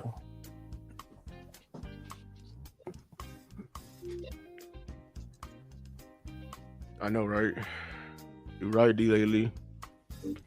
I was wrong about the Dolphins too. I said they got a guard in the first round. No, they got Kenneth Grant in the first round. I forgot. Sorry. Yeah, that's a home run. Didn't get one Scott RB class. Got a bottom tier player. Okay. All my guys is gone. I see the Bucks got Elijah Roberts, SMU. Yeah, I like Elijah Roberts from the book. Jeffrey Bassett going to Kansas City. He was one of my guys. Yeah. He gonna get to learn behind Nick Bolton. Who the other linebacker for them? I wanted Nick Bolton, but hey, man, we should have dropped the bag. But I think they paid him early. I wanted Nick Bolton. That was one of your sleepers right there. We talked about Elijah Roberts on the Sleeper Show. Yeah. Yeah, I liked him out of SMU. Yeah. That was our fall guy. Tuck liked him too. Mm-hmm. He got a bend. His bend is crazy. Crazy bend, power. 6'4". That's a good size. Yeah, he's huge too. Like he's huge. That's Chauncey Ghost. Right. He's Chauncey Ghost, exactly. He's NFL DE frame ready. Right. Yes. And damn near 3-tech. Yeah, he could play some 3-tech, but Okay, all right, there we go. We got Tuck in the building. What's up, boy? Uh-oh. Okay, he trying to come back in. He came in, he came out. So he trying to get in. Is Neil falling like this? What's wrong with Neil? We gotta something. Man, Henry, we need you to get off the boat and get in the show, dog. What you doing, big dog? Man, it's day 3, man. We need one of the killers in the house, man. I'm gonna put that pressure on you. I know you with the fam. I know you out there, man, in the sun. Man, you need to go out there, turn your phone on, hit that link, and talk to us, brother. Chargers low-key got a draft. Chargers got Kyle Kennard in the 4th. That's they Bosa replacement right there. Yes. There we go. We got brother Tuck in the building. What's up, brother? Hey, I know you out there. I know you working hard and fast, big dog. I'm good. I just got back to the crib, man. So I just flew back home, man. So okay. Oh damn. Hey, so the word on the street is that you was crunk over blue with Neil on the board. So we want to get insight on that for sure. Oh no. So personally, I wouldn't have took blue over Neil. But for me personally, what I was saying is I'm just happy that we finally got a running back on the board. Okay. Because I felt like that would have been a massive stain on what I feel like has been a good draft class thus far. So if we didn't get a running back at all, you know what I'm saying? I was going to mark this class a little bit lower than expected. But I do like Jadon Blue. I know Rome is high on Jadon Blue as well. Rome happy, man. That's what I'm talking about. I'm going to get crushed. Yeah, Rome happy. You know what I'm saying? We back, man. I ain't going to say we back. I know about Jadon Blue, man. He's explosive. He's explosive. He kind of gives us that Tony Pollard feel that I know a lot of Cowboys fans miss. So, with things kind of being aligned the way it currently is, I feel like Javonte Williams is going to be our lead back, and then Blue's going to be our spell. But the one thing I really like about Blue, even though he had some fumbling issues, right, I think that he's a clean route runner, and he's a guy that you can utilize out the backfield as well. And he's a guy that can cut and crease and hit his head on the goalpost. So that was really got me excited about Blue. Hey, we got the best community in the world. I want to say this real quick before we start getting into the analysis of Blue, and I definitely want to hear from you, big brother Rome. I told people at the early part how DC Universe started. This really started from a conversation that me and Tuck was having, where we didn't, want to have anything that was going to be cliquish. We wanted to be inviting to as many Cowboy content creators as possible. We didn't want to make it about space and anything like that. And then the creative juices got us going, and we got to talking, and we was talking about, man, we all got these superpowers. So that's what really DC Universe came up, man. So y'all do a special hand clap for my brother Tuck, who I think does a really good job of trying to hold the community together, man. And I really appreciate you, bro. Just all the work that you do and the traveling and all that kind of stuff. But I love the vision of DC Universe. A lot of people trying to put this on me. This ain't me. This is a combination of Tuck, and more so Tuck, and brainstorming on ways that we can be more effective with our voice. So I just want to say that publicly. And I believe in that, giving people the credit, that actually did it. Like people like Angie, they came up with these campaigns and using their superpowers. So that's why we got on avatars. Rome is the Hulk, Stars Wonder Woman, and I think the Joker perfectly fit my brother. So I'm done with that. What you got, Rome? Man, put a round of applause in the chat. Just period, man. Salute J Tuck, man, for being at the draft, interviewing our first round pick. Yes. And always being boots on the ground. Yeah, boots on the ground, bro. Y'all don't know he be funding that out his own pocket. Yeah. And it ain't cheap. Trust me. I'll be mad at Walmart over egg prices. So Tuck's out here I swear to God, I was there. I was talking to Boss earlier at the store. So, Yeah. Right. Man, Right. salute to Tuck, man. For real. Before we get into any breakdowns, look, I'm gonna defer to y'all mostly. I'm just the excited fan, but Tuck be out there. You be putting the work in, and like Boss was saying, like that's the part of the universe. Like when I heard the thorough breakdown earlier, when I'm listening to Lou and Foots and Boss, and I'm talking about thorough breakdown, it's like, all right, Yeah, this that was a good box. That was a good boxing match. My expertise, but I like it though. That's when I could be a fan. Lou won. Nah, y'all was jumping him. That's messed up. Lou hit it with that uppercut when he said, "No." Lou know his. I love it. Yeah, he does. And I know Foots respect it because he did. Like, he respected it. He did. I he can talk like a coach now, and I can just sit back and listen. Yeah, you know so and Foots won too. Foots won because of the integrity. He did. Because oh, go ahead. Because I thought you was. I was going to say I think we won.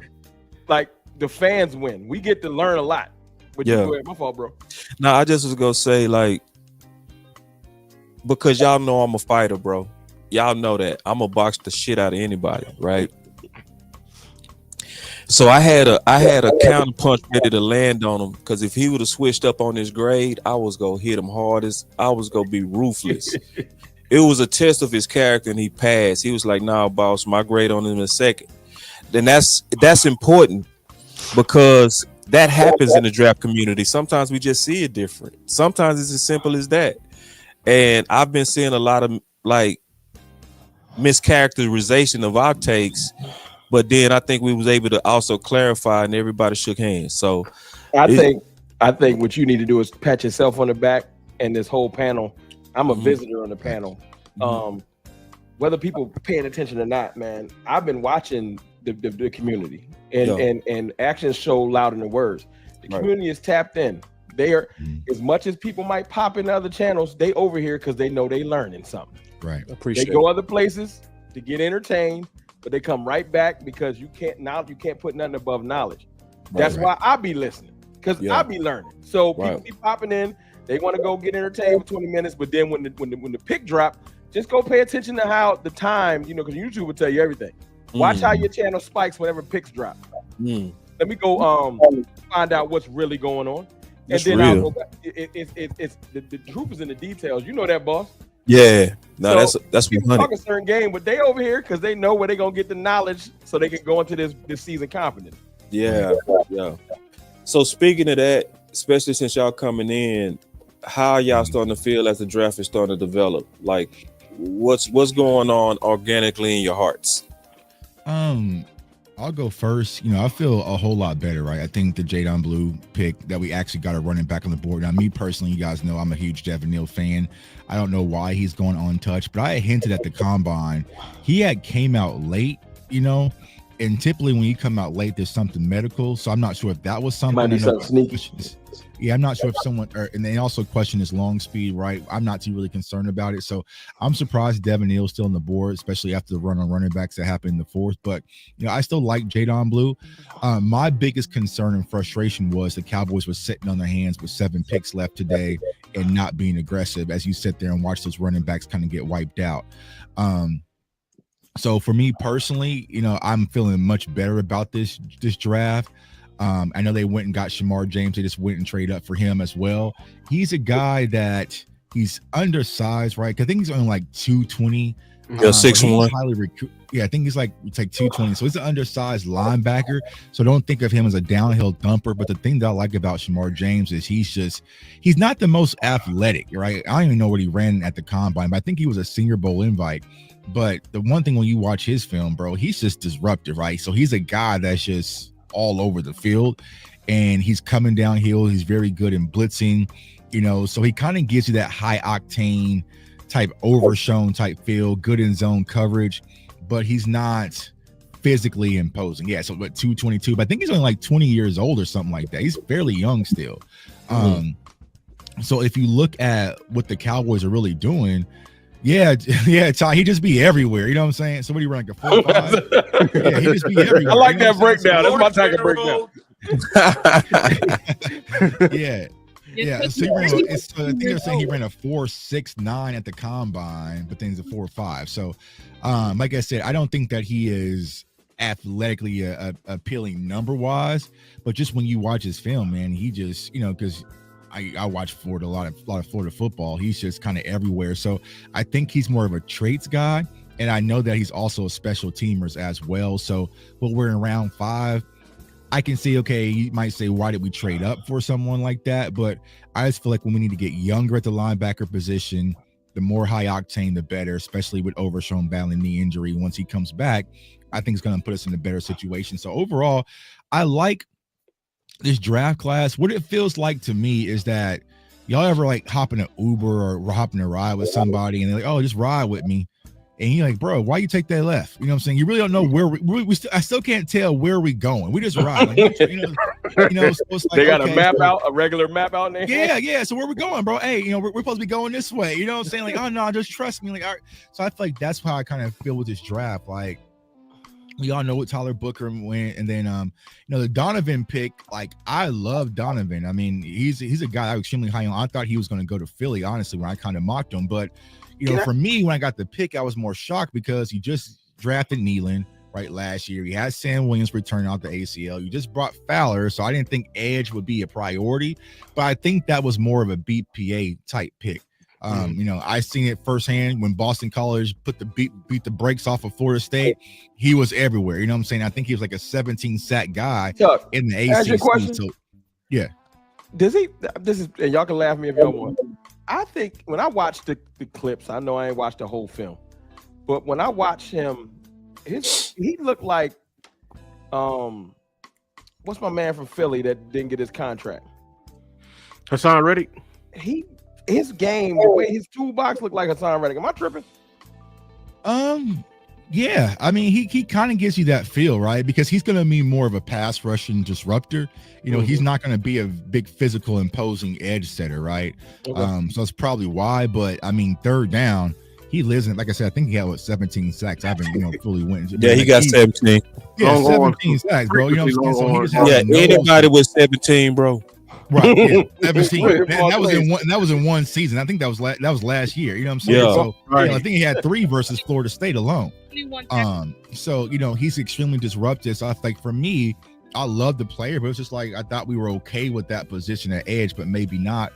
And then when it comes to Siobhan pick, love the player as well. We all know the ACL injury. My biggest concern with it is doing what the Cowboys typically do, is rushing them ACLs back early. You know what I'm saying? Yeah. They're saying, oh, he was at 21 miles per hour on the treadmill. He should be ready to go by May. Gilmore. Like, nah, let's not do that. But right? Keystone, yeah, Kyle Ooh, talk wrong. Paul Gilmore. Keystone right. And let Ravel and Diggs talk that talk.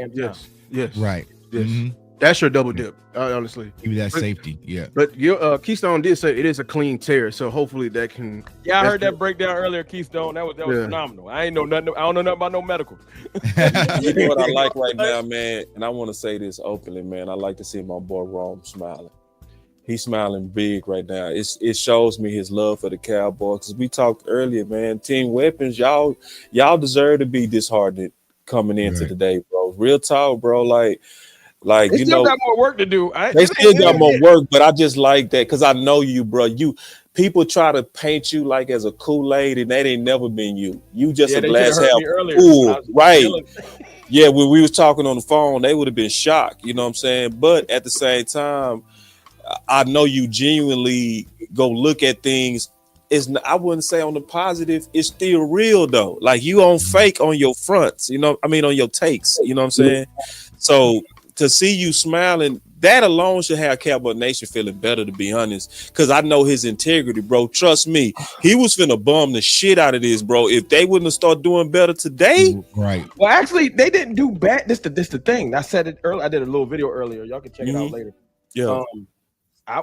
I'm not mad at the draft. I'm mad at the setup before the draft. Like I told you earlier on the phone, if they would have just got me a veteran receiver, I would not have been complaining. Right. But they want to leave a lot of things up to chance. And then that press conference last night was like stabbing a knife in my back. I don't want to hear you talking about Jonathan Mingo. Yeah. Just let Jonathan Mingo go actually show me something. Don't stop talking about it. Yeah. Like, just wait till later in the summer and he start balling out, and I'll be like, oh, okay. But I don't want to hear about it because it's infuriating. Don't tell me that Miles Sanders and Javonte Williams are better than backs on the board. Like that's it starts to get disrespectful. It gets disrespectful, right? I call it drafting ignorant. But they could have just been quiet. They ain't even had to mention it. They could have just been like, we like our draft picks.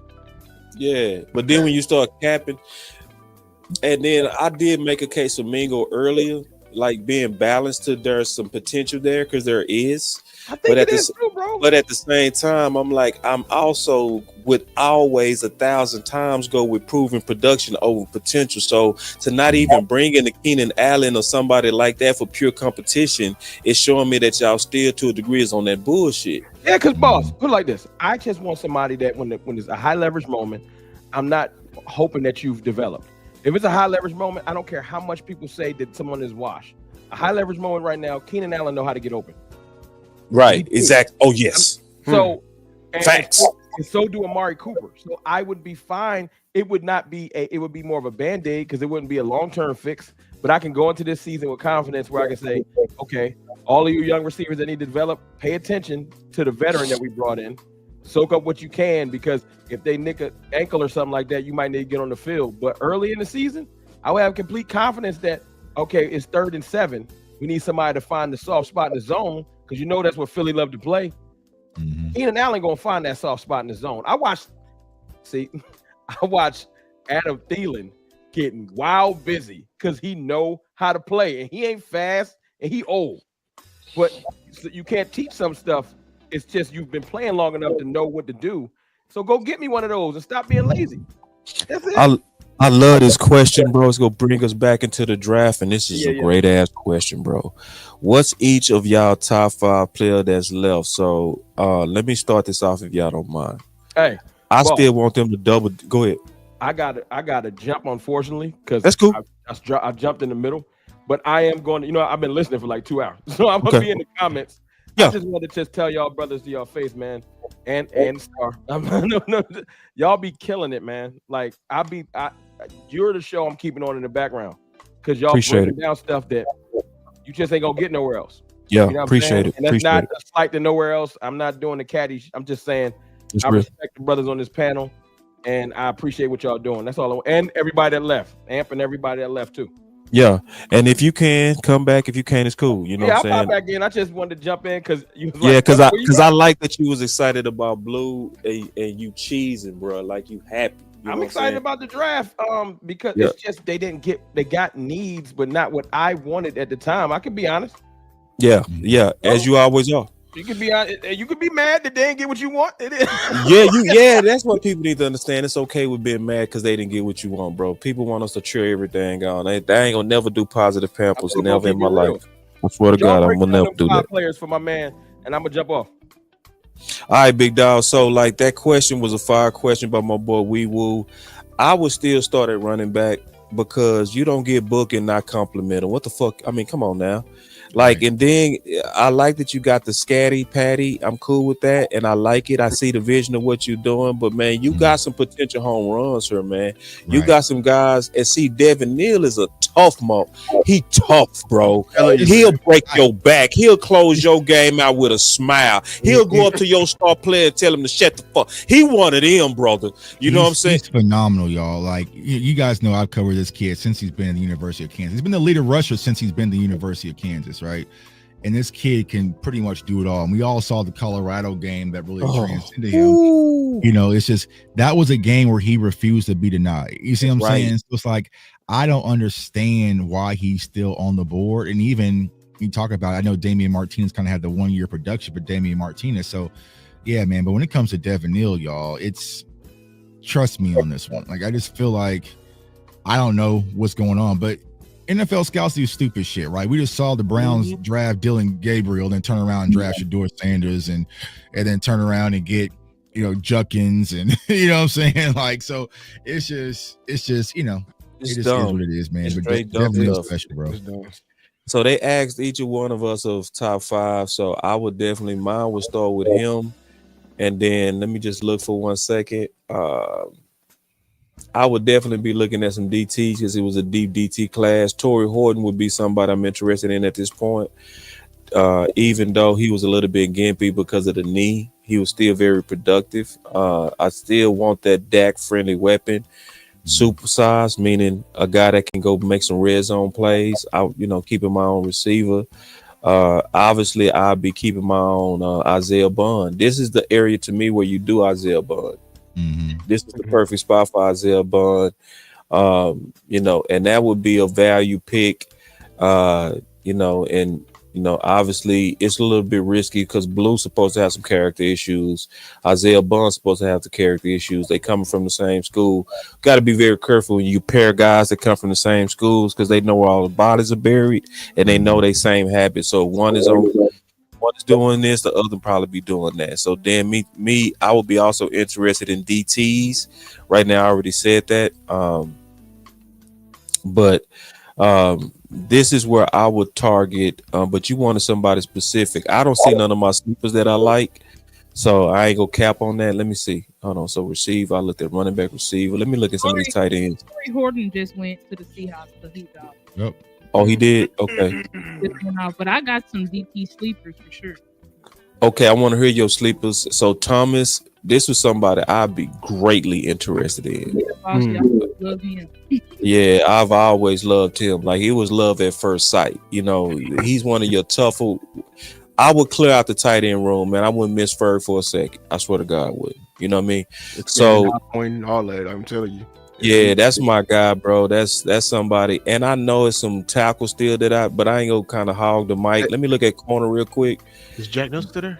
This is one of my boy Keystone sleeper files, 6'3" corner with 6 interceptions. Frazier, yeah. Yeah, so like it's some guys that's out there that can still make us smile. I promise you. Tommy Hill is somebody that I was high on for 2 years. Now I didn't really scout him heavily this year, but I was sold on him as a junior. Sold.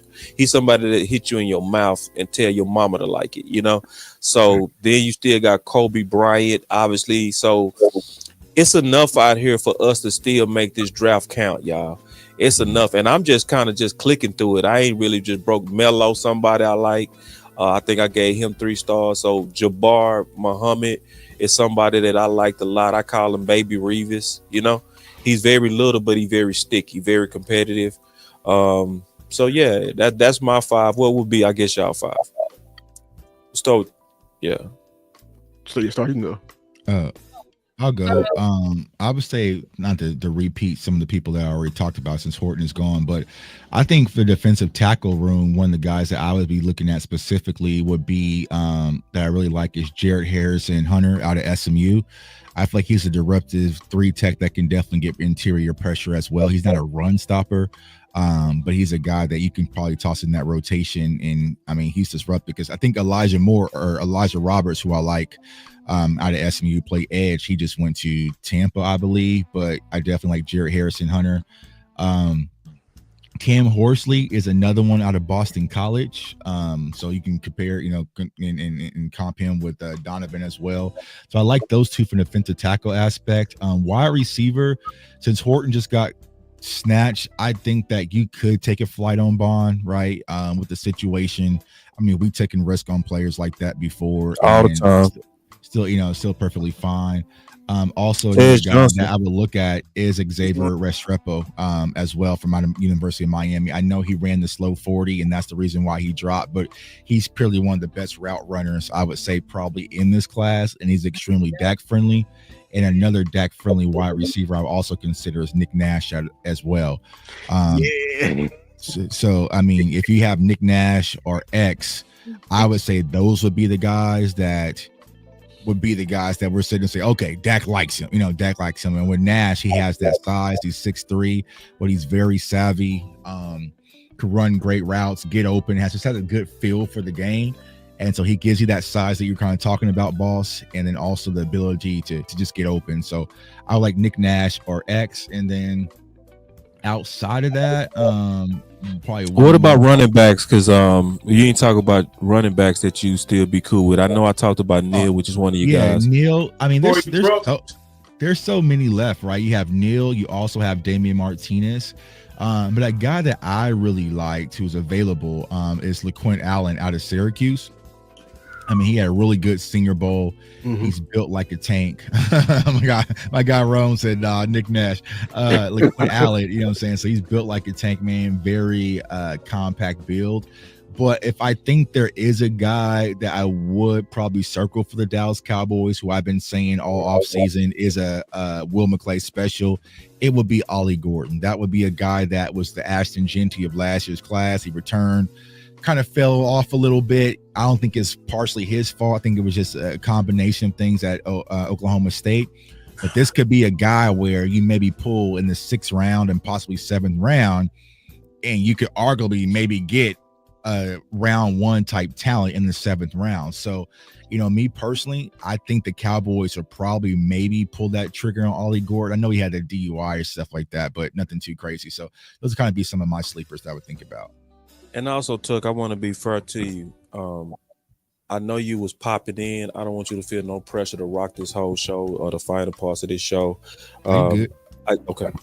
Hey, I'm chopping. I'll stay for like 5 more minutes. Like I said, I slept through Jadon Blue pick. I was saying, my wife just fed me. You know, say I was sitting down to couch. I just got in this morning, and I just actually happened to hear the bill. I just wanted to be courteous to your time, bro. Like, because good, you popping in, just blessing us with your knowledge, and then also before you go, since it's 5 minutes, talk to us about your draft experience being up there, bro. Go ahead and start kind of teasing what you're gonna be dropping from that, and like what can Cowboy Nation expect, bro, from your experience being at the draft? Oh yeah, we got the OC in the building. OC, I'll be with you in a minute, bro. What up, OC? Kenny too, boss. He said he in the back. He in the back. Okay, we go get all the killers in here in just a second, bro. Okay, cool. Yeah. So the draft was a good experience. I had a good time down there in Green Bay. It's my first time actually in Wisconsin. And it's a cool town, y'all. Like if you've never been. So like Lambeau is like parked in the middle of a neighborhood, like a resident, like so there's houses around it. So people are like tailgating at their house and watching the game for the house and having backyard parties and stuff. And it's a bunch of surrounding bars. So it's like a NFL town, but it's a college feel to it. So a cool time out there. But what I was doing, you know, just covering the draft. You guys haven't saw it already. Did the Tyler Booker interview, so I got to interview him after the Cowboys drafted him. Do some stuff on the red carpet as well, and then just interview some prospects. So I got to interview Travis Hunter, Ashton Genty, you know, Tet, you name it. But it was kind of a cool opportunity, and you know, I'm extremely thankful that the NFL's recognizing what we're doing in our community as content creators, and you know, they reached out to me to be a part of it. And so I was able to kind of go, you know, do my thing behind the scenes and go out to Green Bay. So, you know, got to talk to a lot of people, talk to a lot of scouts, NFL people, behind the scenes, media people, and you know, even kind of gave my own little inside tidbit about the Jags trading up for Travis Hunter. And a lot of people didn't see that coming, but I said it on the pre-show that I expect them to trade up because I was kind of hearing some things rumbling in the house. So playing a little insider game, but overall great experience. And I said, like, I'm extremely thankful that the NFL is finally seeing the value that as content creators bring. And I'm looking forward for future opportunities next year in Pittsburgh. So thank you for dropping in, bro. Real talk. It means a lot. I really do, man. And just continue to do what you're doing, bro. One of the main things I always say I love about you, bro, is that you definitely have a lot of conviction, bro. Like, I know firsthand where a lot of people would have kissed rings, you know what I'm saying, that you did the right thing, you know what I'm saying? And I just know that. Just I like how you move, bro. Keep at it. Believe in the power of independence, y'all, man. So appreciate all y'all out there. And the draft ain't over. We still got some work to do, man. So salute to y'all, Cowboys Nation. Let's get it. All right, big dog. Tell Henny I don't see him. I'm going to send Henny another link. Somebody said, Brian Broder said the Cowboys are trying to carry 4 running backs on roster. That mean they're trying to draft one more. So I think Gordon is going to be the pick. Ali Gordon has to be the pick. Gordon has to be the pick. I want them to get Neil. Forget Gordon. I'll be cool with Gordon, but I'll be honest. I want Neil. I'll be on Martinez. That's me. I'm just being honest. I ain't gonna never lie to kick. Even though I know they like him, I like Neil more. I'm just being honest. But I'm just crunk that they go double deal. Please, God, let these boys double deal. Tell that boy, hey, I'm gonna send him that. What's up, OC? What's up, guys? How y'all doing, man? Good to be in the show, man. I'm on the move, but y'all want to pop in, man, at least for a few minutes. Day one, what's going on, OC? Man, what's up, Keystone, man? One of the original OGs, man. How you doing? I'm doing great, man. You know, taking it day in and day out, you know. Feel good. Good, man. Good to see you. Always. So I do want to say this real quick about my brother OC. He's still betting 1,000, y'all. He's still betting 1,000. I'm gonna show that clip, bro. The OC has never missed in round one.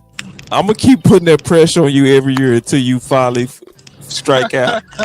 But every year, listen, I'm gonna tell you, I put myself aside now for you, bro.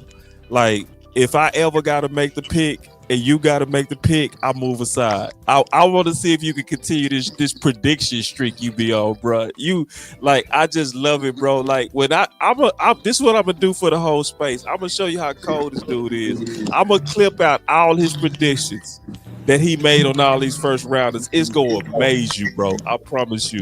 This dude, like, so anyway, but what's your thoughts on the draft, big dog? Just so far, and then how you feeling that it's progression? Man, I felt better the first couple picks. The last several picks, I'm a little bit in between on. It seems like it shifted from Shotty making the picks to Steven coming in saying, we need to do this. We need to do it. So it just kind of weird, man, a little bit.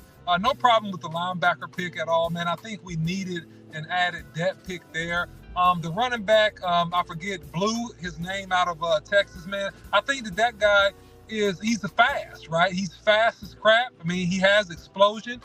I think that he's not experienced enough right now to come in and do a whole bunch of damage, but it's all contingent on how well they coach him up. So if they have these great fundamental coaches and a great staff the way that I think they do, they're going to be able to get something out of this young man. He runs a 4.38, and he had some good touchdown production, big play production out of the backfield.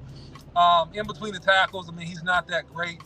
He's more so going to be off tackle type of runner, which you would expect at his size and his speed level. But I think he's inexperienced, less than 200 carries in his career this past year. And, I think that he's maybe a special teams guy. He's maybe a guy that you get more out of his second year than his first year, that you actually kind of develop him a little bit, and he needs to add a little bit of strength in his lower half. That's my opinion, just in terms of his contact balance. I mean, if you clip a man, he goes flying, man. He falls pretty easy. He's not like a Tony Pollard, who was stronger in his lower half when he came out of Memphis. So that's my thought so far, man. I think it's okay. I think the Cowboys have an opportunity to do some things to improve upon what they've done the last several picks. All right, man. And I appreciate you for dropping it. Man, I just start talking, bro. Like, see, remember I got this wireless mic, so I think I'm fancy now. You feel me? So I get to turn to the side now. I get to do all kind of things that just y'all can't do. All you guys that got these little funky things, see, I don't use that no more. I'm like Luther Vandross now. You know what I'm saying? I'm like Zero, man. I'm a rapper now. Or I'm a preacher. See, the preachers, they hold their mic at the bottom. You hear me? You know what I'm saying? That's what I do. Hold on, my boy said, thanks for the content, y'all, DC4L. And we not done, bro, because we still got picks to make. And I'm going to be honest, the Cowboys are starting to rebound. I see people say it, like, what are they doing? Like, what are they doing? I'm seeing it. You know what they look like they doing? BPA. And you know why it's pissing us off this time? Because we got needs. But if they would have took care of their needs, if you got to go OC, you driving, that's cool. I got you. To get you guys' opinions about the latest draft picks, man, because I've been backstage. I heard you guys live, but I kind of moved around a little bit. I want to hear what is your guys' opinions. I'm interested to hear what you guys think. They rebounded. They coming on with it. The thing that they leaving off the table, to me, is DT. And I didn't want them to draft a DT anyway to be a savior. I want them to be dry on DT as a draft pick. Why? That's going to force them to have to look at a vet. I would have never looked at a rookie DT as a savior to this team. Never. So if you gotta miss out on the quality of DTs for them to do what's smart, I'd rather them do that. But they got their scat running back, which would complement their committee. I want them to get their 3-down guy now. I want them to get their sleeper three down back. You know what I'm saying? And it's plenty left. They can get that. Now, receiver even still got some juice out here. Now, you'll be getting some character guys. You'll be having some character concern guys, but you could. You know what I'm saying? I ain't gonna even just say character concern guys. You can still go get a guy. See, because you said the key thing yesterday, OC, that a lot of people I don't think caught.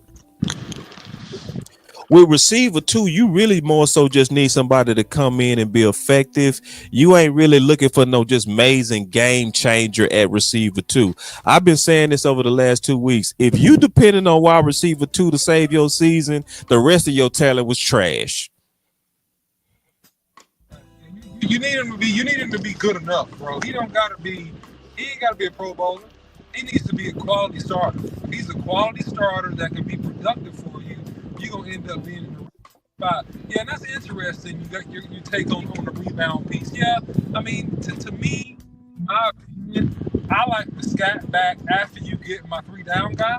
Me too. That's the order in which I would have done it, right? Mm-hmm. I need a thumper for this type of gap, mid zone, outside zone, some ISO zone scheme that we go see at a shot. I need a 5'11", 6'1", maybe 6 foot, 220-pound dude.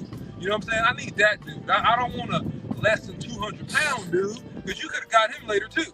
So that's just my opinion about it. But like I said, if they get a 215 to 230 dude that's an in between the tackle, strong dude, he don't need to be extra fast. I just need him to have good acceleration, and there is a difference there. I just need him to accelerate quickly and be tough on contact. I'm gonna be happy. I'm gonna think, okay, man, overall, you've done a really good job. If you do that, I agree with the linebacker pick, because I've been mentioning this since they picked up the linebacker from Tennessee, Murray from Tennessee, which I love coming out of OU. That, hey man, he's good. He's a good pickup, but he's not good enough. They need some more depth. So that's a depth pick, and that's a guy that's gonna come in and probably try to compete and get some snaps. So I'm fine with that pick, but I just would have done the running backs in a different order.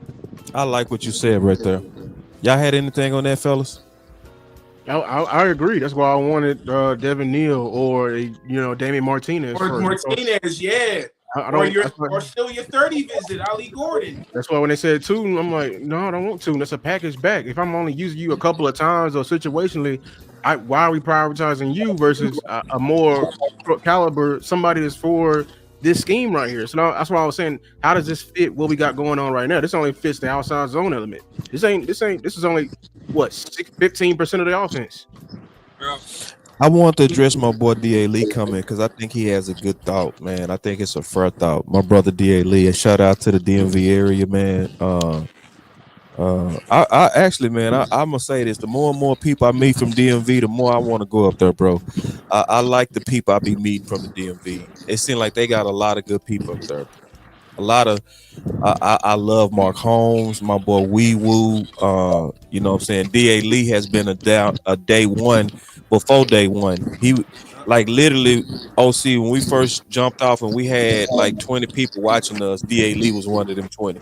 You know what I'm saying? No, D.A. Lee's a trooper, man. I remember D.A. Lee from years ago when we first started. Yeah, he was one of them original 20. C Burleson too. You know what I'm saying? I want to shout out them dudes. Yep. And the main thing I like about them that they ain't never changed on, they go push us, bro. They go. I love the fact that they are very committed to not being no kiss ass. That they are the definition of executives. You know what I'm saying? To where they'll rock with Boss, and they'll rock with OC, they'll rock with Star, they'll rock with Keystone, they'll rock with Lou. But if you step different, they go challenge you. You know what I'm saying? So I appreciate that, because those are the types that you win championships with, because they really do put the team first, and they are very committed to it. So I want to say that first about them boys. Yeah, second, I want to address this because he said if CD goes down, we're done. Now, I think that depends, and I want to throw this to the panel. I think that depends on the style of offense. Yep. I think you're right. If you air raid, sure. If you air raid, is he right? But if you go be a physical team, you can still keep winning without it. You still can. It'll be tougher. We ain't acting like weapons don't matter. But there's a history of teams that didn't have a bunch of weapons that's won Super Bowls. New England is one, right? They won many of them with anemic ass receivers, right? So, but they also was a ground and pound you team, and they was a team that was, I call a team that was adaptable. So I think his thought is right, depending on what type of style, and I still don't really know what shot it's gonna be. Oh, see, that seemed like that touched your heart. What's your thoughts on that? Yeah, man. I just think that first of all, I love to go to the DMV, man. I've been up there several times, and look, man, it's always fun. It's a good time. So look, one day maybe me and Boss will come up there on the weekend, man. Try to catch a game, hang out for the weekend or what have you. But look, I don't think we're done if CD goes down, because of the commitment of physically being able to run the football. And when you're physically able to run the football, it's basically a numbers game, right? You're forcing 9 men in the box, 8 men in the box. And what is that going to do? That's going to open up your play action pass. And you'll see this same sentiment if you go back and think and you look what happened with the Seattle Seahawks with Russell Wilson, okay? When they were making that Super Bowl run and when they were really good with the Legion of Boom, they didn't have no star receivers. That's right. They did not have no star receiver. And guess who was calling it? She was Shoddy. It was Shoddy. Shoddy was calling it, okay? Even if you go look back at this time with Jacksonville, they didn't have really any star receivers with Sunshine. When Sunshine first came in the league, first couple years, they didn't really have no star receivers. They got Eddington, I mispronounced his name, the running back out of Clemson, but they were play action pass, effectively, efficiently running the football.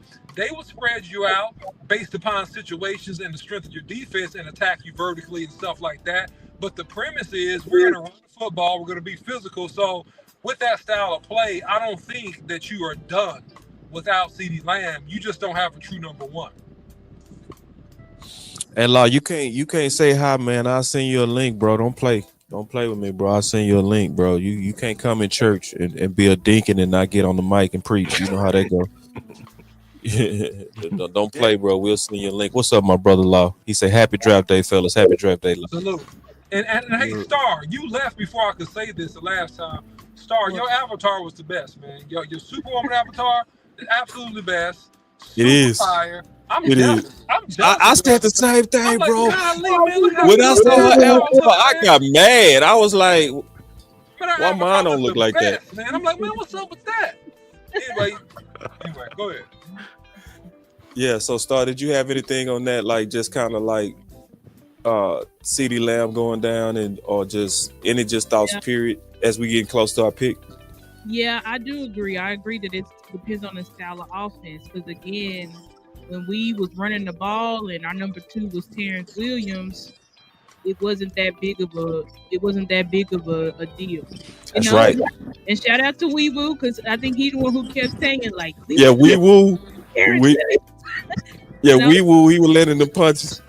I know. I'm like, okay, Wee Woo. So it's like you got a point there. You know what I'm saying? I think that if you're going to be a run first, now if we was still under Mike McCarthy or Kellen Moore, yes, we dead. We dead. Yep. We would be dead. D.A. Lee would be a prophet for sure. Right, we did. But I think if we're about to get back to running the ball, then what's going to take away the double bracketing stuff like that is people having to come in, load the box. We have that's a fair point too. Yeah, but I'm thinking about with this Jaden Blue, if you're getting, because think about somebody like Deuce Vaughn, right? Deuce Vaughn had amazing college tape, but came to the NFL, just hasn't really looked. Now, granted, he's never got one game carry, but in the actual season, I think maybe he has some, carries in the preseason, but in the actual season, he never had that. But what did Deuce Vaughn have is that he had people in college that could clear truck holes, have truck holes. So I'm thinking if you're looking at a guy like Jaden Blue, if you're clearing truck holes, this guy he's taking one step to the house. So I think, this is what I'm thinking. Like if we have guys that can actually get push up front and create a lot of holes, then you are going to have a running back that can go from 0 to 100, just like a Tony Pollard. You know what I'm saying? We haven't had a back since Tony Pollard left pre-injury that could take one carry to the house. So I feel like you add that with Jaden Blue, but you do need things back. You need a guy that can help you close out games. That's why I am good with if we get Damian Martinez or Devin Neal, or if they want to go Ollie Gordon, because I think then that would be like the perfect pairing. And I'm not against having a committee, because committees can work. You just got to have a really good committee. You know what I'm saying? You can't have a committee full of bums, but if you have a Zeke and a Pollard, or you have a Gibbs and I forgot their other running back name, but you gotta have them. You have a chain, and you have most of what they did.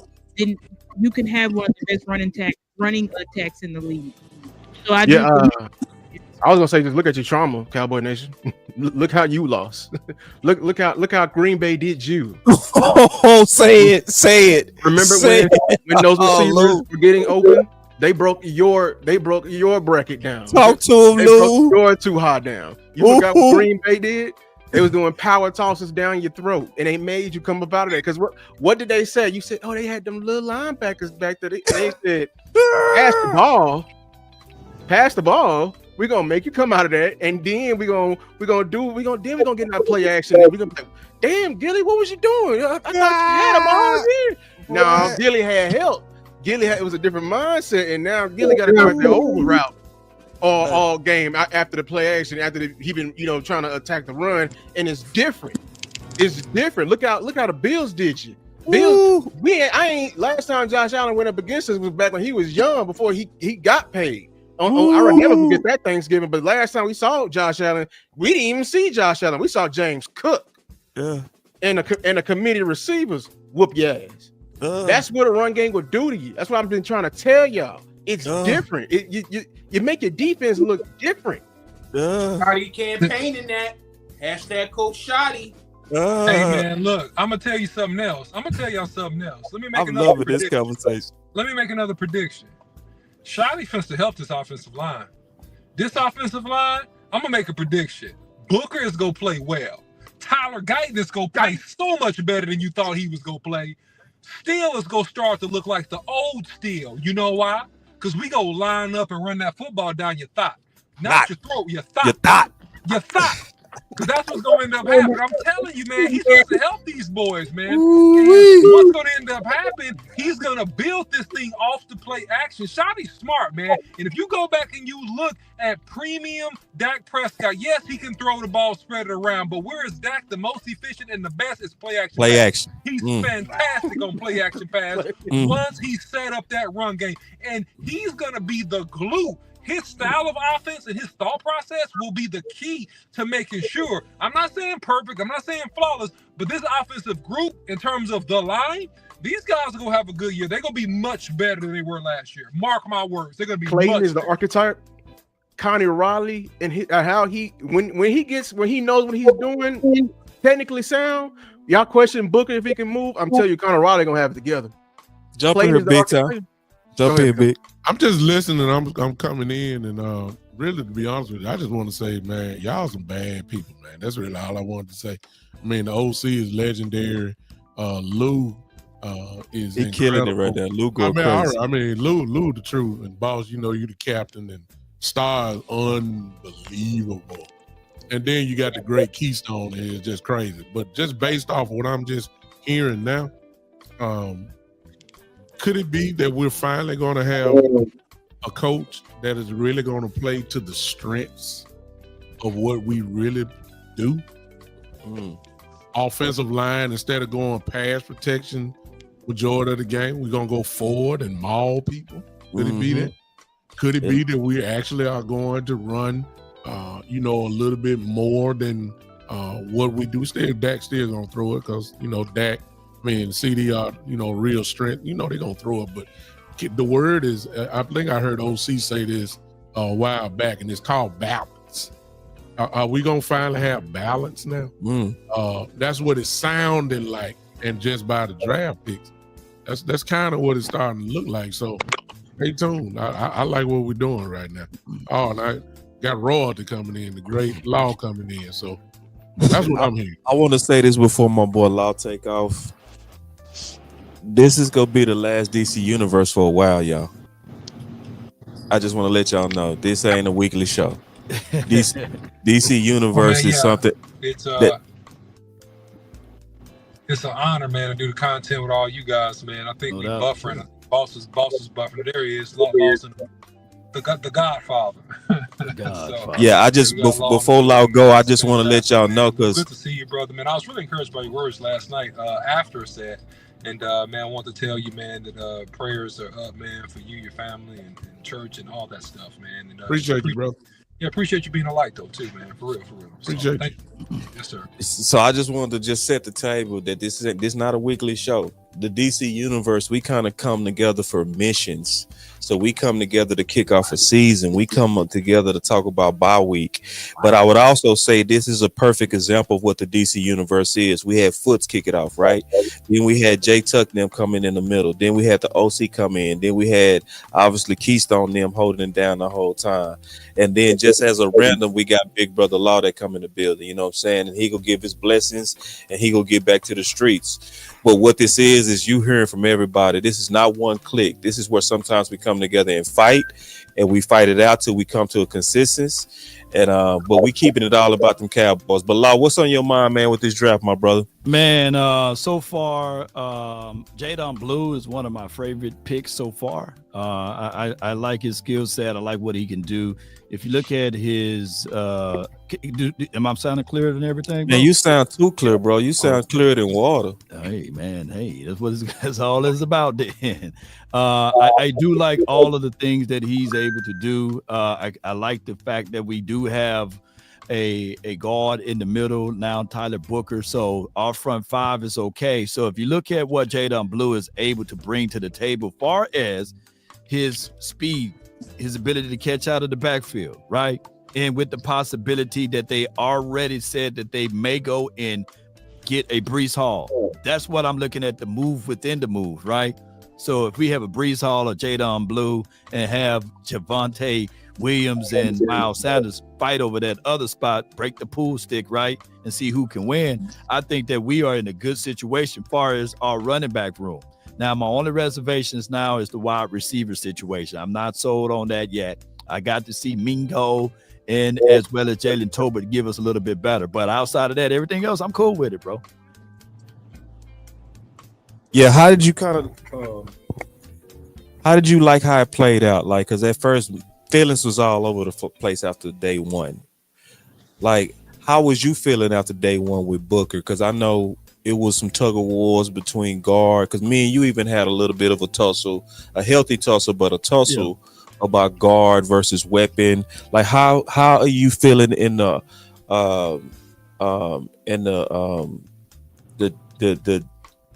development of what the Dallas Cowboys are doing with their philosophy? It's looking like they want to be physical.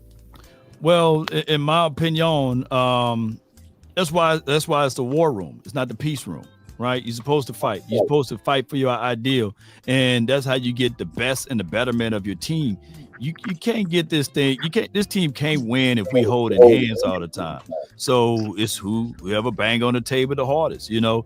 And I think that, you know, when you look at everything, even our fight and our debate, it's come from a good spot. That's right. It comes from historical data. It comes from the ideology that we want skill players. We want different makers. But you can with some data that we can't debate. We need help inside. Tyler Booker, by far, is better than Brock. Oh, man, you know what I'm saying? So I can't get mad at it, bro. Wait, on Law. Wait. Say that again, bro. Who is it, Law? I mean, at the end of the day, Tyler Booker is better than Brock. Man, you know what I'm saying?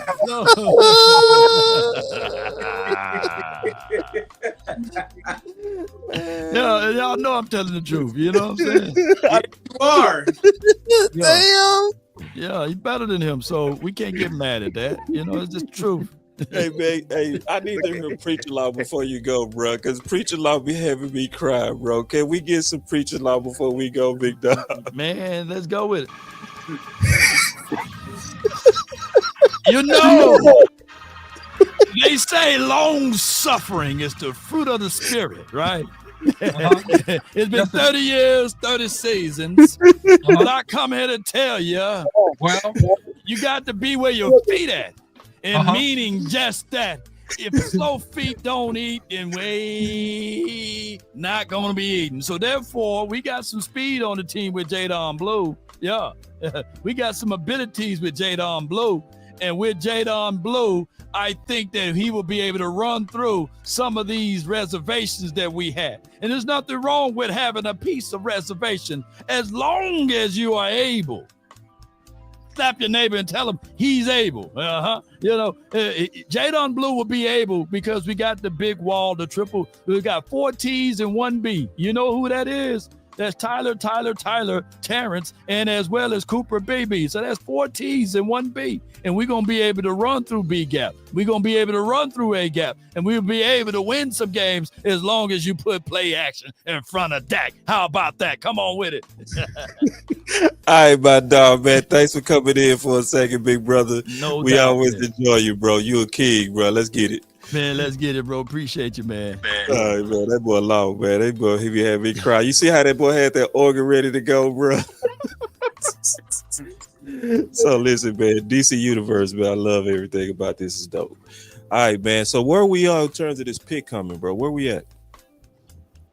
I think we 203 or something like that. Yeah, we at the bottom of the 6th because we traded a pick to Arizona to move up. All right, so they say we got us a super chat. They say, you all give me hope this year. I'm built off of just words, but facts and knowledge. I'm a big supporter of all of y'all. Blessings and keep getting that big dog, but never selling your soul. Absolutely, bro. That's the thing is, we go. I know the character of everybody here, and I'm gonna tell you, it's a lot of people that's willing to sell you some fake positivity just for you to feel good. And this is the thing. I ain't even got no problem with that. Some people need that. I mean that. But you got to also choose what type of person you are. If you somebody that want to win, then everybody here that got a channel is what you need to listen to. Because we go say it. So if it's an A, we go give it an A. But also, if it's a Z, we go give it a Z. So all of us graded free agency or C or a D. I think Henny said it the absolute best yesterday. He said it the fairest yesterday. Nobody was tripping on the picks. We all gave the picks an A up until round 3, right? It was just the needs was a D. That was the fairest thing I heard said. So, if you need positivity, you go get it here because we trying to give you the answers to win. But if it start making you skittish because we being honest, I promise you it's channels that's gonna lie to you. I promise you. So, and if that's what you need for your mental health, by all means go for it. And I mean that too, sincerely. So, all right. So you said that where we at on the pick? Right now we're at 178 and we don't pick until 204. Yeah, it's gonna be a while. Since it's gonna be fast actually, because it moves fast now. To be honest, yeah, it's gonna come real fast because by this time the draft start flying. It's gonna be on us before we know it. It's probably be on us within 30 minutes or 20. Yeah, it's already flying. They fly off the board. So OC also. I know you stopping in, bro, and I know you got family. I don't want you to feel no kind of pressure as well. No, I got a few more minutes with you, man. Then I'll hop in and off as I can. But listen, since you kicked it to me for a second, I want to ask you guys something and get your opinion about it because it's intriguing to me. Shadur Sanders, he gets picked up finally by the Cleveland Browns. What was behind this fall? And I did a little bit of digging on this, and I want to get your feedback on it because this is a hot topic. Some people may be interested in. So. It seems that he had some bad interviews with some teams. It seems that he tried to set terms, and a couple GM personnel said that, man, he was one of the worst interviews they had. Is this putting you in your place, or is this he overplayed his hand and it caused him to fall? What do you guys think? Both. Okay. And I went on a diatribe about it, bro. Oh, you Most did? of Okay, the you already talked about it. All right, cool. Yeah, I went all the way off about this, and I'm glad you brought it back up because I want to say it again. This is mostly racial. This is mostly racial, man, and it's the racial that happens when you have a group of judges that don't know you, that don't represent you. That's why our American system's supposed to be a jury of our peers. What group of white men up there look like him? No. Right. So these are people that see where you might look at him and look through the gold chains and see his character.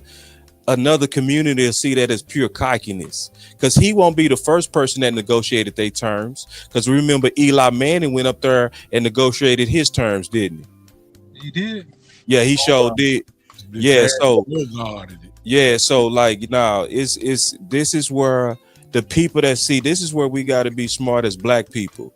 See, it's a whole group of people that's literally trying to act like diversity is a bad thing. Yeah, let them take diversity and see who gonna be the people that suffer. They so shady at us that they made us the face of DEI when we never was the recipient of it. So the OC talk to them about that. OC, please educate them. Please. Yeah, so DEI, diversity and inclusion. If you do research, black people don't receive the most of the DEI. It's white women. That's right. That go through the list. Go through the list. Go through the list. Yeah. So white women are number one. All right. Asians are number two. Indians are number three. Hispanics are number four. Another group I forget is like number five. Black women are number six, and then black men are last in terms of recipients of diversity and inclusion initiatives, right? When you're dealing with companies and things of that nature. So it's a ruse, man. Some of this stuff is a ruse. But It's a major ruse, but the worst part about it is who did they make the face of it when them planes start crashing? When them planes start crashing, they start talking about we don't need race to be the reason why y'all had these hires, meaning they was pointing that color as the reason why some planes was going down. So they do that same thing with welfare. See, most people don't know that welfare, black people not the main recipients of welfare, is white people. But who face do they put on it when they try to take away their benefits? Our face. You see what I'm saying? That's what Ronald Reagan was talking about when he was talking about the welfare queen. So we got to be smart and more strategic when they try to. Right? And Boss, you know what's crazy about that? You know what I do that? Welfare was brought up within the civil rights. That was used to keep the woman above the man. That's right. They do that because they be trying. I realized that I don't want to get political, but it's a lot. It's a lot of. Hold on, and no, get political, bro. And see, that's the problem. They make us like that to where we feel like we gotta tap dance around how they effing us around. We ain't gotta tap dance around. And I ain't saying you tap dancing, but it is we feel pressure to not talk about when we getting done bad. They do this to us every year at quarterback. This ain't the first time. Man, they don't. This was just the worst of them. We saw Lamar win a Heisman and have a better year, right? And they told him, we saw Dak receiver. We saw Dak take his team to number one for the first time in their school history. And they said, that's okay. But that guy over there, Carson Wentz, in that small school is injury prone. Look at that throwing motion. Oh my God. Oh wow. It's just so much potential in him. Oh, after production of that black guy, let's go look at the white guy's potential. And they took Dak and they hit him upside his head. And we sit back and watch it every year and then don't never say nothing because we don't want to play the race card.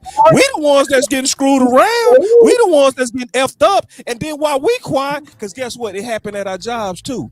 See, it don't just stop at the league. It happened at our jobs too. When you the best cook, when you the best pharmaceutical guy, when you the best engineer, when you the best lawyer, they skip your ass too. So let them take your diversity. Let them fast talk you and then be the loudest about that and see what happened to us. Because they put that crap on us when we wasn't even benefiting for it. So that's telling you what they really want to do to us. And at some point, you got to say, nah, you got me messed up. So you got me started on that, OC. But I mean, I'm not going to take away my passion about how they trying to put their meat on our forehead, brother. Yeah, they do it because I realize that with this new movement, there's a big population of our people that really showing you how to right to vote. Like I'm talking about, like from an educational standpoint. Oh, damn. I'm just saying, like if you really think about it, like they can be. I've never seen like, and we know who we talking about. Like this wave, this movement of just blatantness and how they like easily get manipulated, because like we're on welfare, but like it was people who voted for a certain somebody and they was like, oh, it affected me. Yes, you goofy ass little you know what I'm saying? Yeah, like of course it got you, but they push the black man to you. They push it in your face, like, oh look, the black woman's the one who wasn't him. That's who we need to get rid of, and it gets you because you are so easily influenced, and it's a lot of y'all, and a big portion of y'all is them. That's how Trump got to where he is. He influenced that position group, and we underestimated how much is more in this world. Yeah. Over here getting rid of farmers' rights and half of y'all some farmers. Dumb. just keep it a bean. Dumb. Yeah. You know what I'm saying? That's why they do it here right now. We see it. That's how they do it in the NFL. The stuff they doing right now, it affects other people as well. Like it's just that. I digress. Yeah. So when you asked about Shador, let's keep it real, man. That's what's going on with Shador, and this is the solution. Because OC, this is the one thing OC, as I always stood on. We'll never go complain about problems with solutions. You know how you fix this? You diversify the owners. That's the only solution. That's the only way. You don't do no Rooney Rule, because what do they do with the Rooney Rule? Let's go get us some color people in here to reject them and waste their time so we can really get the white guy that we really want up in here. You know what I'm saying? Right. So the Rooney Rule is already proven that they don't care about no quotas. They look at them quotas like we go interview them, but we still don't care about it. So that ain't never no real solution to it. Until you stop them from owning who gets in, then we go keep getting stepped on. And this is my true solution. I don't want even just a bunch of blacks, right? I don't want a bunch of blacks as owners. I want it to be fully reflective of this country. And let me tell you something else, Hispanics. Let me tell you, I'm gonna talk to my Hispanic brothers. My Hispanic brothers and sisters, y'all gotta realize this. Y'all getting done the worst when it comes to sports media. Y'all getting done bad. Y'all are some of the most loyal. Listen, I'm from Dallas. I'm especially Southern Dallas. See, Lou started laughing because he already know where I'm going. Who are the people who wrap their cars with Dallas Cowboys gear? Who are the people that are put the stars and decorated on their house? You'll go to a Hispanic person's house, their house will be painted at Dallas Cowboys. But how many of y'all on the radio? How many of y'all on the fan? How many of y'all or have jobs in the media? Y'all go get you one little old Hispanic and put them on .com and be like, that's enough. No, that's some BS. Y'all getting done bad too. So what you got to realize, some of y'all, is that y'all also are minority. I know some of y'all don't think you minority, but guess what? You're a minority too, big dog, and you getting misrepresented too. It's all about that shade. Yeah, some of them, honestly, I'm gonna tell my Hispanic brothers, some of y'all you gotta tell them, you gotta remind them. Yeah, because like as soon as the funny thing is, like he going, like I said, we go back. What was the first thing he did as soon as he got in office? What was the first thing? He went right at him. He started deporting them, and they supported him. They did. Yep, and then he told them he was gonna deport him, and they supported him. Y'all, he wrote a whole manifesto of what he was doing. He did. He wrote it. He wrote a whole manifesto of what and he did it. They was like, he wasn't gonna do that. They ain't gonna. Nah, that was just talk. He did it, and that's why he targeted y'all. And guess what? He wrapping it up too. Guess what the big budget was at first? It was $4 billion. They wrapping that thing up to $64 billion. They are coming after my Hispanic brothers. Yep. If $4 billion is doing this much damage, what $64 billion gonna do to y'all families? $64 billion of ICE enforcers coming at y'all, but y'all chose it. Yep. Foolish. So don't ever bring up Shador Sanders again, OC, if you don't want to see this side of me. We talk offline. I love it. Yeah. It's just everybody else can educate. I personally just gonna stay out of this because I got church folk looking at me. Yeah. Don't say nothing. Let us do the dirty work, Pastor. But watch this. Let us do the dirty work. Hey, but this is what your church folks said, though. They said, well, that boy preaching. But wait a minute, boss. But check it out, though. I'm holding my mic like a preacher too. Don't y'all hold the mic like this? I am 52 years old. So when we start talking about racism, I don't need the word racism. All I need to do is see the actions, and I call it out immediately. I don't have to wonder. So on that note, let me go and get just a little piece of this. Let's go. All my black brothers and sisters who supported the black brothers and sisters who went into the White House on that day and was celebrating President Trump, and I believe Tiger was in there, Tiger Woods was in there. And at the same time, he was passing bills, taking away civil right things at the same exact time. That's going to affect you and your grandmother and your fathers and mothers. How you feel now? I mean, I'm just wondering, like, as if it's not gonna come to your doorstep. And I'm saying this, Shador had to have some type of power, because that's where OC started. Shador had to have some type of power, whether you want to tag that up with Dion or whatever. Because the last time I checked, I ain't never seen a bunch of owners and GMs come after a black man like this since Colin Kaepernick. Yep. When they all converged, they say we didn't converge. Y'all got this little text group that y'all got that nobody knows about, whatever. And y'all came together, and 32 teams said, we're not letting this man back in the league. And it ain't nowhere in the world that 32 teams said that this dude, Shador Sanders, was supposed to go in the 4th round of the NFL draft. Devin Neal gone. Devin Neal, Ollie Gordon to the Dolphins. Yep. Somebody got together. I'm gonna come back in, boss, in a few minutes. Let me do something. All right, bro. Yeah, hey, I gotta get off too. I gotta go handle some daddy duties and everything. But I appreciate y'all, boss. Appreciate you, chat. Thank you for rocking, man. We go bring it home. You held it down, man. You ran an excellent race. Y'all, bad boy, man. Lou bad. I gotta say this because we got 500, 600 people watching. Y'all make sure y'all subscribe to Lou, man. What y'all doing? Lou bad. Subscribe to Lou, man. If you don't see Lou, that dude, I appreciate it, man. All I know is work, and I in football, work and football. And Lou is a rookie, man. This is Lou. This is Lou rookie year. So what you think year 2, year 3 Lou go be? Come on now. So thank you, brother. Thank you, bro. We go bring it home. I'm gonna be listening, man. Y'all, hey, appreciate y'all. Shout out to Big. Shout out to Star Ball. Shout out Keystone, man. Y'all hold it down, man. Peace. We got you, man. Take care of that fam, brother. No doubt. Somebody asked what's Lou's channel. Lou's Takes. Lou's Takes. Lou's Takes. TAKES. Lou's Takes. All right, y'all. We getting ready to bring it home. The pick should be getting closer too, y'all. It's getting closer. It's moving fast too. I told y'all it's moving super fast. But we lost Devin Neal. Somebody said drop Lou channel. Can y'all drop his channel real quick? Because I'm producing. Let's go. Appreciate it, Star. And also y'all support Star too. Y'all support Star and y'all support big time too, bro. Like, you know. And listen, y'all, I know y'all got spoiled with the DC Universe. I'm telling y'all, this is it.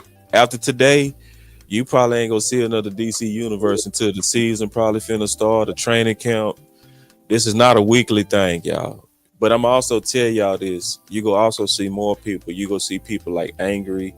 You go see other. Just telling you go see more people. That's all I want to tell you. Like, we really are committed to trying to make sure that everybody's voice is put in. I think it makes everything better. I really do. Ain't it obvious? Yep. Ain't it obvious that content is so much better when we don't got no clicks? Huh? They ask what's your channel. So put your channel in there too. We got too many people for everybody not to get a massive boost of subs. We got too many people sitting here watching to not have a massive boost of subs. So make sure you put your channel in there too, Star. Big time. Make sure you put they say they just subscribed, so your subscribers finna go up. And also, y'all make sure y'all Keystone follow him. He a Twitter head. I've been wanting to tell you this. I'm glad I opened up this door for this right now. I'm finna tell you something, Keystone. It's time to start your own damn channel, bro. I've been told that. I've been I told told that. him that too. Yeah. And you know, I'm pushing you, bro, because you first of all good. Like me and you, bro. The way that you rock that Sleepers show was so amazing, bro. Your personality, because being a YouTuber is more than just information. It's about, are you also entertaining? Like your personality shine now, bro. You know what I mean? You super grown in this space. And the best thing I like about you is you truly represent solutions, bro. And you will get a much bigger voice. You will have way more guests with your channel, bro. If you start a channel with the way that you put in work every year, Keystone be starting them. See, this you want to know why Keystone can talk about these players without notes? He be starting on this stuff in the summertime. I guarantee you by the time this draft is over, he gonna be already working on the next year and the year after that. That's why he already know what's going on with these players before it happened. This dude puts in the craziest amount of work ethic to find. That's why he look under and find rocks that I thought, because I swear to God, every time I think I've looked through every rock, I say, oh yeah, I looked through all the running backs. He'll be like, you missed this one, boss. You missed that one, boss. And it happens every year. So I just wanted to just challenge you, bro, to take that next step. You already got a great name in the community too. People know who you are, and people know who you are, and you ain't even got a channel. What does that say? You know what I'm saying? It says that you a king in this channel. So you gonna have massive growth to make the moment you start. And I've been wanting to tell you that. Go ahead and get that channel going, bro. Because I think it's going to be a lot of blessings that's going to come your way from that, too. It's going to be a lot of blessings. You're going to start having a lot of guests because Tuck is doing that, where he getting a lot of guests from college players because he the one that kind of discovered them. You're going to be like that times 2 or 3. I want to say that now. You're going to be like that times 2 or 3. I definitely appreciate the encouragement because it's been brought to my attention, and I'm definitely gonna be digging deep on how to get that going. So I'll help you with that. So once we get done with the draft, we'll talk and I'll tell you. And start simple, bro. Don't worry about being fancy. You know what I'm saying? Start with a phone, bro. Do it West Coast style. You feel me? Yeah, I'm thinking of some things. I still got my page on Facebook. I can just and I'll help you, bro. I know how to make all that stuff at least efficient. You know what I'm saying? Efficient enough for you to just get going. Cause I really want to say that, bro. Like, count me in on that too, boss. I can help you out on. Yeah. We'll help him, man. We'll get you going, bro. As much as you done followed me around, Keystone, since I started, I got you backed up. I got your back. Definitely appreciate the encouragement because I love doing this. You know what I mean? I have fun with it. This is really like a great hobby for me. I enjoy this. And look at my boy Cowboys by Nature said, "I'll sub." You feel me? It's it's an army waiting on you, brother. Yeah. So I just wanted to say that because I love Keystone, bro, and the work that he do, and mostly it's the heart that you have, bro. When he say he day one, Keystone was basically before I started Boss Cowboy Sports, before we actually even hit that button. Behind the scenes, we put together a team, and it got broken up. But it was only one guy who never talked and never just back. I ain't gonna talk about it, but I'll just put it like this: it's one dude who stayed true, my boy Key. And I appreciate that, bro. And I just want to see you get everything that you do. And I said this 4 years ago. I say, bro, if you not a scout in 4 years, I failed you, bro. You didn't, because this is the 5th season and I have hit sleepers. Yeah. The 5th straight season. You should be working for an NFL team, bro. That's crazy. And it really makes me feel even more great because I built my name from the bottom. From the bottom. Makes me feel even more great. Yeah. So anyway, I just want to say that real quick before we get into this draft. Did y'all put y'all links in the chat? Because I want to make sure that y'all get all the subs that you're supposed to get from people. Because I thought I did, but I don't see it in the chat line. But I think it's in there. Hey, if anybody subscribe to, I'm not doing it just for a pub. I just want to know because I don't see it in there. Listen, if you sub to my channel, The Big Time Show, was on Facebook or YouTube, can you just say, yeah, we did it? Can you just do that? yeah, they saying it. They saying yes, we did it. Yes, we did it. Thank y'all. Appreciate y'all. Appreciate y'all. Thank you.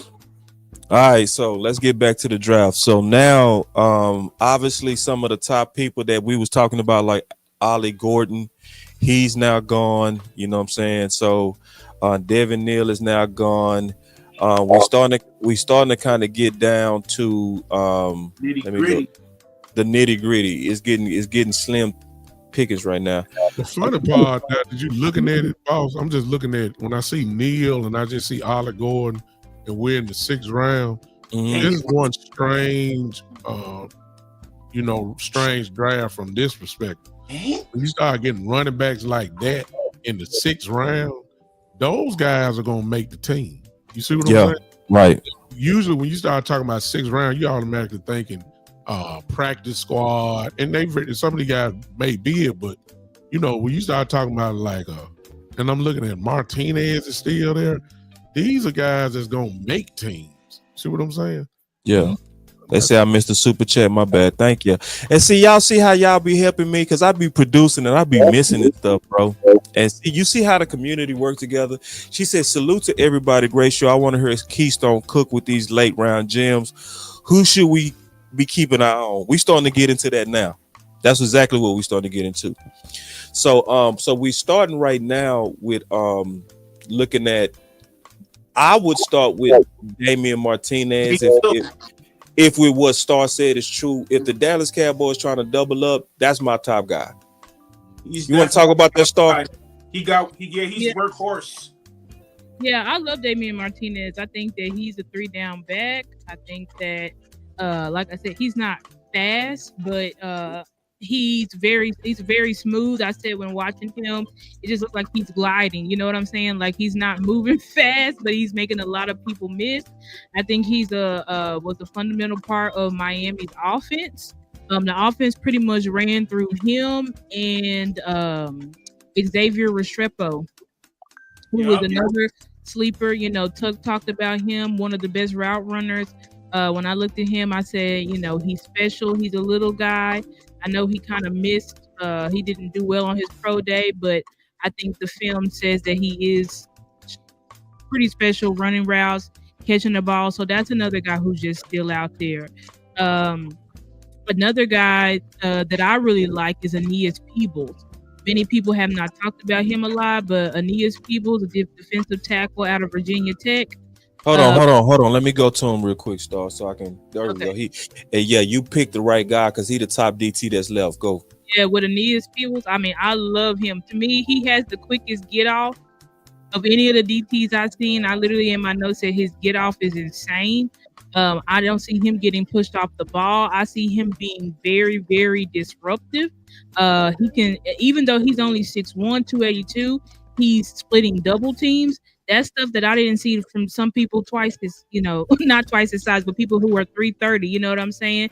So he's real active with his hands, and so I really think that he's a defensive tackle that comes in right now that will help you. Oh, and he can collapse the pocket. So I feel like not only can he help you with pass rush, but he also will help you stop the run. So I definitely, if the Cowboys, I don't know if they did any visits with him or not, but I think that he's definitely out of the defensive tackles. I feel like you need to go ahead and grab him if he makes it all the way down. Jerry Harrison Hunt out of SMU is another good one. I think Tuck mentioned him. He killed the combine. What you mean killed combine? Basically, he tested super well. Like his lateral agility and his speed was real good. I have to go through my notes to see what. Go ahead, go tell them. We ain't rushing you. We got a little while for the pick. Go through them notes if you got it. I ain't tripping. We go. Hey, I'll pick a little while away. Yeah. I just said I didn't put too much detail on it, but he ran a 4.85. Ooh, what? Yeah, he ran a 4.8 at the combine. And his agility, he killed the agility drills. I don't know what his exact measurements were, but I remember specifically watching him and saying, he moves. His movement is very fluid, and I feel like that's you see, he's 6'3". Probably would want him to be a little bit heavier, but 6'3", 290 is pretty good. Y'all can see in here, maybe had 4.5 sacks, so I feel like he can play the run as well as I'm glad that so they could take him because he can play the run as well as get you some pass rush, collapse the pocket. And for running backs left, I like Before Damian. you go, because I want to go back to Jared Harrison real quick. And really appreciate you and Keystone. Y'all killing the sleepers so well. Oh my God, y'all the sleeper killers. Oh Jesus, I just appreciate all the in-depth work that both of you've done. Jared Harrison, do you see? You said 3 tech or 1? I'd probably say he's more of a 3 tech, but I think he can probably do both. Okay, so do you see like pass rush ability in him, or is he more of a kind of run stopping 3? I see pass rush ability. Okay. All right. So this would probably be a guy that you would consider maybe developmental, I would assume. Yeah, it's like, we're down in the developmental round. So this is a guy I feel like he can come in, get developed behind Osa. I feel like right now, because the only 3 tech you really got behind Osa right now is the guy from, I forgot where he was from, but I forgot his name. That we got on the roster, but y'all see I can't remember his Denzel Daxon. That's really the only true 3 tech that we have behind Osa right now. So it's like, come in, bring somebody in that you can develop. I know we also have gotten Solomon Thomas, who I think they're going to use more so as a 3 tech as well. They may even kick in Nealon, because I'm like, y'all think they're going to put Nealon on the Chauncey plan? Where it's like, let's just have you a tweener. I feel like they could do that. But I think Jared Harrison, Aeneas Peebles, like those are guys that Aeneas Peebles could be like how what's his face, the guy that we wanted. He just signed with I think he signed with the Patriots. Y'all know the defensive tackle. What's his Milton Williams. Milton Williams. Yeah. So like, Aeneas Peebles could come in here and be our Milton Williams, where it's just like he's just a steady guy in the rotation that can give us some juice.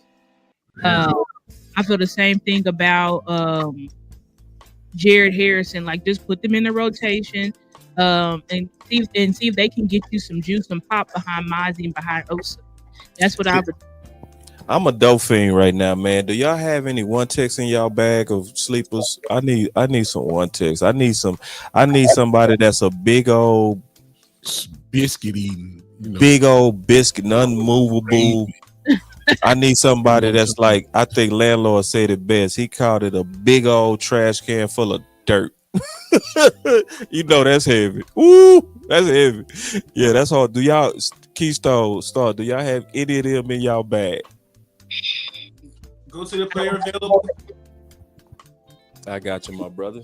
Keystone, did you watch? I didn't get a chance to watch Stackhouse, but he seems huge. What you think about him? Nazir Stackhouse from Georgia? I've heard his. I really don't know anything about him. Yeah, damn. I wish I did. I've heard his name come up quite a bit. He's a big guy, but I couldn't give y'all no insight on him. So I like it though, because that's at least the weight I'm looking for, because that's to me what we missing. And then my boy Smoke One for you talking about my Florida DT. Is he still available? There you go. Yeah, that's what I'm talking about. Is he still available though? But he's gonna go undrafted, boss. The guy that Smoke for you talking about. Okay. He's gonna go undrafted. I forgot his last name. Yeah, I'm looking for that big old dirt. Big Jackson. Big Jackson is his last name. Is he somebody that's gonna run out of gas in 2 plays though? But we got a rotation. He can get in there for about 1 or 2 plays and stop. Oh, I see what y'all talking about. Okay. You know what I'm talking about. I ain't talking about Cam Jackson. No, the one where he said he was like 400 pounds. Yes, that dude. Yes, sir. Yeah, I don't even see him on the list. He's not. He's at the bottom of the defensive tackle, but he was slinging folks. Ooh, see, this is why I love this. I tell you, we got the smartest fans. He say, "See, listen, you see, our fans will fire you to sleep." But he say Zeke Biggers. Ooh, this is what I'm talking about. See, this is what I'm looking for. I need some of these 6'6", 321 bars. That's what we need. Real talk. Go ahead, Keystone. Go back on there. Is DeMonte Capehart out of Clemson up there? I think so. I saw it. Because he can play the 1 and the 3. He's one of my guys. Hold on. Now it's only Peyton Page. I thought that was him. Okay, that wasn't him. Yeah. Yeah. So now I appreciate it, man. You know, so I'm gonna keep my eye on my boy Zeke as we get later in the rounds. These are areas that also where Dallas can do it too. So my boy said Jay Toa. Jay Toa. Let me see. I don't see a Jay Toa. For some reason, I think I remember looking at Junior. I would have to go through my notes because it's been so long, man, before I looked at a lot of these guys. Appreciate that, Bernard. I appreciate you, man, and all the executives and people that be in the chat that be actually, you know, obviously giving they input on it. So let's keep going through it because our pick is coming up. So we trying to prepare the fans. So obviously we still got, hold on, my boy say UCLA boss. He right there. Let me go back to it, my boy. And Smoke be working too. Smoke is a sleeper finder himself. Let me go. There you go, David LaSalle. Thank you, yeah, sir. that's right. Desmond Watson. That's his Smoke with me tonight. Smoke one for you. Yeah. I see you, Smoke. See you, Smoke will come through for your boy. See, Smoke. Hey, Smoke is a low-key Keystoner. He's a Keystoner too. He's a dude that he be sending me so much stuff I can't keep up. He'd be like, Smoke, do you sleep or do you just look at football all damn day? Because I be like, he be finding stuff on Facebook, YouTube, Instagram. He be finding stuff in space. Hold on, push up on that pre-draft analysis. I just want to read the rest of it. Okay. I don't know anything about it. It sound like it sound like the guy. I ain't looked at no film on him. I'll be capping, but I like what they saying. Oh yes, sir. 3-year starter, stout interior run the field. That's all I need to see right there. If it's true. Now I ain't looked at no film, so I ain't gonna co-sign nobody else's work. But if I had to make a pick blind, I'd do it. Damn it, boss. Look, you everybody in the chat since I brought it up, everybody putting his name in. Yeah, Desmond Watson. Desmond Watson. B-Bird just put it up there. All right, Desmond Watson. Y'all gotta help me now. Desmond Watson. He ain't gonna be there, boss. I'm just trying to get you to see my guy from Florida, big pancake eating guy. Oh, okay, yeah. Big sloppy Joe sandwich eating guy. That's who I want. Let me look at the overall too, man. Cause see, this is just like a simulator at this point. Yeah, look at the. Let me look at the. Dickens, that's one of my guys. He a safety. He just ain't a rangy guy though, but Isaiah Bond is still there. Yes. And that's the pick, y'all. I mean, good Lord. That's the pick, Dallas. That's the pick. Now, matter of fact, no, Damon Martinez the pick. I take Damon Martinez over Isaiah because it's like, why did you get Booker if you ain't got no 3-down back behind him? What's wrong with workhorse? Did y'all see Desmond Watson? Look at Dark Knight. See, everybody see it now. Look, 464 pounds. If we get Bun, that's a damn good number 2 pick. I don't care what nobody say, boy. And then team weapons, y'all gonna be happy. Yes, oh yeah, but it's like, are y'all gonna take him? But it's like, go ahead and take him. I feel like it's the 6th round. Like he's just sitting there. Yeah, this is when you do it, man. And see, and all the people that we've been talking about is kind of sitting in that area where they can get plucked. So you see Damon Martinez, he's pluckable. Isaiah Bond is super pluckable. Tommy Hill, who y'all heard me really beat the table for, he's pluckable. Hubbard is still there. Jai Cornelius is still there. I know he's a lineman, but and CJ Dupree is somebody that I gave 3 stars to. Yeah, I gave him 3 stars as well as a tight end. This wouldn't be a place I wouldn't be mad at no tight end. Then what about Rashad Smith, y'all? Oh, I love Rashad. I love Rashad. But to me, him and Blue would kind of be double. Yeah. Thing. They the same. The space 2-star. Kobe still here? Hold on, let me. Yeah, Kobe is on the board. Kobe's still on the board. Kobe Bryant has not been picked. Jabbar Muhammad's not been picked. Like, it's a lot of talent. I don't know what the NFL is doing per se, but Antoine Powell and Ryland, like these people that they're picking, I'm like, okay. Hey, boss. I hope you're looking at. I know you ain't looking at the chat, but we building momentum for Big Slab, Big Desmond Watson from Florida. I'm serious, doc. 464 pounds. I don't care what you say. You I got watch tape on him.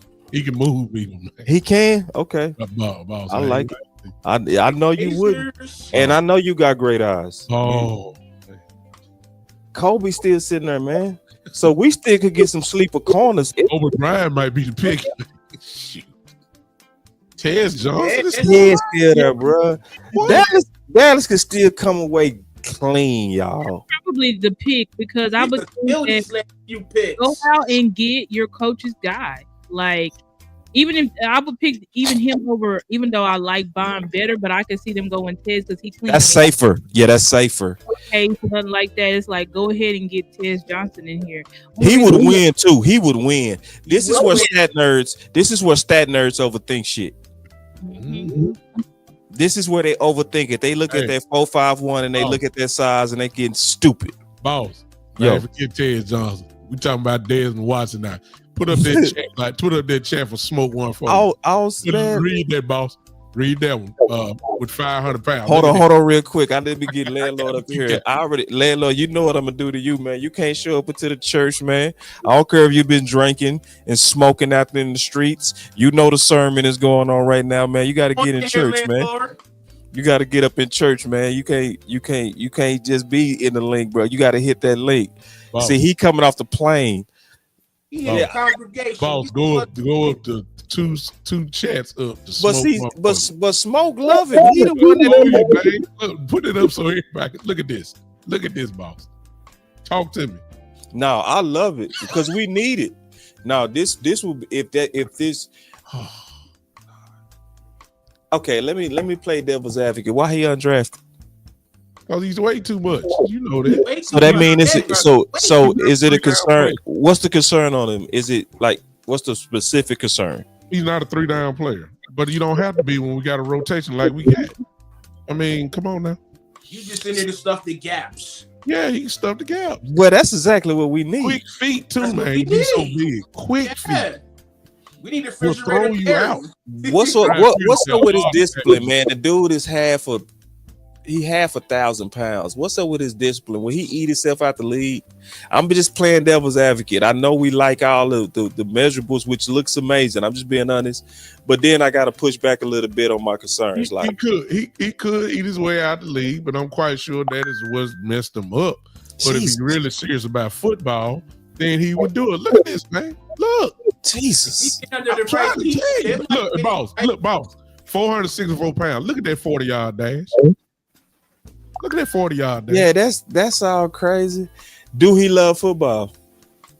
Or do he love to eat? Both.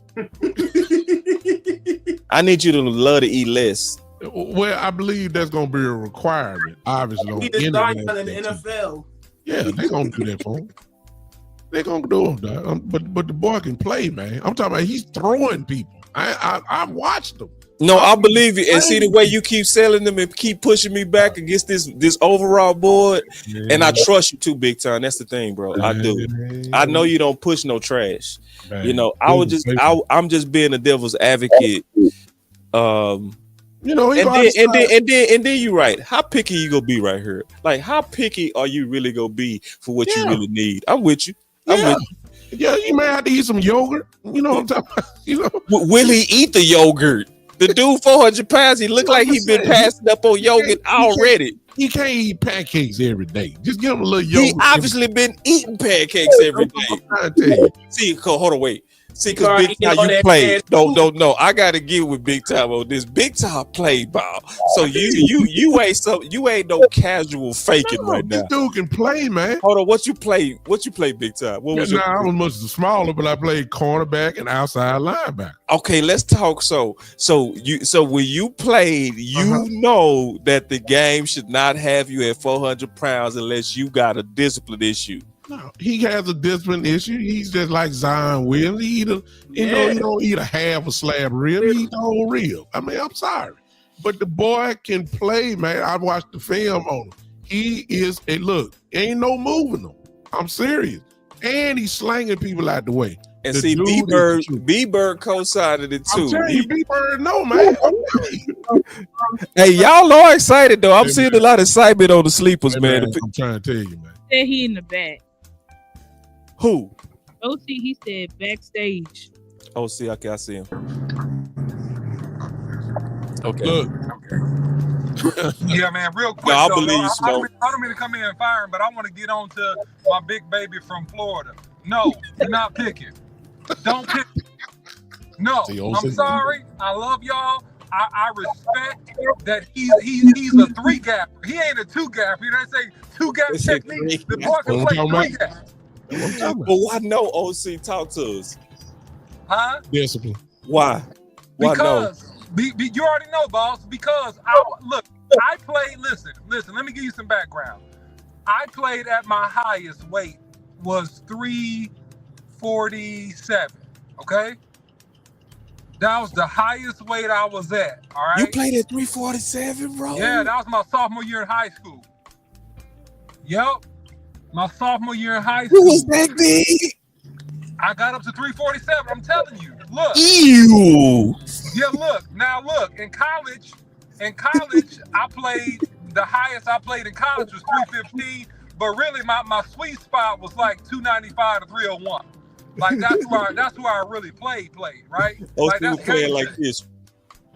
Yeah, look. So what I'm saying to you is that since he's been to Florida, gained weight. He's gained about 20 pounds a year since being in Florida. And see, that's why I say he got to be undisciplined. You can't be in no college regiment and gain that much weight unless you a bun boy. And look, Florida has a killer training table. That's right. They have a nutritionist. They got everything you need, and you still failing. Hey man, the man went to McDonald's. He ain't go to class. Y'all get that. I was saying that. Or that fast food. The man ate seafood all day. Listen, I'm gonna say this for your You don't own love good. football. I'm gonna say for your own good, get drafted super late or be a free agent because it'll make you disciplined. Because you ain't gonna be able to spend all your money on food because of the fact you're gonna eat yourself into an early grave. I said he wasn't gonna get drafted, OC. I said he was not gonna get drafted. I wouldn't think so. I'm just saying when it comes down, we gonna get undrafted. Right now, we shouldn't even be talking about him right now. If he's not gonna take him right now. I take him right now. You will take him right now. We gotta get. Oh no, bitch. Hold on, wait a second. B-Bird asked me, could I bench 225 36 times? I benched 225 34 times at 297. At 297. Hey, OC. Hey, go ahead and start on them, OC. What you doing right now? I finish out with reps to 315 for repetitions. When I train with dudes. Boy, that boy OC strong as hell. Y'all better watch yourself. That's what I'm doing today. So he asked me that question. And he said, I'm doing that today. When you doing it, OC? What you say? I say, when you doing that? Today. Go to work, OC. Today. I like you. I don't like what you're saying, but I like what you talking about. What you can do. I like that. Let me tell you what Real True said about OC, bro. The trader, another one of the coldest traders. And see, I talked about dog offline, and this is what he said. He said, bro, I ain't worried about nobody coming in there. He said, because I'm going to say the N-word. I'm quoting my boy. He said, because the OC the strongest nigga in there. Hey, and the OC 45. And the OC the strongest, boy. I'm telling y'all, boy, y'all better respect my bro. OC got y'all messed up. He said, I did that 34 times at 290. Like, don't play with me. So look though, but this is what I'm saying on a very serious note. On a very serious note, this kid could be an awesome pro, but look, man, the dude, he has to get down beneath 400 pounds. That's his starting goal.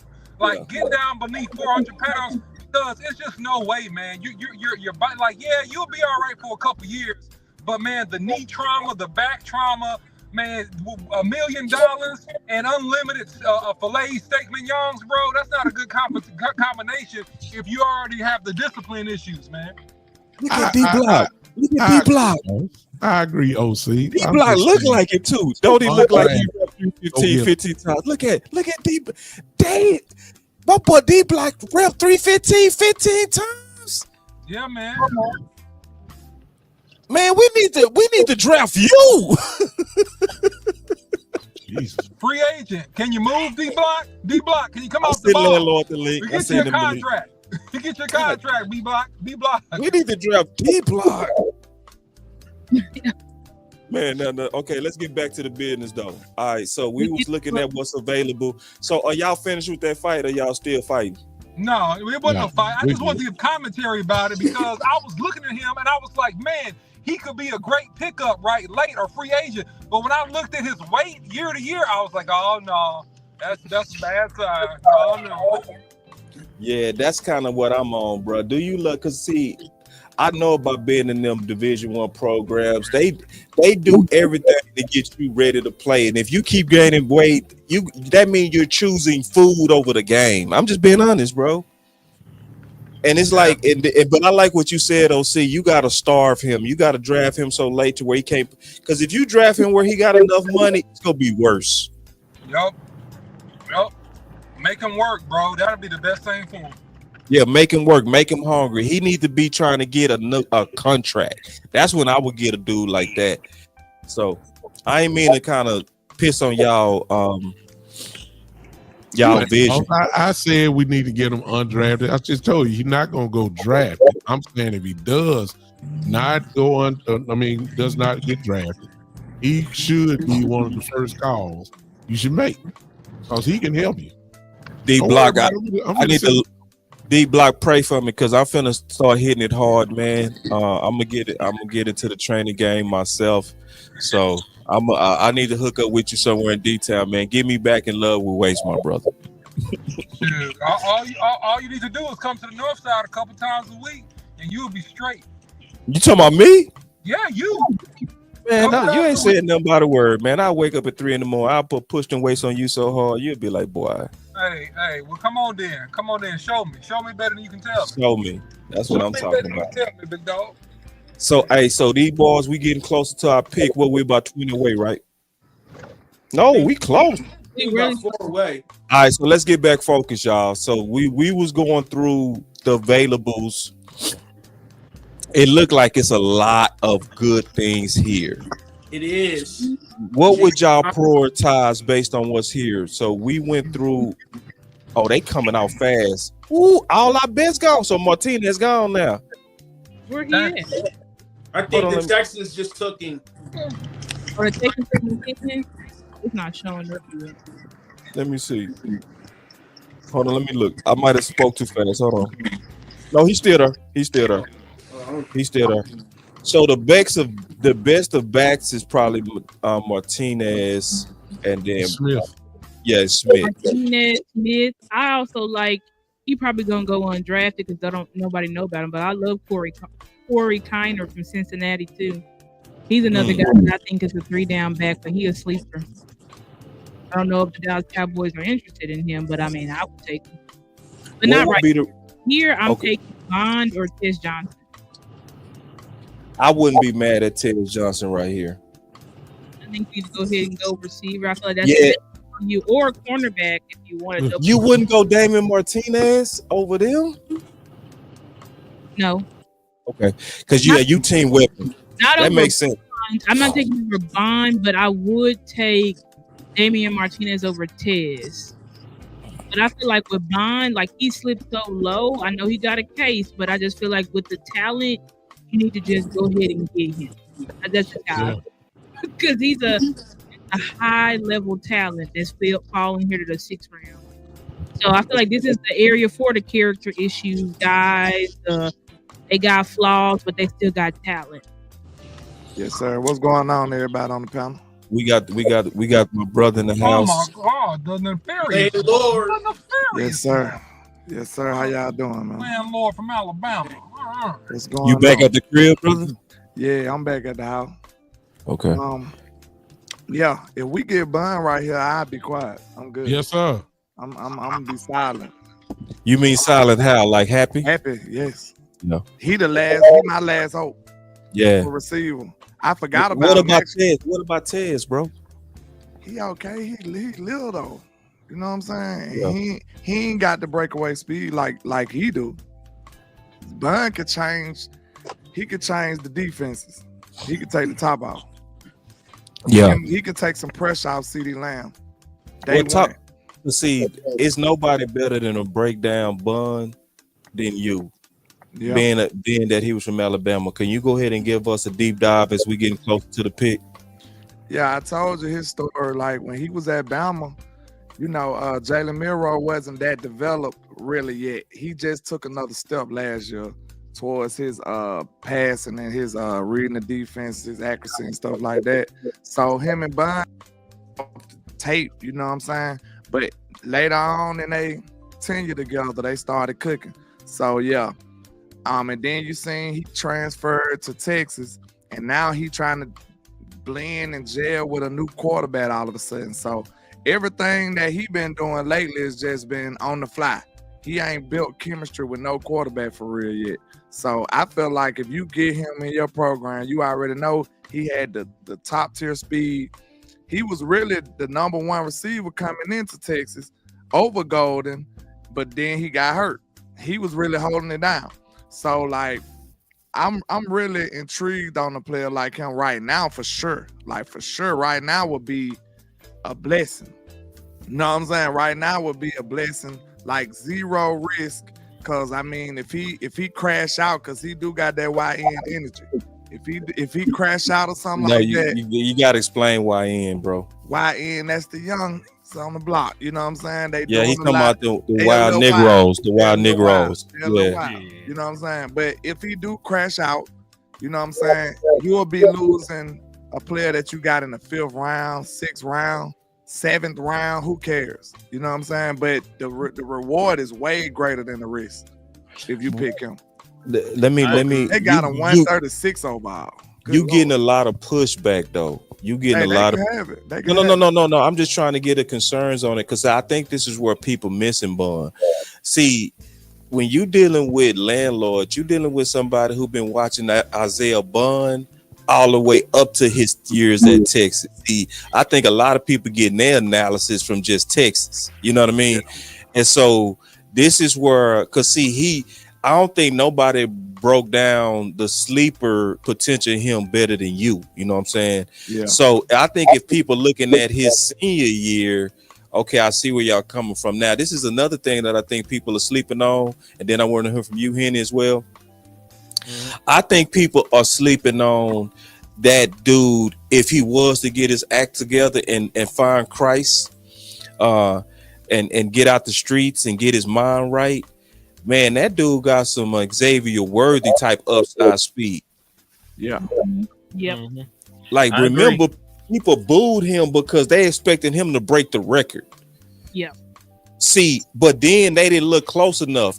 His game speed was only a 1/10 of a 100th of a second away from Matthew Golden. Correct. So, what's your thoughts on that? How high Golden went? Yeah. Listen, they looking to get what's in the mouth right now because this is a wide receiver that should not be on the board. Like before the injuries and the concerns and everything else, like if he had came out directly after his last season at Alabama, he was a guy that had a 1st round grade. They were projecting him to be a 1st round pick. The injuries happened, the off the field stuff happened. And you know he's been dropping, and one of the reasons that he's still on the board because that case is still open. It has not been resolved. You know what I'm saying? Yeah. So they're trying to figure out if they draft him, will he be able to actually play for you? Because even if they clear it up, even if they clear it up, did he break the league personal conduct clause and have to miss games due to a suspension? So there's a lot of reasons why they haven't taken him. But at this point. It's the back end of the draft, 6th round, 7th round. Draft him. You have nothing to lose in taking Isaiah Bun and everything to gain if he hit. Like he has the potential to be your wide receiver 2 this year if he got his mind together. He could be that guy that got away from everybody. Real talk. Elijah Collins type. Real talk. He can be the guy that got away from everybody. People forget how far Tyreek Hill fell in the draft. Explain Tyreek Hill. Tyreek Hill had the upside and everything else. He ended up having to go to that school because of domestic violence, right? The same thing, basically. Same thing. Really, when we talk about Dallas Cowboys taking a chance, because Vontae Turpin had a second round grade before his domestic violence stuff at TCU. And he had to work, he had to rebuild his reputation and his career, had to play in every damn league until he got to the UFL, became their MVP, and then we took him as a flyer, as an undrafted free agent at that point. Shoot, Jerry Jones gave Greg Hardy a chance. Lord have mercy. Don't forget about that. Jared Jones was just in my city, you know, like at the end of last year, handling some paternity shit up here. He had an open case. Exactly. So, you know, like cases and baby mamas. Cases and baby mamas. Mixtape coming soon. Yeah. But for real though, man. And it's very Cowboyish too, bro. Like it is, like you know, Lyle was a perfect example of a guy that everybody stayed away from after the draft because of the accusation, but that was murder. Boss, I ain't gonna lie though, I kind of lost a little faith in the Cowboys being nefarious like that. They used to be nefarious like that. Like any guy that had some type of issues going on, Jerry used to be right there like, shit, we'll take him. You know what I'm saying? And I feel like we dropped the ball with Ridley. You remember we were saying that would have been a Cowboy move. Him coming off of being suspended and stuff, and then he ain't had no team. Jerry would have been right there to capitalize on a first round type guy like that. But they didn't even spend the block on Ridley. And you see, he went and got a big bag. Where he went to the Titans. He's with the Titans right now. He went to the Titans and got a big bag, but they ain't have no, you know, they ain't do nothing. So he still earned a big contract. So he got it off of his production for sure. So we getting closer to the pick, and then we seeing the numbers going up. Let's help out the numbers. And listen, when I say this, actually do this. Like share. Yeah. Like go hit the share button. Go to Facebook or wherever it is and share it, or Twitter or where, share it and tell them we getting ready to make our last picks. It's not that many content creators that's actually doing content on day 3. It's like day 1 is the sexy fun, and day 3 is for the people who've been putting in the work. You know what I'm saying? They don't know nobody no more on the board, man. We still know these folks. Yeah. Yes, sir. They went 10 deep in the draft. That's yeah. They know 10 players. I'm still trying to politic for Andrew Armstrong to start. Hey, I like Andrew Armstrong for real. Like, I ain't gonna lie. I seen some flashes out of him. And just real quick, we also had a lot of subs go towards Star and Big Time. I want y'all, we got a lot of people in here. Y'all don't forget about 2 of my favorite homies. Like real talk, these are some of my favorite homies, hands down, easily. I love their chemistry, bro. I love the way they rock. I love the way they fight. They dirty fighters, but they good fighters. And I'm honestly glad Team Weapons versus Team Trench is over, because at some point I like us to fight other people. I got sick of fighting each other. You know what I'm saying? Yeah. I want to fight other enemies. Y'all go too hard for us to keep boxing. Fought me hard, boy. Fought me like they hated my guts, boy. Hey, man, Lord, he slammed you, dog. He slammed you, bro. He did. But look, then I said you slammed OC. No, OC slammed me first. I had to get my get back. I said, I can't let him ride out like this. Hey, you was going hard, landlord, but I'm still undefeated. But look, man. Hey, while you saying all that, boss, I'm gonna say something. Don't forget to follow Boss Cowboy Sports, man. Boss Cowboy's been putting in a crazy work, man, organizing this thing, being the captain, man. So please give us a like and a follow, man. That's the least you could do. All this hard work Boss Cowboy done put in, man, because we chasing 10,000 without buying subs. You know what I'm saying? So we doing it here. So yeah, please give us a sub, man. Thank you. Go ahead. Yes, indeed, man. Hey, can I ask y'all what do y'all think about Xavier Restrepo from Miami? I love I him. thought he would have been picked up by now. Yeah. Horrible combine. Beasley vibes. Yeah. Horrible combine. What did he do in his combine, Henny? Because I don't know. His tape is good though. His Ran pro a day, yeah, Oh, they talked about him. Yeah, we talked about him. yeah, we talked about him multiple times. It was mixed feelings on him. Like I think Rome didn't like him at all, but We up next. Who we talking about? we here, up like? next. He was talking about Xavier Rope. Yeah, which He had production. He wasn't fast when he tested. but Ain't he a played- shorter dude too? He a slot. Yeah, he I'm cool. 5'10". I'm cool. You don't want no. You don't want that. Nah, I'm cool. He a hopeful and he short? Nah. But I heard that dude route game up. No, he's not a hopeful. He This played. is the thing. Game film is good.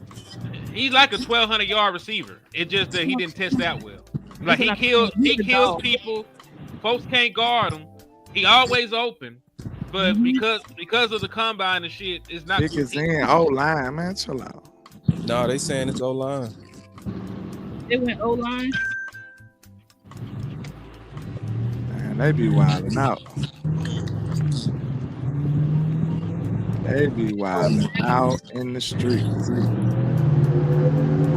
Another offensive line. They got nine of them niggas. I can't even be mad no more, bro. It's comical at this point. Look, I ain't gonna hold you. Ashai Cornelius. Y'all like him? Who's that? Son Cornelius, 6'5", 310 from Oregon. Yeah, Offensive tackle. Project player. He's okay, man.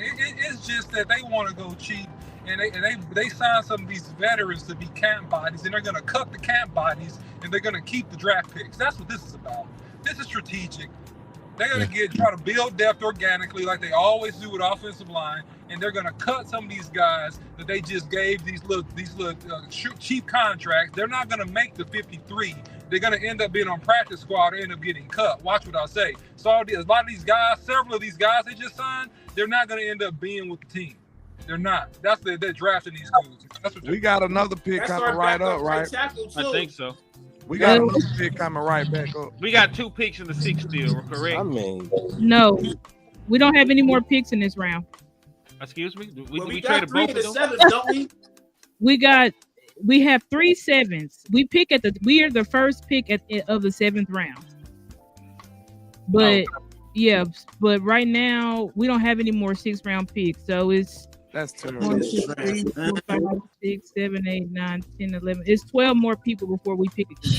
Oh, that's fine. And the Eagles pick again twice, so I could see the Eagles taking out. Might mess around and get Isaiah Bond, bro. Yeah, they're gonna hey take. man, This is how They they gonna do. mess around and get Isaiah Bond. And we can't even cover them now. We can't cover him right now, and they gonna get him. He the third. Taking he the Isaiah third Bond for sure. If they don't take Isaiah Bond, everybody. are they punishing Dak for his contract? Like They are. Yes. Shit, they punishing us. They've been doing this for years. I don't know. I mean, they you was new doing here? this with Are you Rome. I new know here? I ain't new. I'm throwing it out like that's the only.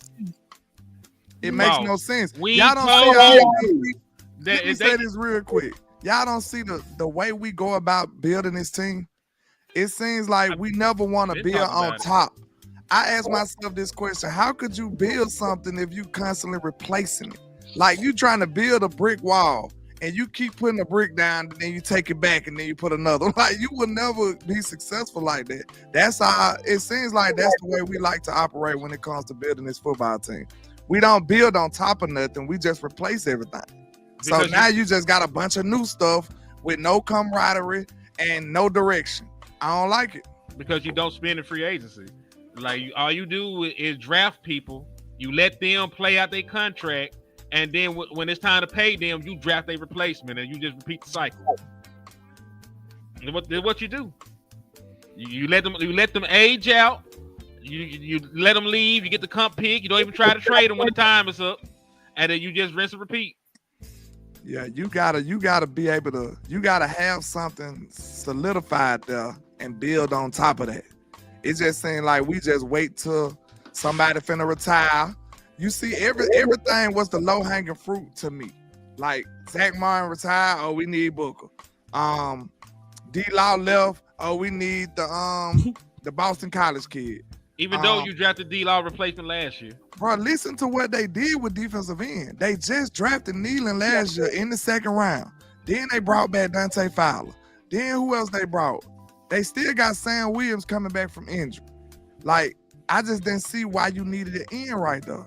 But I like him though. He looked nice. I can't hold you. I ain't gonna lie, we was drafting good until like you came in, landlord and Henry, bro. Like we was, bro. Like we was drafting good, and then all of it. It's like y'all the worst juju on weapons ever. Can y'all leave? Nah, I might need to leave. I might need to hiatus. But we ain't finna sit here and act like you love the Siobhan Rebels pick. I know. I You like already his know I ain't gonna cap on but I it. ain't I like never the value of it. I like you know the what I'm value saying? too. I like the value I of don't know if it. I like him as a player. Yeah, me neither. Yeah, just keeping it real. And he a small school dude. This guy we just picked is a right tackle, which we did need right tackle depth because there was nobody behind Terrence. Exactly. That was a question. Like if Terrence, Now, I did like him as a player, though. I like the Oregon dude developmental wise. OC, you didn't like him, Jaya Cornelius? I liked him developmental. No, developmental wise, that's why I said he's okay. You know what I'm saying? He'll be okay for you. He's just a guy, man, that is going to provide depth. And then basically the situation with him is going to be the same situation, kind of like Asan Richards, except for he got hurt. It's like how much better can he get from year one and year two? Like that's what you're looking at. Without reps, which is right. It's like how much stronger, how much better can he get? You know what I'm saying? But How I was serious gonna do say you y'all- had swing tackles. That just felt cheap. That honestly felt cheap to me. That pick felt cheap. yeah, we probably could have got him as a UDFA. Nathan Thomas, Awesome Richards, like so neither one of them can be your swing. This smell like Steven. It got a. I agree with you, Henny. Henny, look, I agree with you. I don't think this is a needed pick. I would prefer them to get a big back, right? Or they can get another DB or something, right? I don't think the O-line pick is needed here. It's just what they did. You know what I'm saying? Like, yeah, it's a budget pick. It's one of these Stephen Jones thinking into the future bullshit. Like, instead of getting a Kobe, which you need, or you need a receiver or Martinez, which helps you now, here he go again, building in red shirt and cats for the future. Man, I got to take a break. I'll be back, bro. Damien Martinez on the board still? On the board. What the hell? Yeah, David Martinez was on the board, Isaiah Bond and Ted Johnson. It was a whole lot of good players. It was DT's on the board. Yeah, Kobe was on there too, bro. It was at least 3 good corners, bro.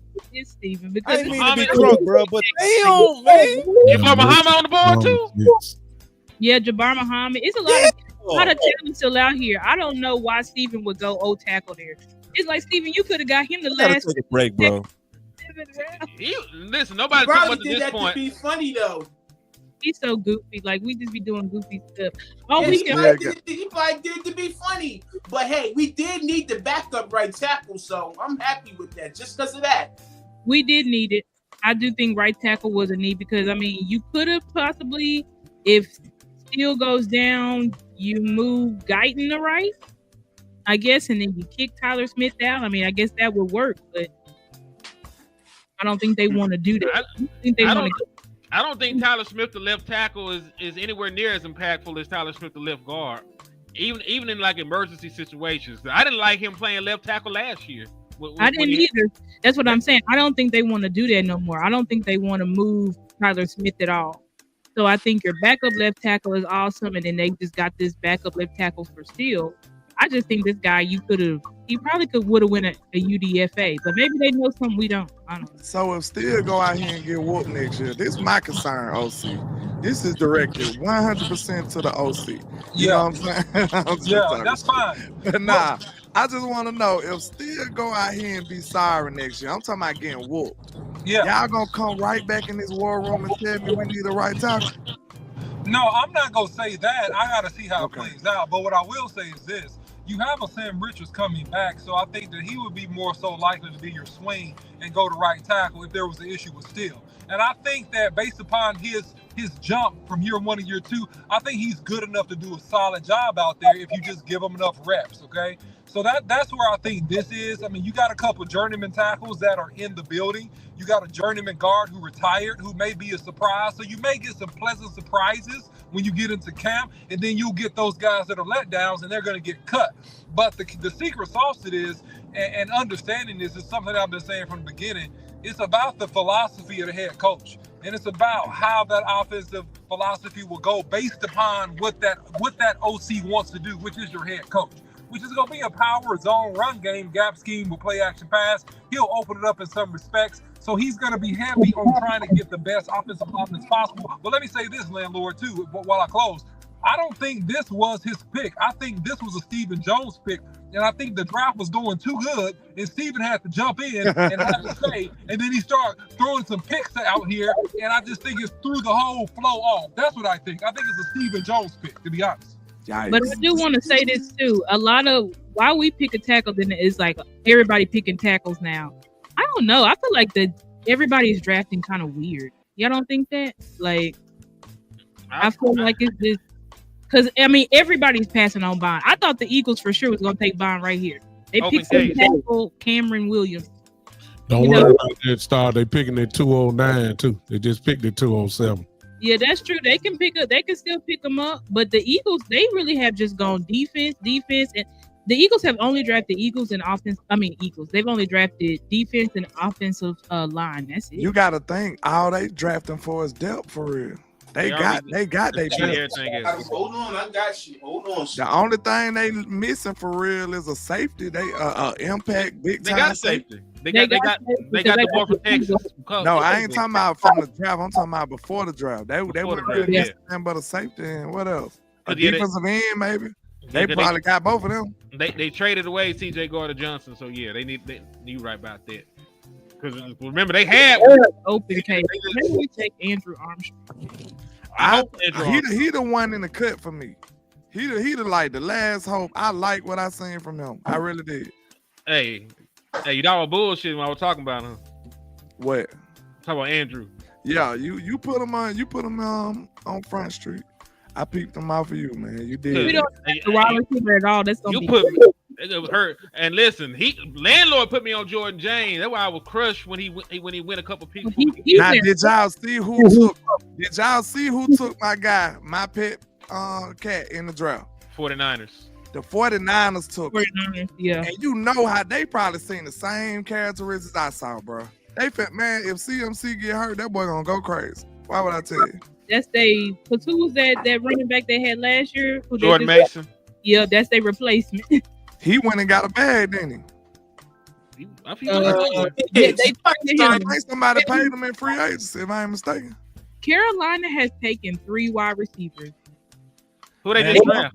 Jimmy Horn from Colorado. That's a pretty good sneaky pick. Yeah. Late. All right, let's see if Eagles say right. Hey, Bryce Young ain't got no excuses no more, man. Well, Bryce Young, that man got Super Saiyans. He got Ted over there too, didn't he? Yeah, he got Ted. A lot of people finna eat. Don't worry about Bryson, boy. Watch what I tell you.